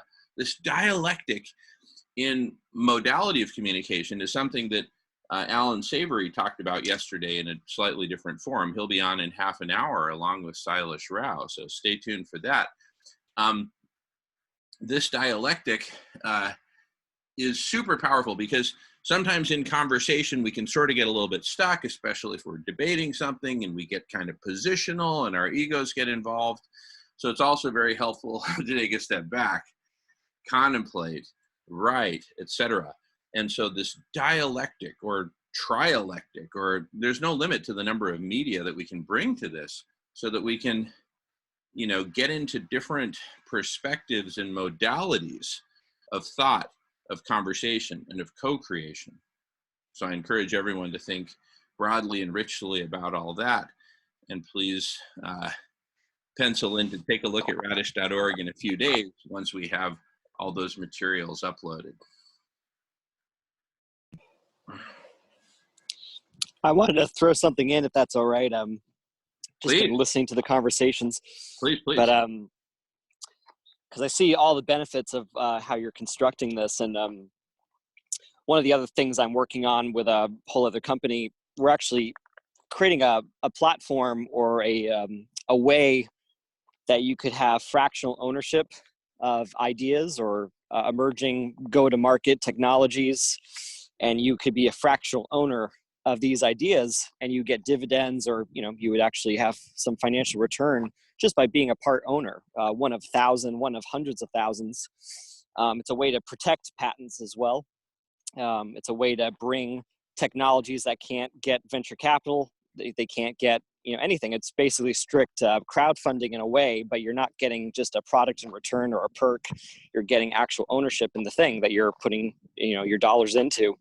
So it just would be a very powerful combination of collective intelligence and a crowdfunding mechanism, where people are throwing out ideas, and then we have collective ownership of these ideas, and then the person that has the idea, they have full control over their idea to shape it how they need to bring it to the world. But we all benefit collectively from our inputs and our dollars, if it comes down to that. Just want to throw that piece into maybe a long-term structure we could collaborate on. Yeah, no, that's really smart. And in fact, it reminds me of something that my old boss at Microsoft, Alex Ganares, who later became Chief Technology Officer, he came up with this sort of startup thing called Fair Divvy. So if a bunch of people are collaborating, whether remotely or in person or whatever, well, how do we, what's a fair way to divvy it up? And so he came up with this whole system. So you might want to look that up. Alexander Ganares, G-O-U. I will. Mm-hmm. And Fair Divvy. He's a super smart guy, and I see him fairly regularly. So that'd be great to have that conversation. And so that could sort of be kind of an entrepreneurial sort of arm or subset of this broader collective intelligence, where most of it, I would posit, is going to be this very sort of open source nature where we just get together and just share openly and create this massively intelligent commons of data and of brain power and of combinations of brain power, which is really the engine of generating all these new ideas. Yeah, I mean, you could even put things on the blockchain. I'm pretty much in the blockchain space, but you can, you know, have like a merit token or something for, you know, people contributing, you know, on these calls, and, you know, what they're adding to the community to get merit tokens, or maybe getting merit tokens back for putting something of you know, the realer currency into an idea for ownership. There's just lots of ways you can kind of play around with the technologies that we have. It's like the perfect timing for this to emerge, you know, what you're talking about, and we can leverage, you know, all the different talk conferences like TED and all these major think tanks. I mean, I'm sure the Sierra Club, I mean, you do the dinners, they probably have a lot of different connectors that would benefit tremendously, you know, their missions. Oh, absolutely. Absolutely. Yeah. Benefits for organizations, whether nonprofit, for-profit, government, you name it. This is, for me, collective superintelligence is both the next great frontier for technology, period, as well as, I believe, the medium for the holistic radical transformation of humanity herself from a species made up essentially of individuals with individual identities and agendas and everything else, to a collective, like a giant ant colony of humanity, where there's still individuality, but it's individuality within a whole different context of our responsibility to the whole and to each other.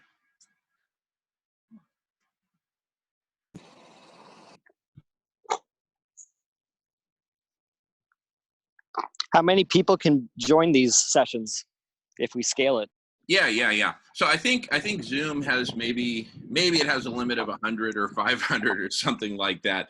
But I'd say that long before we even get to 100, the real key is having an efficient way of kind of bifurcating or enfurcating into different conference rooms on different topics, because, you know, there's probably a sweet spot of, you know, a couple dozen or so, you know, beyond that, people who are actually, you know, really participating.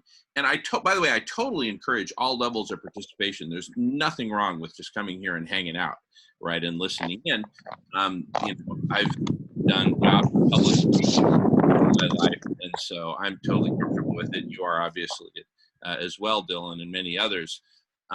So I really want this to be a gentle on-ramp for people to dip their toe in the water and see what it's like. A lot of folks like to participate via chat. That's super cool. All the above. So I really think the key now at this point, see what we're going to be doing with the block party is developing a really good sort of schedule. So if anyone wants to, hey, I'd like to lead a conversation on this or that, great, let's put them on the calendar, and they'll have their own lane, so to speak, right? Their own video conference room. And we might have different video, like this one single video conference room is going for 24 hours straight. So we might have, you know, different channels, if you will, that each one has its own calendar, but a given channel has a certain theme to it. You know, whether it's engineering, whether it's art, whether it's religion, whether it's politics, you name it. So that's kind of the big idea. And yeah, go ahead, Dylan. Oh, I just want to say thank you for just allowing this to be a space for humanity to come together, because that's something that I'm actually really enjoying, because I do feel isolated to a large degree with the things that I'm aware of and what I'm trying to do. And it's not like a general conversation I can have with most people around me. So it's just a great way to communicate all over the place at once and feel a bit of a community around it. So you're doing a great job. Oh, dude, thank you. Thank you very much. And it's really great to have you here. You've made a huge difference to today's conversations, and hopefully you'll be here I welcome you to be here for as much of today, for the next 20 hours or how much time we have left. 19 and a half hours to go in this 24-hour marathon. Yeah, you know, and this is something, I mean, you know, my dad was program chair of the East Bay Sierra Club dinners going back to the early 70s. So I just grew up with community and bringing people together and having conversations and all that. And my dad was just super awesome at all that. So, and now with technology, we're able to do fundamentally that, but online, and with the ability to have so many different multiple conversations in parallel, which then essentially have like ambassadors. Some people will just be naturally bumblebees who are going to want to go from conversation to conversation and kind of, you know, get up to speed on the latest and disseminate information in that very manual way. Nothing wrong with that.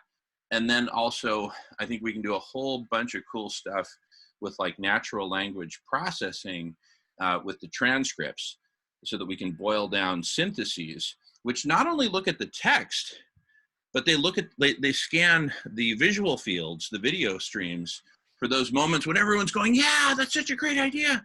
Oh my goodness, yes, right?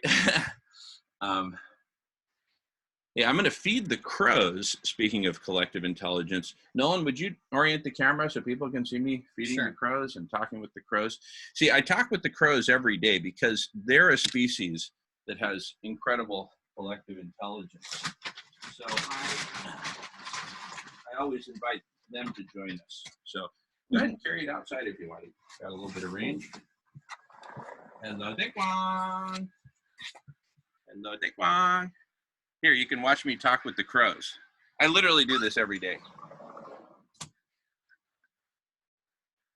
Hello, Dickwang. Hello, Dickwang. So good to see you, Dickwang.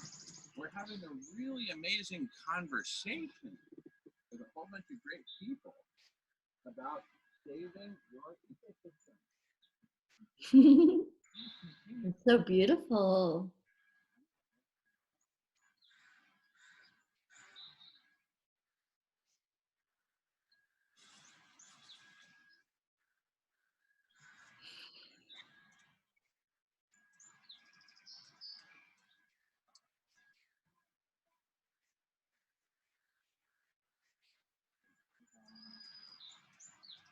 All right. All right, thanks everybody for your patience there. We can head back inside if you like. Well, I think I wanted to say that that is an example of just those pauses that we do need, because yeah, I mean, it's not really a pause, it's just connecting with the collective intelligence of the animals and nature. So we need to figure out how to get them to come on the camera. Invite people to bring their beloved companions and do things like that. Go feed the birds and show people where we live. But I also, you know, when you're talking about bumblebees, Jamin, that reminds me, are you familiar with open space technology? Yeah, we've been talking about it. I'm not intimately familiar, but we've been talking about it and it sounds super exciting. Well, yeah, see, the thing, open space technology has only one law, and that's the law of mobility. So if you're not feeling happy being in one place, you can go to another place, you know. So that's the beautiful thing about all the chat rooms. So if you're just feeling a little restless, you don't have to say, wait a minute, give me some attention. You can just go, okay, I'm gonna go see if there's something else going on. And another thing, there's bumblebees. Those are the people, bumblebees, that's what they actually use that term in open space.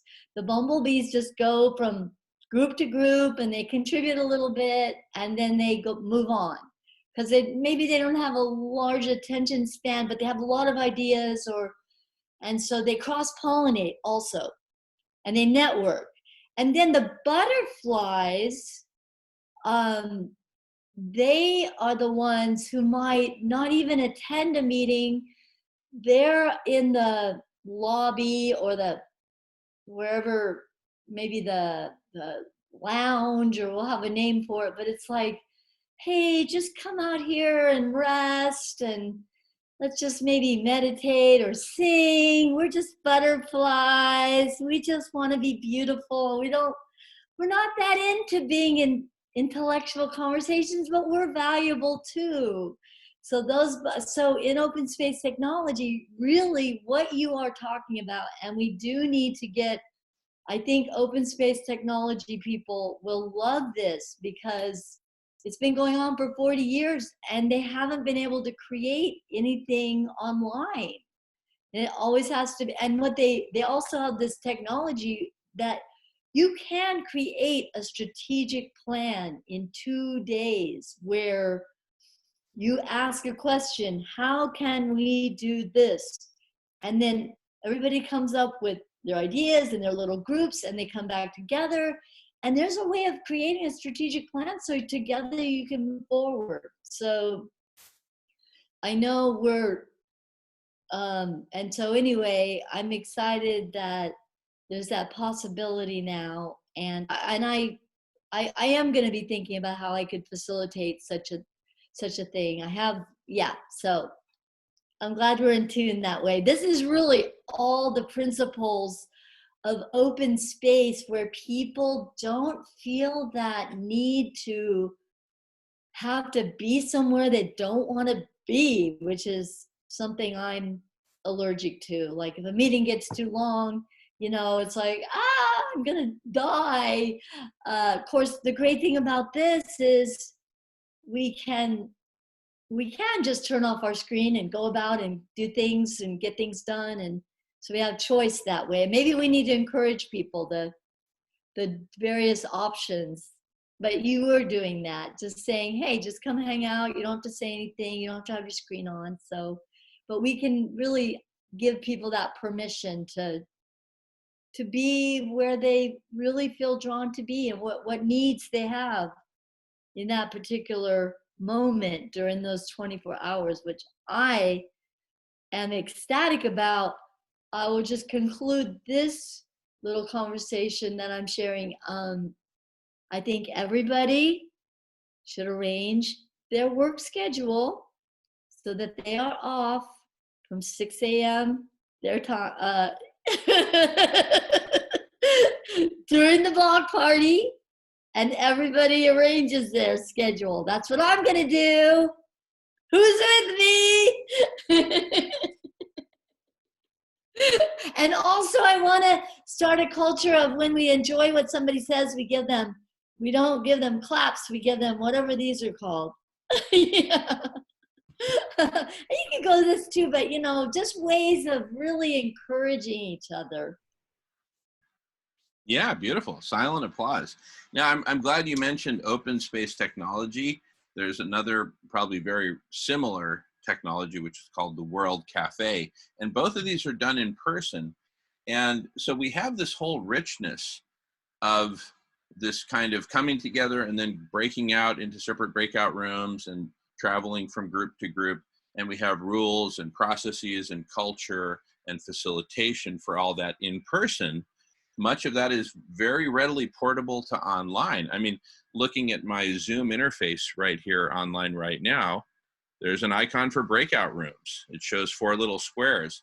And so, I mean, this is already facilitated by the software. So what we need to do is put this in practice. So we're going to be starting our next stage of evolution of the block party will be manually co-creating the schedule across different, breakout rooms or Zoom video conference rooms, however we do it.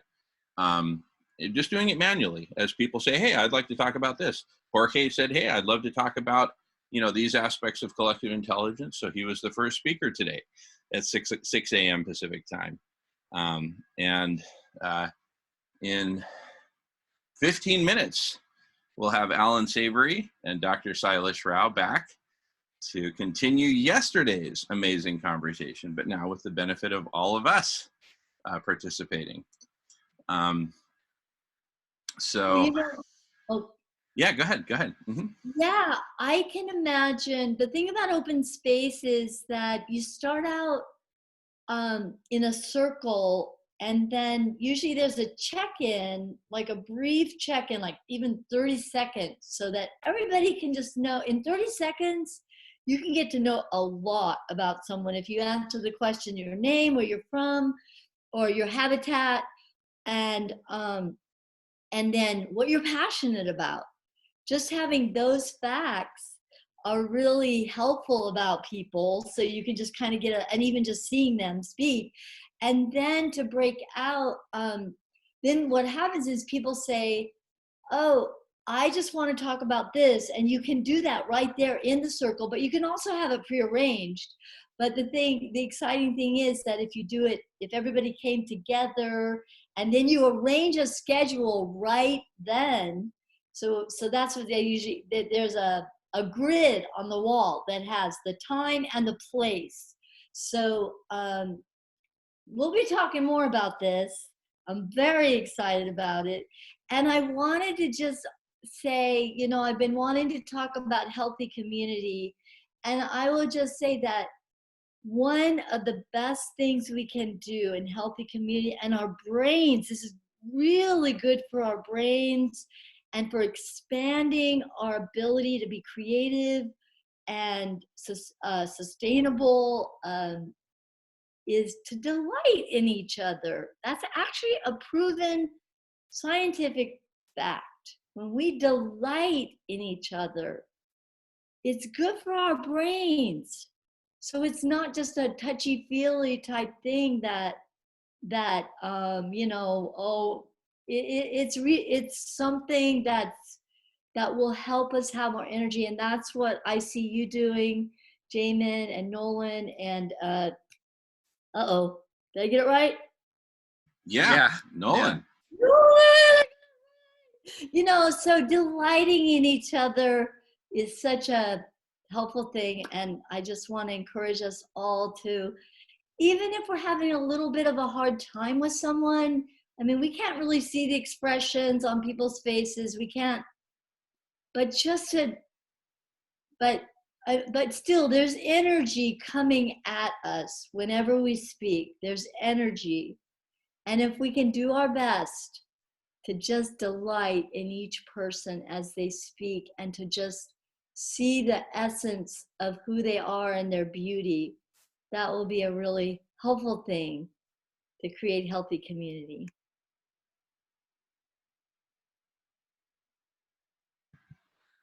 Beautiful, Patricia. Beautiful. Welcome, Sarah. Welcome, everyone. Really great to see everyone.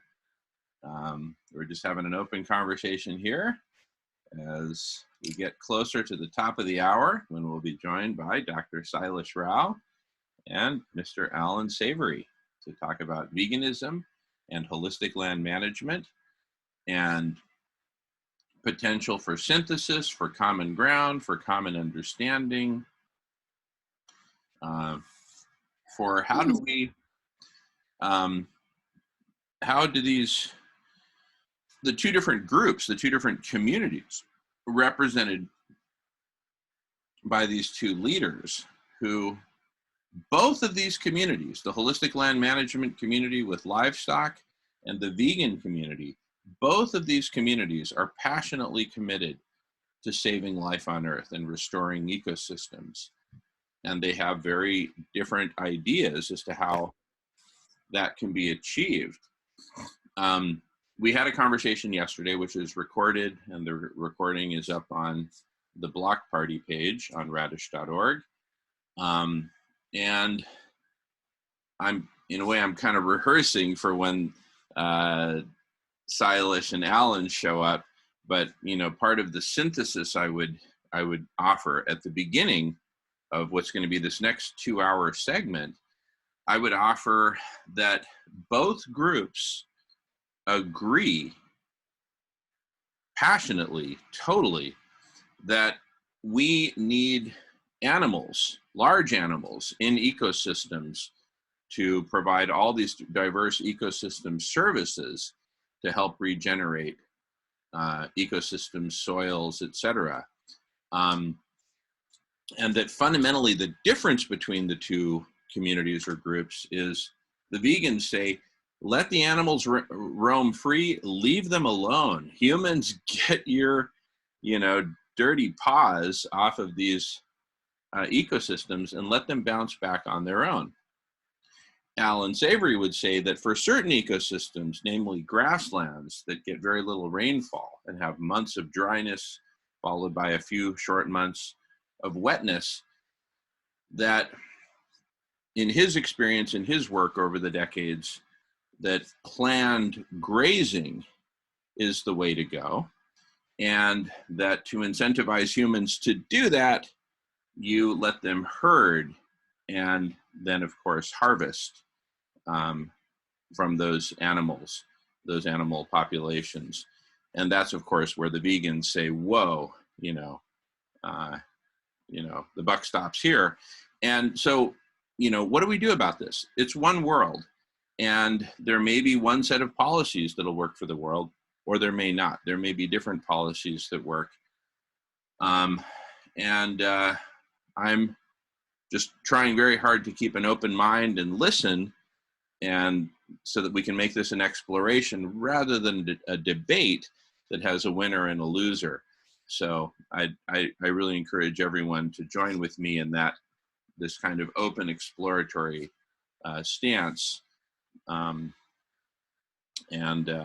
know it's hard to withhold judgment when you're talking with someone who has just such a totally different point of view on something that's so important to your heart, such as compassion and love of animals and honoring their freedom and their independence and their individuality and their right to pursue their lives free from slaughter, etc. So it's just a really interesting space that we're about to wade into.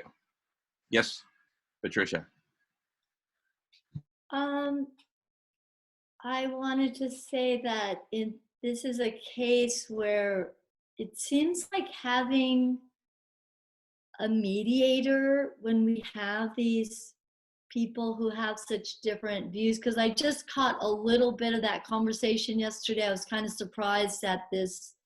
It felt like some tension, and then I heard people talking about it, and in a way that it didn't seem like, that there was a real connection. And I think that it's so important that we as vegans really do our best to be empathic towards people who are pre-vegans, as some would call them. I'm hearing that name more. Everybody's a vegan, they're just a pre-vegan. So I guess I'm wondering if in the future, could we have these, when we have such different viewpoints, somebody who's in between, kind of making sure that each voice is heard and maybe softening that, maybe that other person might feel like, I've got to really take a strong ground here because there's all these vegans and I'm one against all of them. They might, not that everybody here is vegan, because collective intelligence, and even on the Vegan World 2026, not everyone's vegan. But still, just my suggestion, and that we as listeners can really listen empathically, and our questions can be phrased in a way that is encouraging, that shows that we do want to understand, and even if we disagree. Beautiful. Thank you, Patricia. Well said. Jorge, welcome back. Hello. Hey. Yes, I want to advertise this on Twitter. Is anybody here on Twitter? Can I tag you? Just like to get the word out there on that channel. I am nominally on Twitter. I have the intent to tweet a lot more and develop that channel. Nominally on Twitter. In other words, I have a Twitter account. I haven't used it in a while, but anyway, if it helps to tag me, feel free to tag me.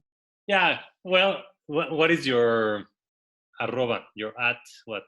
I think it's just Jamin Chively all stuck together. Oh yeah. Okay. Yeah.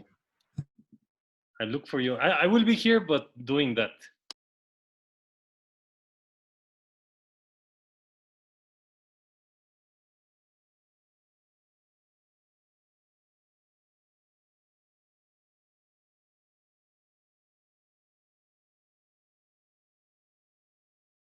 All right, we're going to migrate outside in the next couple of minutes. So in the meantime, what a great conversation. Feel free to chime in.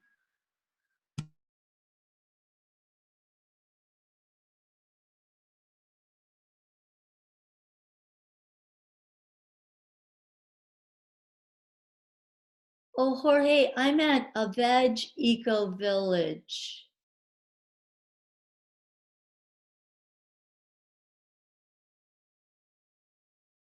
I'm glad you know about Twitter. I have an account and I don't do enough with it.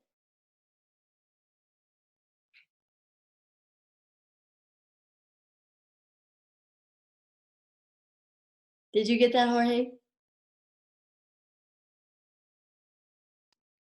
Patricia, could you write it down for me? Like it's faster. Sure. Yeah? Okay, thanks. Because I tried Jamin's and I couldn't find him. I don't know if I'm misspelling his last name. Probably I am. I found Extinctus. Thank you, Extinctus.